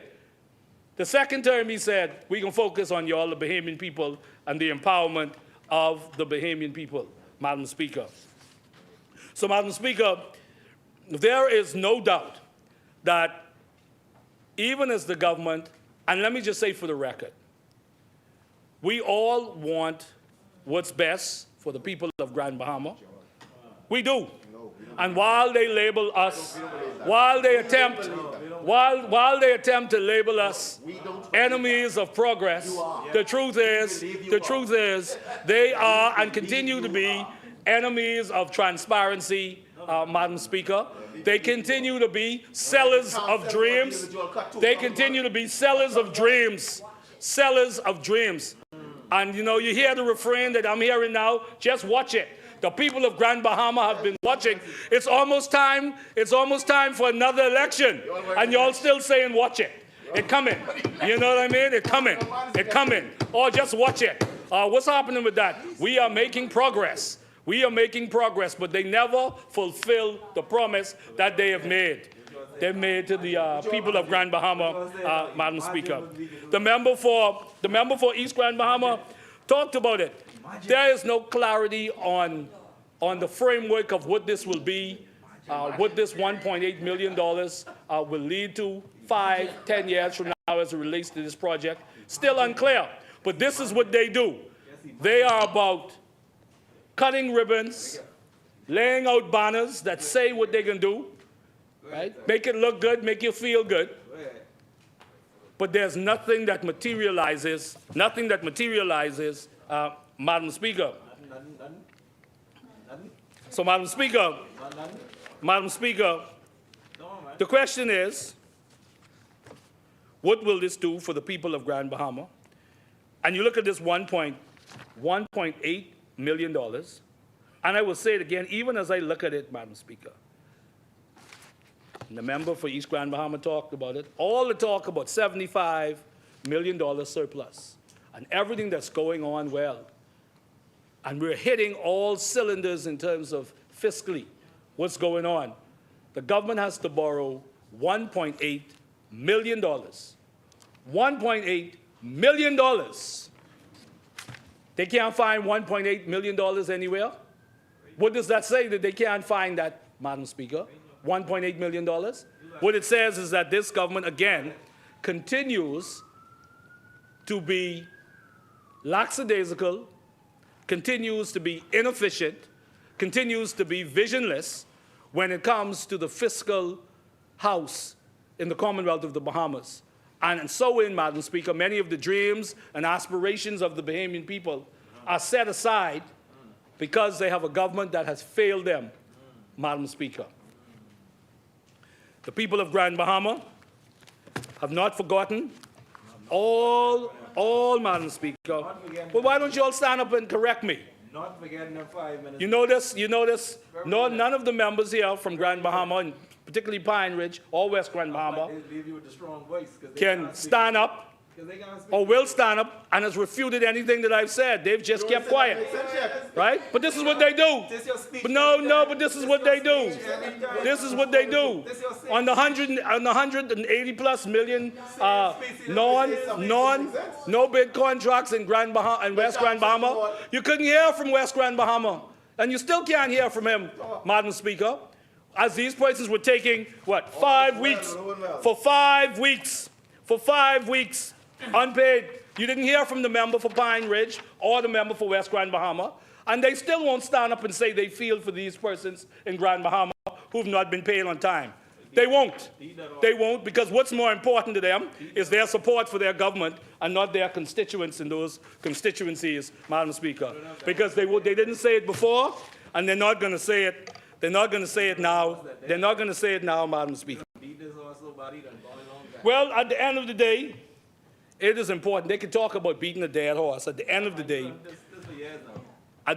day, this is about a government that continues to fail the people of Grand Bahama And no matter how they try, member for Exuma, what's going on with the airport?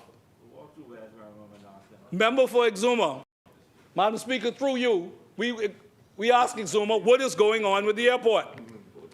What is the status of the hotel?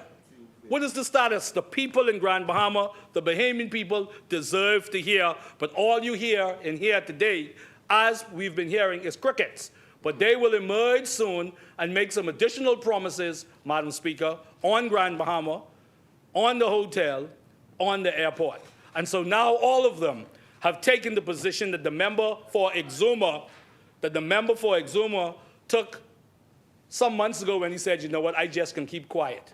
And now, as it relates to the things on Grand Bahama, except where they come and wave the little carrot because now it's election time, all right, now they have to make it look a certain way. Other than that, they are going to keep quiet because there's nothing of real substance relating to these things that they promised the people of Grand Bahama, Madam Speaker. Madam Speaker, as I prepare to take my seat,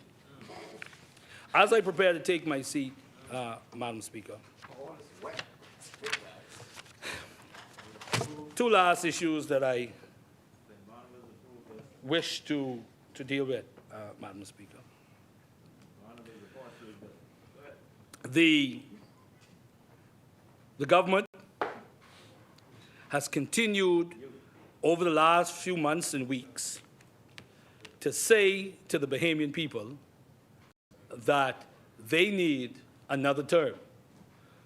And so, as I wrap up, I ask the Bahamian people the fundamental question that any government should be able to ask, or that is asked of a people, is, are you better off than you were when that government came in?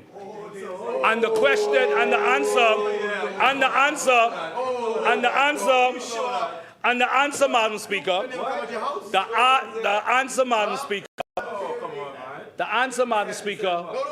when you talk to the Bahamian people, and as they call us and let us know that things are not going in the right direction, Madam Speaker, talk, Madam Speaker, to the immigration officers and ask them if things are going well and they can't get paid. Talk to the members again of the Royal Bahamas Police Force who have put their life on the line every day and try and get their gratuities. Talk to the nurses in this country and you ask them if they've gotten their money, right? Obviously the member for Tall Pines talked about it being a glitch. The reason why they didn't get their money, Madam Speaker. Talk to the teachers, Madam Speaker, in this country about how they feel about what the government is doing. Talk to everyday Bahamians and ask them how things are going if they want another 5 years of these taxes and the increased burdens on them, Madam Speaker.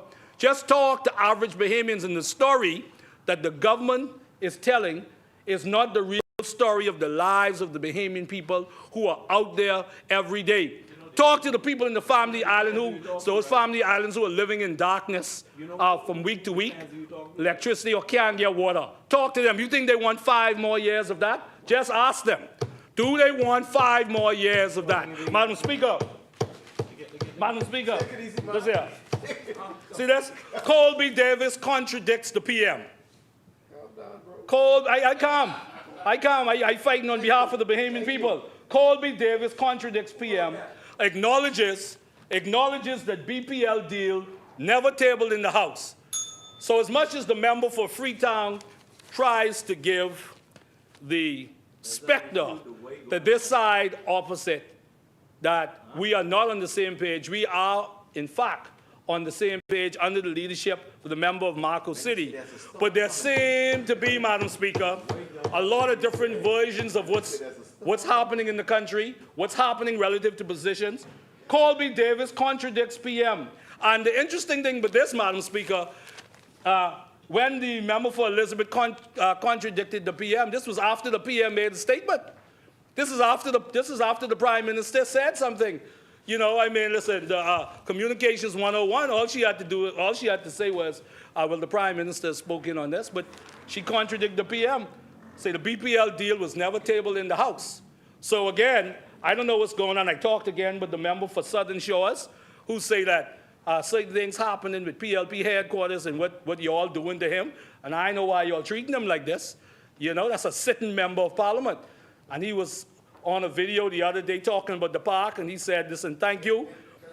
Say thank you, you know, for cleaning up the mess, that y'all caused, you know. So, Madam Speaker, on behalf of the people of St. Barnabas, I want to thank you, Madam Speaker, for being so gracious today in terms of carrying out your duties, that you allowed the debate to have much color today, and that's good for our democracy, Madam Speaker, and St. Barnabas thanks you.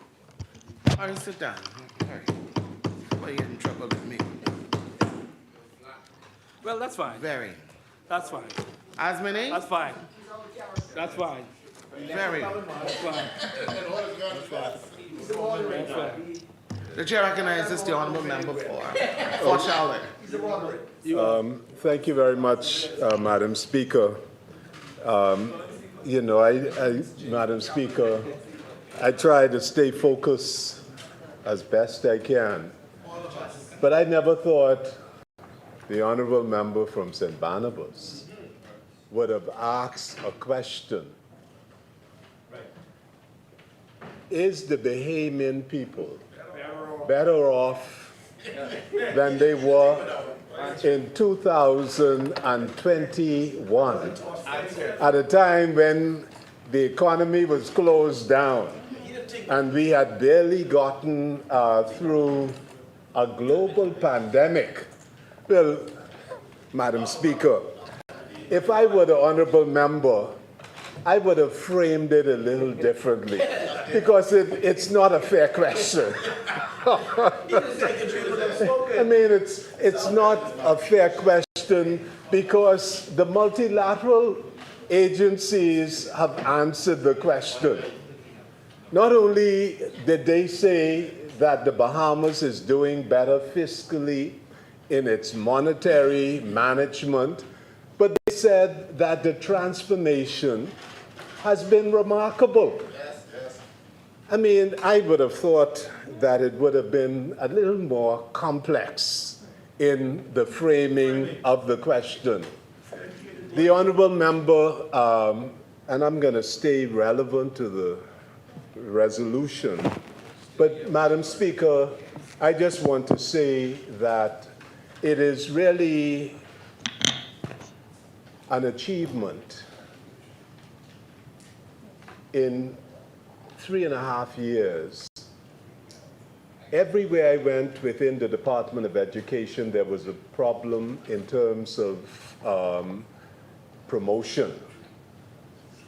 By July of last year, the Department of Immigration promoted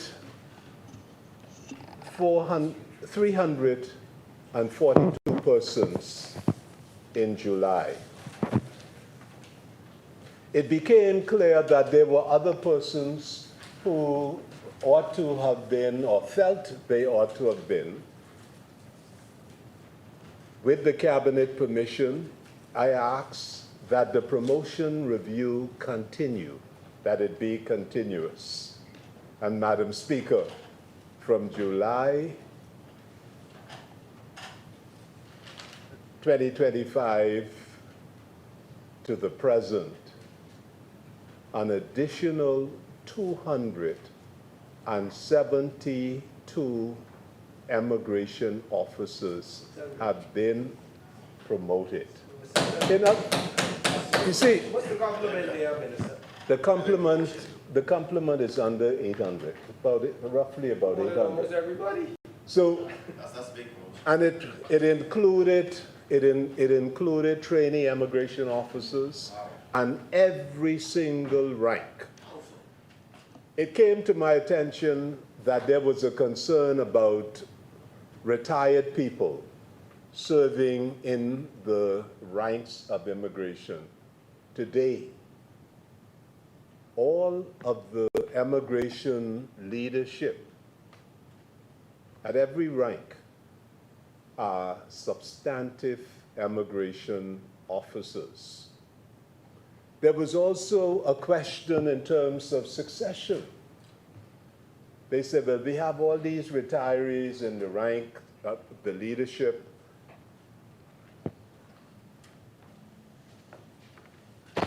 Thank you. 2 months later, after the promotion,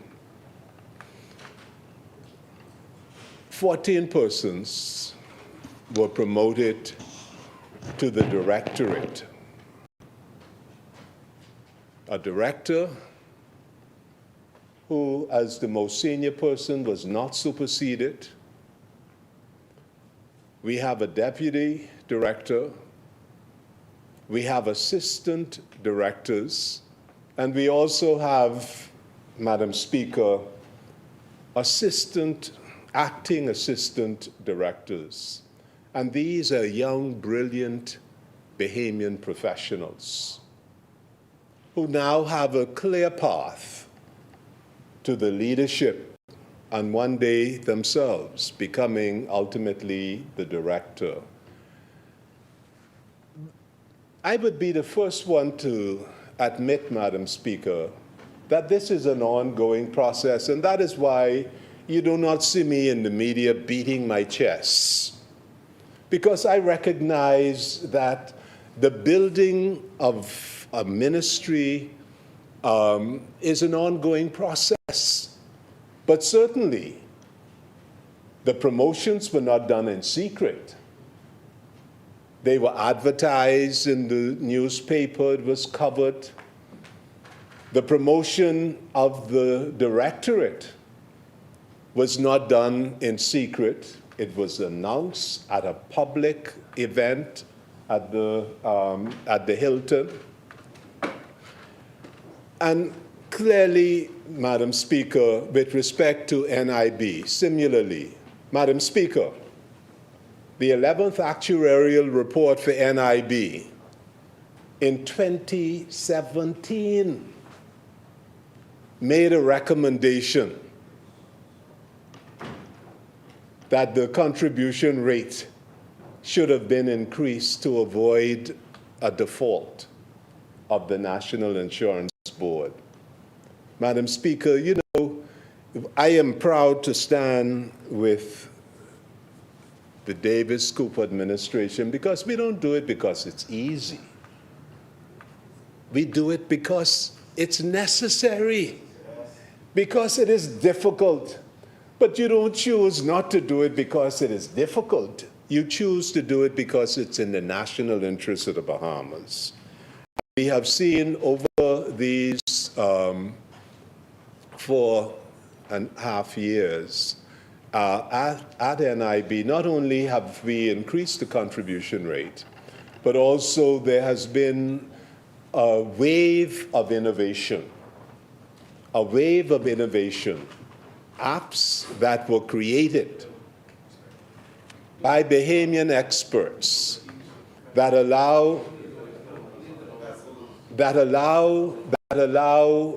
employers to upload and register their employees. We have an app that allows the employee to check and see the rate of contributions that have been made on their behalf.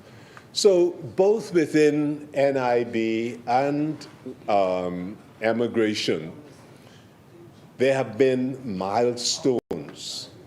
But this is not a time to be bragging. There's too much work to be done, Madam Speaker, and we have more work to do. But certainly, we have had some significant achievements in all of the ministries, and that fact has been ratified not by any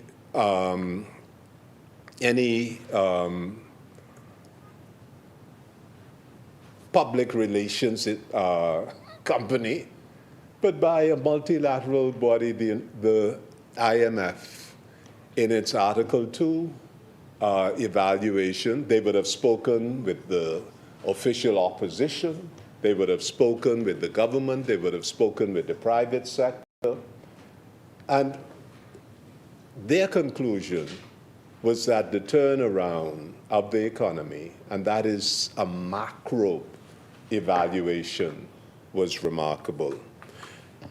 On that note, Madam Speaker, I just want to say that I am grateful. I stand here today in gratitude because in the last 25 years, I mean, the people in Fort Charlotte have just been so generous, you know, so generous to have allowed me 3 non-consecutive terms in this honorable House. And I am, you know, I am grateful. I have no,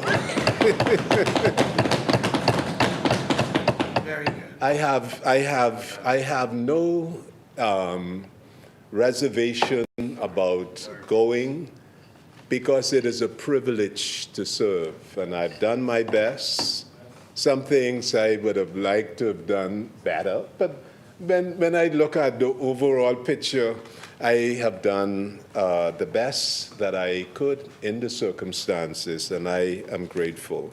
So to all of the Buffalo Soldiers in Fort Charlotte, never had to pay nobody to campaign, and always had an abundance of people who put me on their shoulder and carried me to serve them, and volunteered in the community outreach program. So, you know, I am so grateful to God and to the people of Fort Charlotte for this wonderful opportunity. And I say with respect to Fort Charlotte, we are going higher.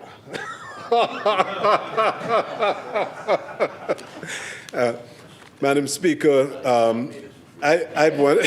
Free advertisements. All day. Madam Speaker, I stand on the shoulder of some extraordinary people, and one of whom is Miss Dorothy Curry, the late Dorothy Curry, an extraordinary community builder in Fort Charlotte.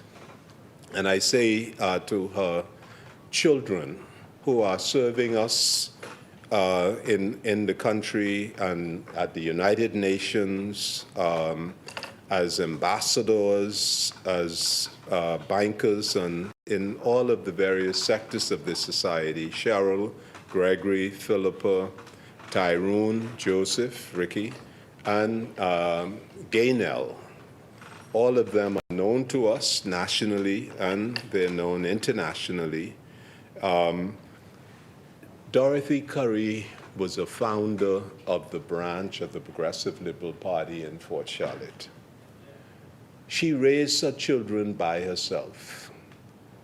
And she was able, Madam Speaker, to send every last one of them to private school. And they went on to university and all came back home to help to build the country.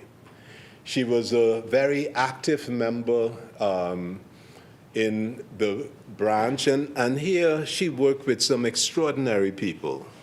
And these are the people who made it possible for me to serve in Fort Charlotte. She worked with Senator Talata Strawn, Fearless Hepburn, Roy Barnett, Abraham Woodside, Matthew Sawyer, Ruth Boyd, Carnetta Roll, Constance Adderley, and Donna Moxie. And you know, they went out and fried fritter. They said they wanted to have a community center in Fort Charlotte. Now, imagine, Madam Speaker, these people now are senior people, and they went and they fried fish and conch fritter to raise money. And with Mr. Valentine Grimes as the Member of Parliament, they purchased a property on Boyd Road. And while many of them did not live to see, it is the community center that I've had the privilege from 2002, when I was first elected, to finish the construction. And we have held community programs in that community center every day. After school program, we had a band, sign language classes, and summer camps, and run excellently by different persons. Heiner Major at one time, and today Janet Turnquest, carrying out the vision of these persons. Dorothy Curry also active at St. Joseph Catholic Church, involved in the Ladies Auxiliary, the prayer group, the annual raffle, and fair. So I pay tribute to her. I pay tribute to Ms. Curry, and I say thank you to her family for allowing her to play such a critical leadership and visionary role in the Progressive Liberal Party and in Fort Charlotte.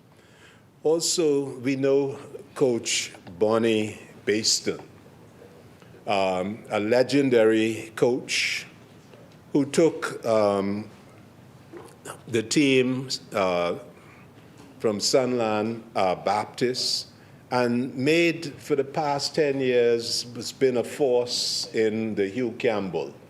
And I know in 2020, this woman, this fearless woman, Coach Bonnie, took her team and they became the Hugh Campbell champion in 2020. But not only was she a great coach, she was a great mentor, sometimes to young men. Sometimes she had 10, 12, 15 young men living in a house. When they had problems and challenges, she brought them, just like Coach Williams, right, in Abaco. You know, she had them and she mentored these young men. And I want to say that she taught us that it takes a village to raise children.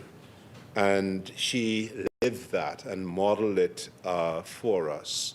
So to her brother Basil, my classmate from SAC, and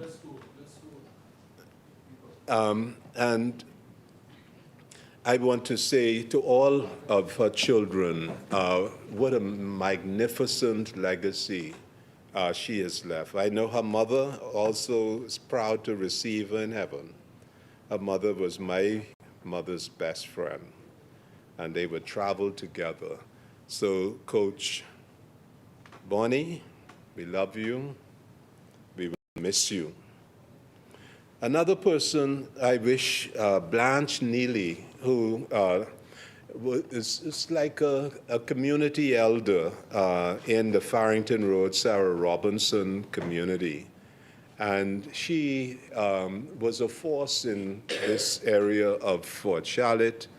And she was someone who took an interest in the children and treated them like her own. I want to say that this stalwart counselor, we will miss in the Farrington Road community, and to all of her children, I want to say love and blessings to you during this period. Finally, Madam Speaker, Rose Ramming.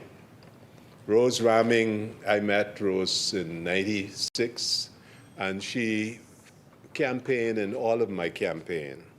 And she taught me a lesson, Madam Speaker. She was an advocate for the deaf community. And she came into our community center and she taught sign language, not just the advanced courses for the deaf, but also for hearing persons to help build tolerance, respect within the community. And I got to know the members of the deaf community very, very intimately through Rose. And I want to just recognize the brilliance of the young people in this community who communicate differently, but have the same capacity as other children and deserve the opportunity. And I've seen some of these members of the deaf community just do so well at the School of the Deaf and go on, and many of them are working in various ministries, various professions, and I want to say that we're so very proud of them. Madam Speaker, an honorable member, on behalf of the community of Fort Charlotte, I rise today to support and commend an innovative and touristic cultural foundation of the cultural industry in Grand Bahama. In this instant resolution for the House to approve the government entering a guarantee agreement with the African Export-Import Bank of $1.8 million for the development of an overarching theme to boost trade, investment, connectivity between Africa and the Caribbean. Now, in this debate, Madam Speaker, I just want to frame what is at play here. Madam Speaker, first of all, what is Afri-Exim Bank? Afri-Exim Bank is part of an architecture under the African Union, and that is 54 countries, members of the United Nations, all on the African continent. And they have determined, Madam Speaker, they have determined that there is a sixth province or region of Africa. And we all know what that sixth province is, right, of Africa. It's been declared as a part of Africa. It's called the sixth province of Africa. And it includes the Caribbean.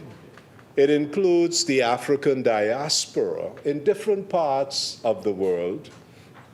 And Madam Speaker, some of the countries in Africa pursuant to this declaration by the African Union have dedicated a percentage of their parliament to be represented by the diaspora.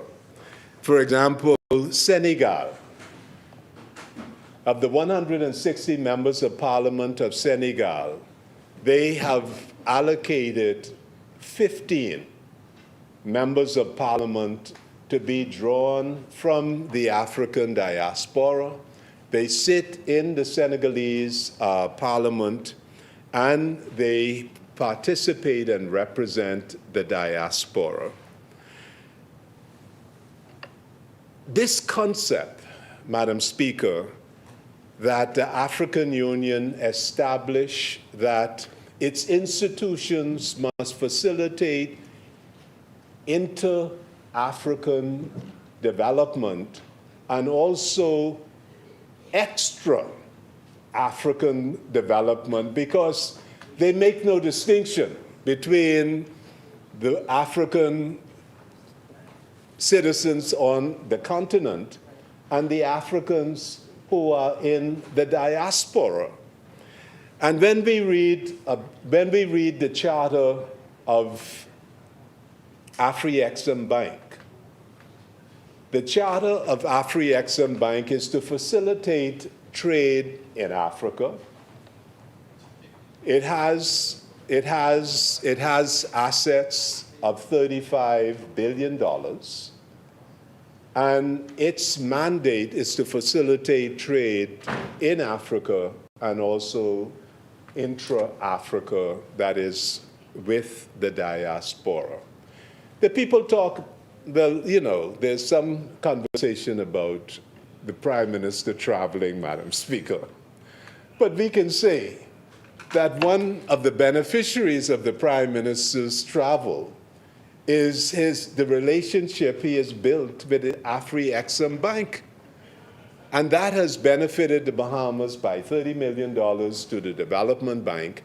And now this particular initial loan to facilitate the design work for the production of the feasibility study for the marketplace. Now, Madam Speaker, you know, how long has it been? Let me just give you the closure of part of West Sun High-Rise Highway, the decades of decline of the Royal Oasis Tower and Casino, and the International Bazaar created a triangulation of circumstances within Grand Bahama, resulting in a financial albatross around the necks of the Grand Bahamians and indeed the government. So what we're talking about, Madam Speaker, is a long, long period of neglect that have not up to this date, and we see people jeering about the sale. And you know, as a commercial lawyer, I work in commercial transactions. It takes time because they're structured. They involve multiple financing institutions, different kinds of shareholding, and also various technical experts that have to do assessments and prepare designs and so on. It is in this context, Madam Speaker, that the declaration of intended acquisition of the land in 2017 was carried out, and thereafter no action was taken. Families impacted by the loss of income, decades worth of abandonment of these buildings, financial hardship, along with mistrust, have been entrenched in the minds of Grand Bahamians. Madam Speaker, for us, throwing jeers at each other will not solve this problem. It takes vision and an ability not only to envision, but to see through the decay of infrastructure, to create a plan for economic revitalization for Grand Bahama, and one which will uplift the island financially and restore the dignity of the people of Grand Bahama. The government's plan for the renewal and development of these properties is the vision I speak about, Madam Speaker. It is a bold vision, and it is not only a vision, but it is also involve a collaboration between the Bahamas and a region that has the fastest growing population and projected in 2050 that of every 10 persons in the world, one of them will be an African person, which includes, of course, the 6th province of the AU. Where purpose is driven by action, progress will be made. From early on, the Davis-Cooper administration have been strategic, negotiating with intention starting in early 2022 for the acquisition of the Royal Oasis from Harcourt Development and the International Bazaar from Crossroad Properties. Following these negotiations, Madam Speaker, in April 2024, the Cabinet approved the acquisition of the Royal Oasis, and the Honorable Member of Pine Ridge, from day one, has been relentless in constructing the vision. And also, Madam Speaker, in terms of traveling with the Prime Minister, building the relationship within the African Union. And what we are debating today is a first step in a collaboration that will help to rebrand Grand Bahama, which has an extraordinary infrastructure potential, but we see it decaying. And while the initial vision was on industrial development, what we see now is really expanding that vision to make it a cultural center. And you know, the Bahamas has never taken advantage of its, what I call the geostrategic positioning of the Bahamas as a gateway to the Caribbean, to Latin America, to Central America. And it is this geostrategic position that is being framed in a way that will put Bahamians in the driver's seat. Because in cultural industry, Madam Speaker, we're not waiting for a foreign investor to come. We have Bahamians who put on the best cultural extravaganza in the world, Junkanoo. And they're not being paid to do it. They're using their own money. You know, they're using their own resources to do it with seed money from the government. So, Madam Speaker, it is in this context, and I want to conclude, Madam Speaker, by making one observation. The geostrategic reality of the world has changed. In 1946, Madam Speaker, the United States represented 50% of the global GDP, 80% of the currency reserve in the world. Today, Madam Speaker, if you look at the largest economy in terms of purchasing power, it's not the United States, it is China. The United States is number 2.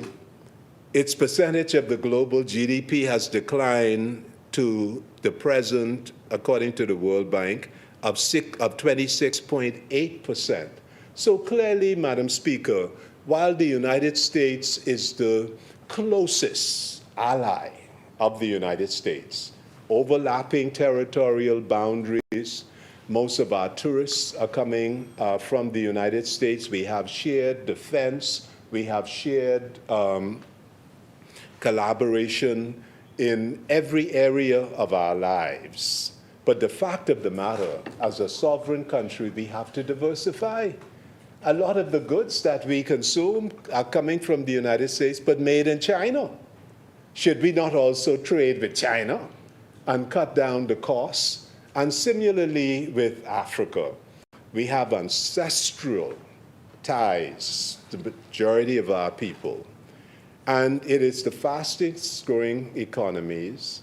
And we have an opportunity, Madam Speaker, and it doesn't in any way disturb our close, intimate relationship with our existing partners, but it gives the country a greater reach, and it really ensures greater sustainability in the national development of the Commonwealth of the Bahamas. And therefore, Madam Speaker, an extraordinary, visionary undertaking which will grow and bring enormous benefit to tourism, to cultural development, people exchange, and expand the orange economy that we celebrated this morning in the establishment of the Kappas Institute. So, Madam Speaker, Fort Charlotte supports the resolution. Thank you, Honourable Member. As many.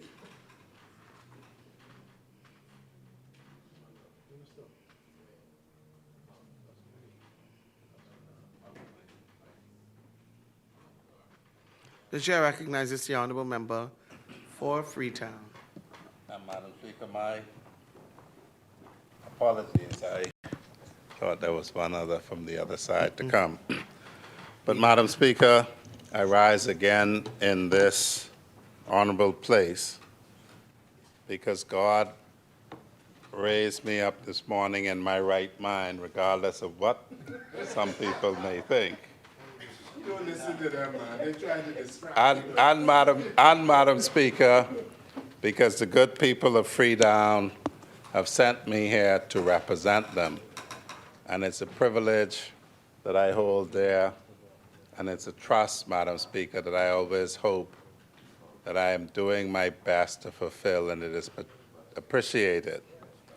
Madam Speaker, I rise to wrap up this debate.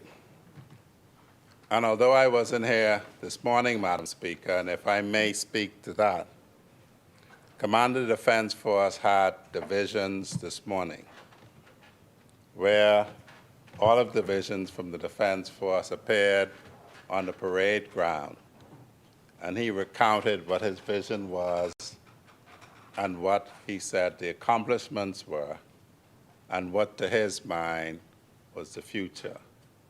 And Madam Speaker, it was indeed a beautiful sight as I sat and saw arrayed on that parade ground the men and women who guard our heritage. And Madam Speaker, I think you would be interested to know that there were a lot of women represented there on the parade ground in senior officer, junior officers, warrant officers, senior rates, and junior rates. It did one's heart glad. And Madam Speaker, also on that occasion, after they marched off and then marched back on, we acknowledged the passing of the baton from the outgoing chaplain of the Defense Force, Apostle Raymond Wells, who had submitted his resignation effective on Saturday.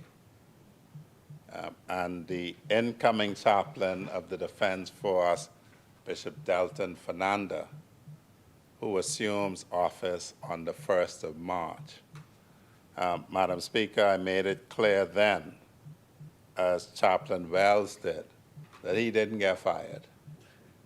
I had called him to ask him to consider assuming the post. He had prayed over it and had accepted it. He had determined, Madam Speaker, that rather than just mark time to earn the 15% gratuity if he had completed the contract, that the Lord called him to move on, and that is what he did. And Bishop Delton Fernanda, Madam Speaker, these men of God have a very curious habit.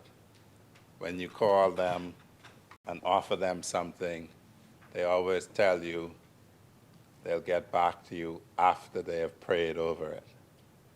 And he prayed over it, Madam Speaker, and I'm pleased to say that he did accept the position, and so he assumes office on the 1st of March. Madam Speaker, I raised that for this reason.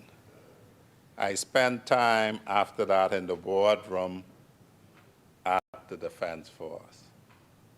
And if St. Barnabas cared to know why I came here so militant, it is because having communed with the junior, senior, and executive officers of the Royal Bahamas Defense Force, they display an attitude that you continue forging forward, that you do not give quarter where quarter isn't due, and you do not let people take advantage. And I'm pleased to say that I am satisfied that that's how they discharge their duties, having also communed with the Northern Command representative in the U.S. Embassy and our counterparts.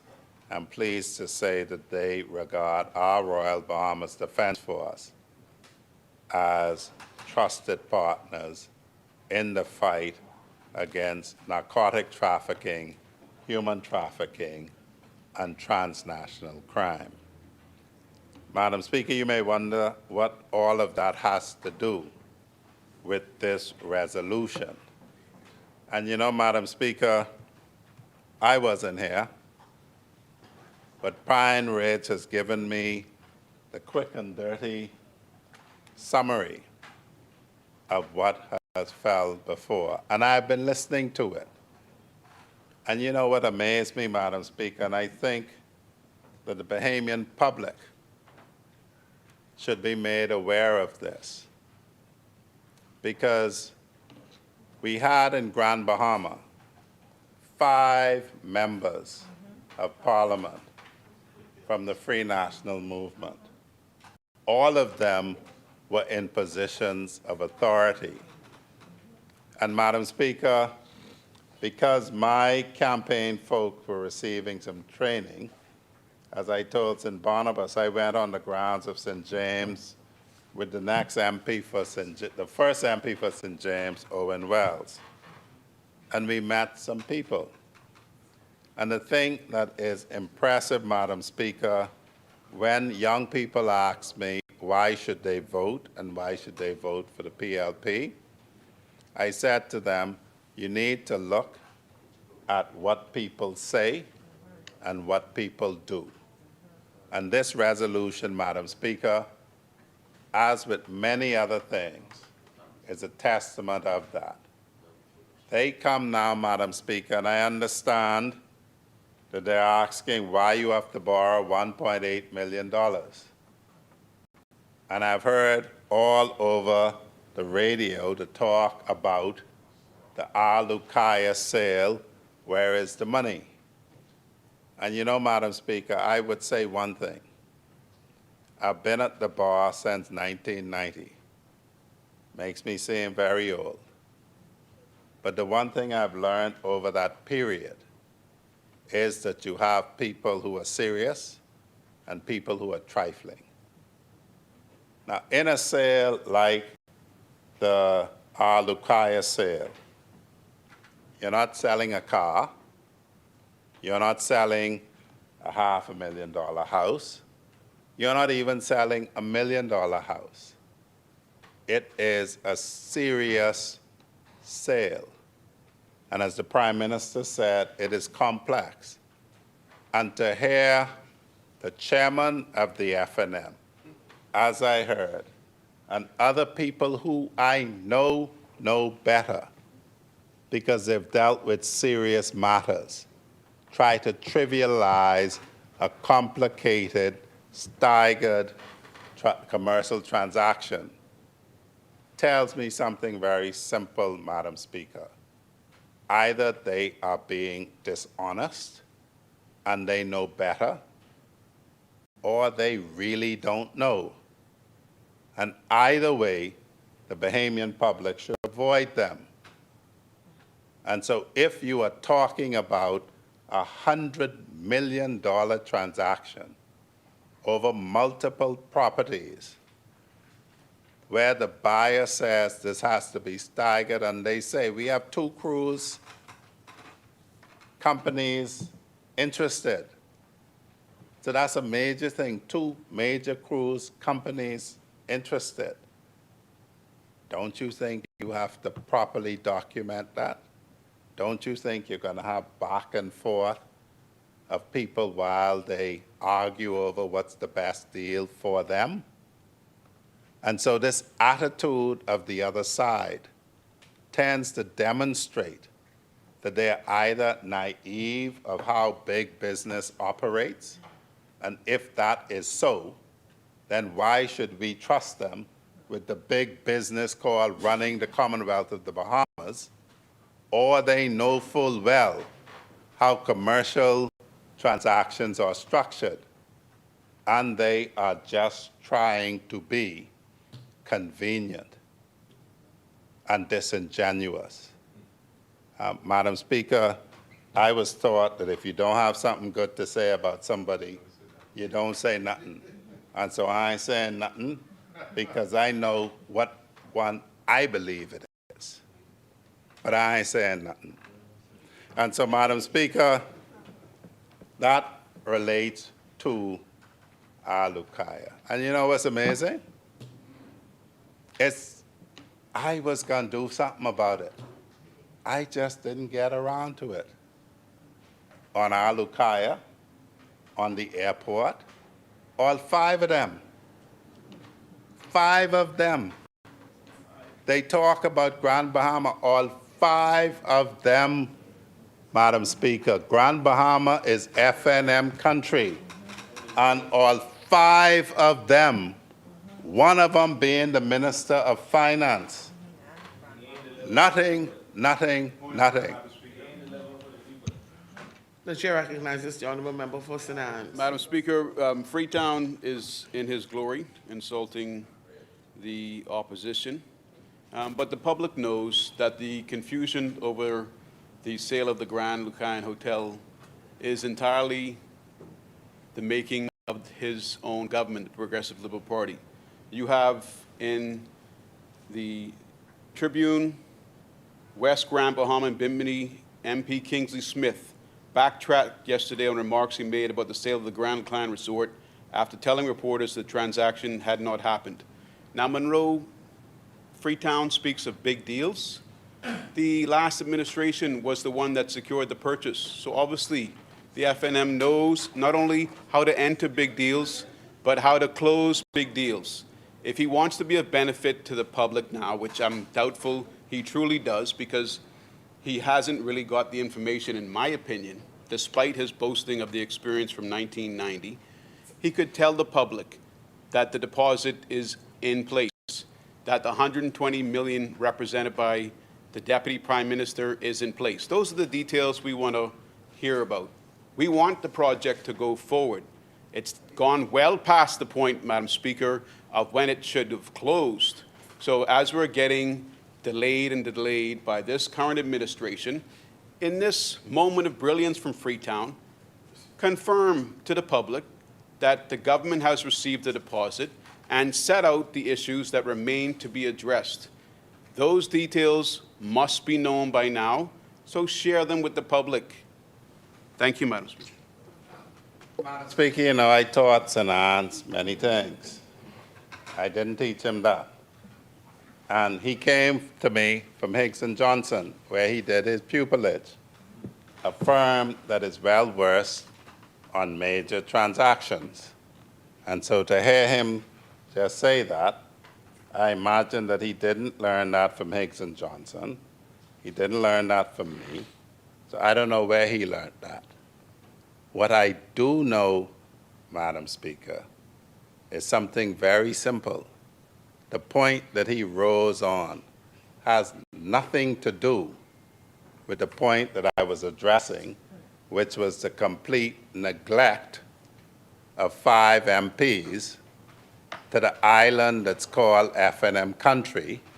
And as my friend Rodney Monka used to say, when you see people acting like that, you wonder why he doesn't address the issue. He knows how to structure transactions. The chair recognizes the honourable member for St. Anne's. Thank you, Madam Speaker. Before he got to the point about 5 years, he had raised the issue of the deal being of such size that apparently the party and the side that I represent has no ability to handle. That's why it took me a moment to pull up the evidence to prove that statement to be false. I don't wish to mislead this House without proof, Madam Speaker. So it took me a moment to get from him making that point before I pulled up the article that's in our newspapers, that's even in the memory of one of the members of the House who gave that report, who retracted that report.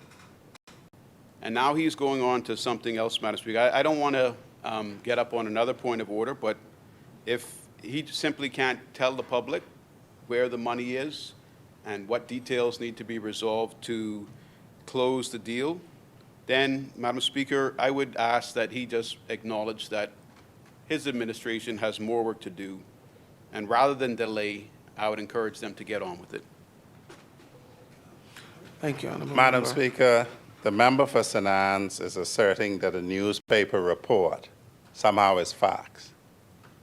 we have seen a newspaper report wrongly castigate a hard-serving corporal of the Royal Bahamas Police Force Drug Enforcement Unit who St. Barnabas claims to love and support by a malicious doctoring of a video make him appear to be corrupt.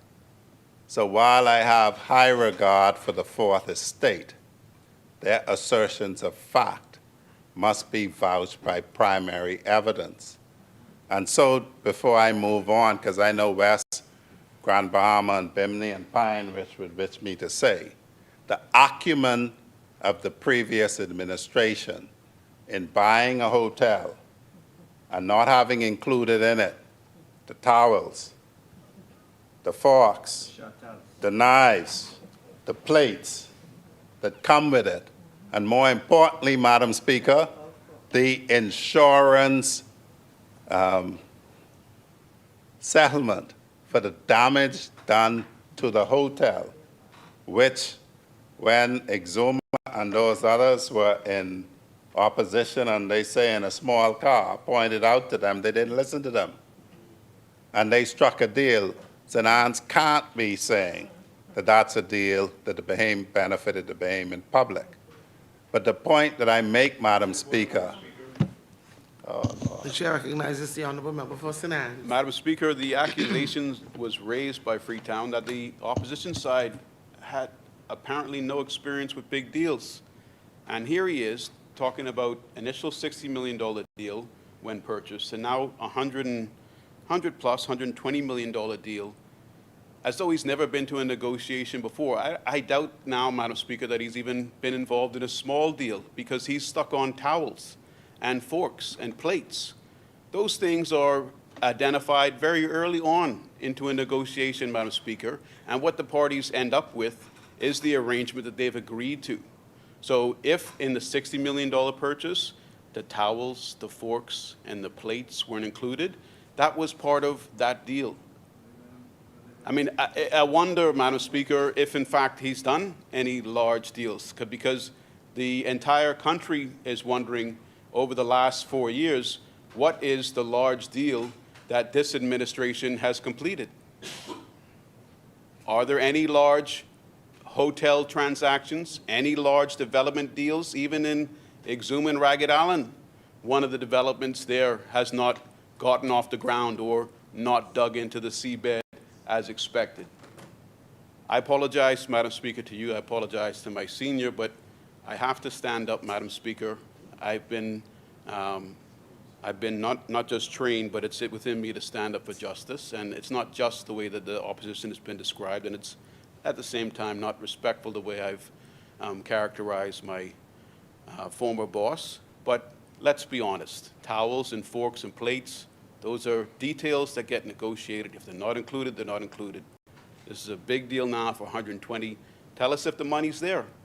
Tell us what the remaining issues are. Are you guys still stuck on forks, plates, and towels? Because you can let those go and close a deal, in my opinion. You were able to agree to that. I thought I had taught St. Anne's something that I learned from one of our Israeli clients, and I thought he knew about the deal that we had closed. That if you leave small monies on the table in a negotiation, it sets up where you are. Could you imagine that they bought a hotel from somebody who was going out of the hotel business, and they didn't manage to include in the sale the towels? What was the seller gonna do? Carry the towels where? The spoons, the forks, the knives, carry them where? It's if you're inattentive to details, then you get taken advantage of. But the substantial point I was making, Madam Speaker, is that all of them, all 5 of them, were representing Grand Bahama. And all of this while, the International Bazaar, every time I went to the opening of the legal year in Grand Bahama, it's dilapidated, it's getting worse. All 5 of them are in place. And they did 0 They might have thought about it. They might have. My Lord. Chair recognizes the honourable member. I recognize Freetown's point, but over the towels, and if you can lose on towels, then you're losing the deal. But the actual idiom, Madam Speaker, is don't lose a good deal over pennies. And it's becoming more and more clear that there's something very insignificant that may be holding up the completion of this sale. We completed the sale under the last, we completed the purchase in the last administration, so that's one thing. Now this is his more recent point of doing nothing. We completed the sale under the last administration. We acquired the international airport under the last administration. Now they may like to have foreigners owning our airspace and our airports, but as a proud Bahamian, Madam Speaker, I'm happy that we own the land that the Sir Lyndon Pendling International Airport is on, and I'm happy that we own the international airport that the Grand Bahama Airport is on. That's just two things, Madam Speaker. If they could tell us what they've done, if they could tell us what's delaying the sale of the Grand Lacan Hotel in detail, since they're so familiar with large deals, if they could even tell us if the deposit and the $120 million is in the bank as they represented before, a lot of this confusion could fade away. Thank you, honourable member. Madam Speaker, I will not be distracted by somebody representing something was said that was not said.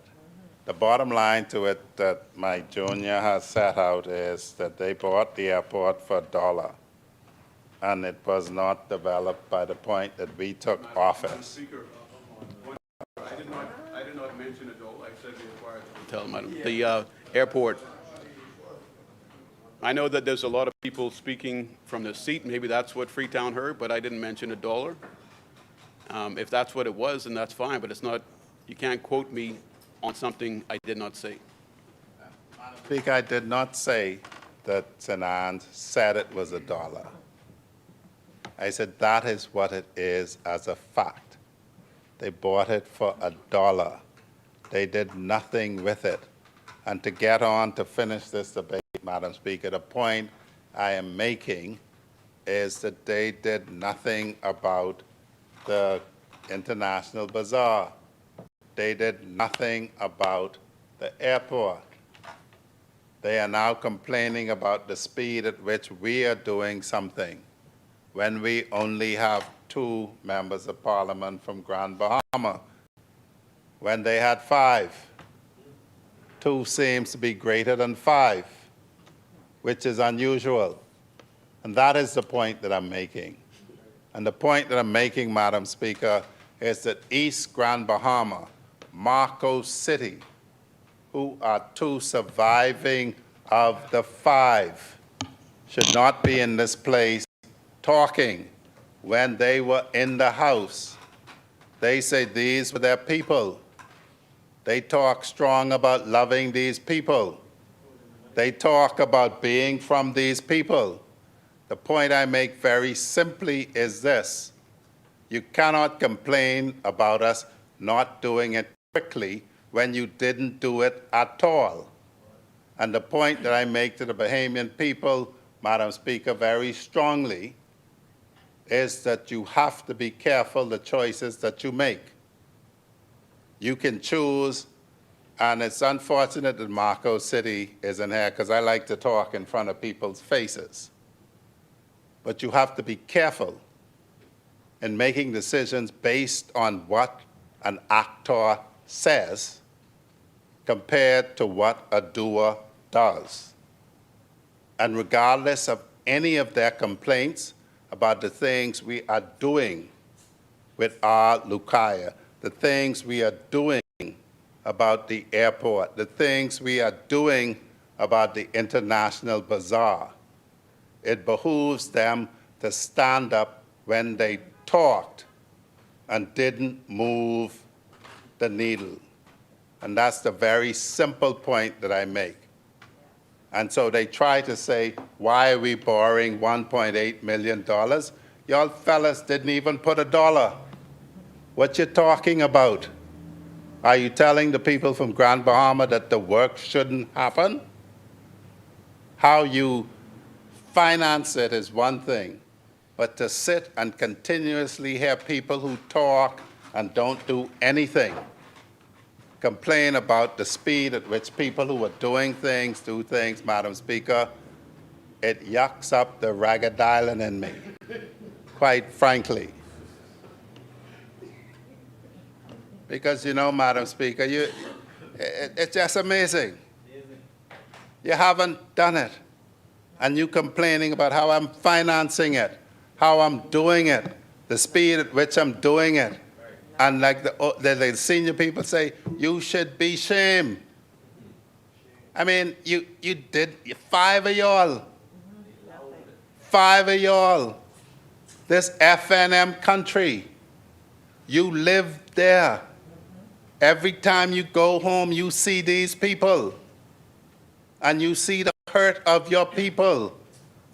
And all of these months and years, you go back to FNM country, according to you, see the hurt of your people who you live with, and you do nothing. You know, you could forgive to say the people in New Providence don't really have a connection to Grand Bahama, so they're ignoring Grand Bahama. It's 5 of y'all. How you mean 5 of y'all can't move the needle and two PLP members of Parliament can move the needle when y'all gone? And 5 of y'all couldn't do it. And you know, I don't want to insult West Grand Bahama and Bimini, but you know, he ain't at the table. So there's only one of them at the table every Tuesday, and it's Pine Ridge. And she rowing and carrying on. She rowing and carrying on till we can't ignore her, till we have to address matters related to her island, because she lived there. Because when she go home, she can't ignore the cry of these people. And you mean one woman at the table, rowing and carrying on, could get something done when 5 people can't get it done? And one of those people is the member of Parliament, is the Minister of Finance. You know, Madam Speaker, it's just amazing. And Marco City is one of these people who couldn't get it done. And he is the leader. And I don't understand how they go back to Grand Bahama and face these people. And face these people when they complaining about how slow we move to get things done that they didn't get done at all. But Madam Speaker, you know, at the risk of being painted as my relative, the one thing that I would say, Madam Speaker, is we know for sure that a decision has to be made this year by the Bahamian people, by the people of Grand Bahama. And when the people of Grand Bahama come to make that decision, the only thing I'm saying, Madam Speaker, is they need to look and see who was walking amongst them and did nothing to say, your people have disappeared during Dorian, and we need to make it easier for y'all to sort your business so we can address the presumption of death. Because Pine Ridge, among other people, agitated at the table for that change in the law, and it happened. Because once you speak up, Pine Ridge, the members of Parliament for Abaco, they spoke up. And Cat Island, Rum Key, and San Salvador listened. And so we brought relief when 5 people didn't do it. And everything that related to Grand Bahama, we made a start because Pine Ridge was at the table agitating. And when West Grand Bahama replaced his predecessor who was at the table, they were making noise for their people. And so there was action for their people, where the 5 people who preceded them didn't get it done. And so, Madam Speaker, before I take my seat, I want the people of Marco City, the people of East Grand Bahama, and it's unfortunate that I have to do it, because Central Grand Bahama was there as well. But, you know, they were there, and they didn't get it done. And so when the people of Grand Bahama and the people of the Bahamas come to make this decision, Madam Speaker, particularly the people from Grand Bahama, I want them to consider that in this administration, 2 was greater than 5. And when that decision comes to be made, I want Abaco to also remember that they had all of Abaco too. And they ain't do nothing about the people who went missing. And the people from Abaco complaining got things done. Because fundamentally, Madam Speaker, they say, why Freetown so militant? Freetown so militant because people who didn't do nothing coming up and running on. And it yuck up the ragged island in me, Madam Speaker. Because we believe in action in Ragged Island. We believe in results. And you cannot question a man's results if you did nothing. And so, Madam Speaker, Freetown is pleased to support this resolution and would say that the people in Grand Bahama and the people in Abaco need to consider that when the time comes to make a decision, they need to bear in mind what happened in this debate, where people who did nothing sought to criticize people who were acting, and they should decide where they put their X. And they should choose progress, Madam Speaker, and Freetown support the resolution. And I would ask, Madam Speaker, that you put the question. Thank you, Honourable Member.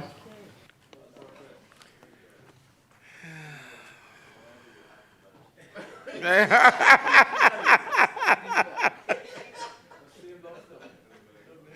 has been moved and seconded that the following resolution be agreed. Whereas the ACMLC Grand Bahama Limited, which is known as the company/borough, is a company incorporated under the Companies Act 1992, Chapter 308, Statute Law of the Commonwealth of the Bahamas. Now, therefore, be it resolved that this House approves the government of the Bahamas entering into a guarantee agreement with the bank for the project guaranteeing the repayment of all sums that may become due and payable in respect of the principal and interest by the company borrower under the loan agreement in the total amount of $1,860,000 for the development of the integrated Afro-Caribbean marketplace on the island of Grand Bahama, whose overarching theme is to boost trade, investment, and connectivity between Africa and the Caribbean. That this House approves the terms of and the transactions contemplated by the guarantee agreement and resolve that it execute, deliver, and perform the guarantee agreement to which it is a party.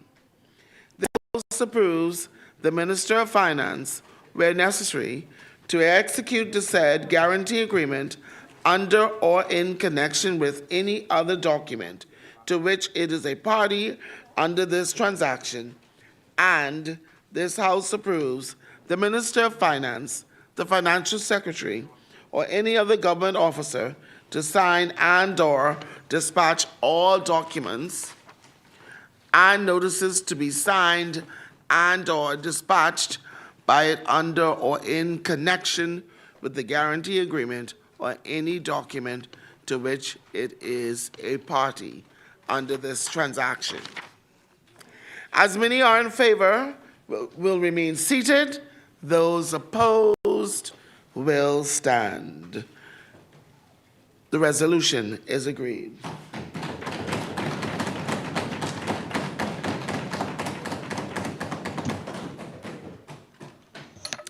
For the resolutions? Resolutions, Madam. Thank you, Honorable Member. We will now revert back to the order of business. Member statement. Appointment of select committees. Instruction of select committees. Discharge of select committees. Notices for future meetings. The chair recognizes the Honorable Member for Freetown. I renew all notices in the name of the government. Thank you, Honorable Member. St. Anne's. I renew all notices in the name of the opposition, Madam Speaker. Thank you, Honorable Members. Adjournment. Madam Speaker, I move that the House on its adjourning at its rising do adjourn to Wednesday, the 4th of March at 10 a.m. Thank you, Honorable Members. It has been moved and seconded that the House at its rising do adjourn to Wednesday, 4th of March, 2026 at 10 a.m. As many are in favor, will remain seated. Those opposed will stand. The motion is carried. Final adjournment. Madam Speaker, I now move that the House do adjourn to Wednesday, the 4th of March at 10 a.m. Seconder. Thank you, Honorable Members. It has been moved and seconded that the House do now adjourn to Wednesday, 4th of March, 2026 at 10 a.m.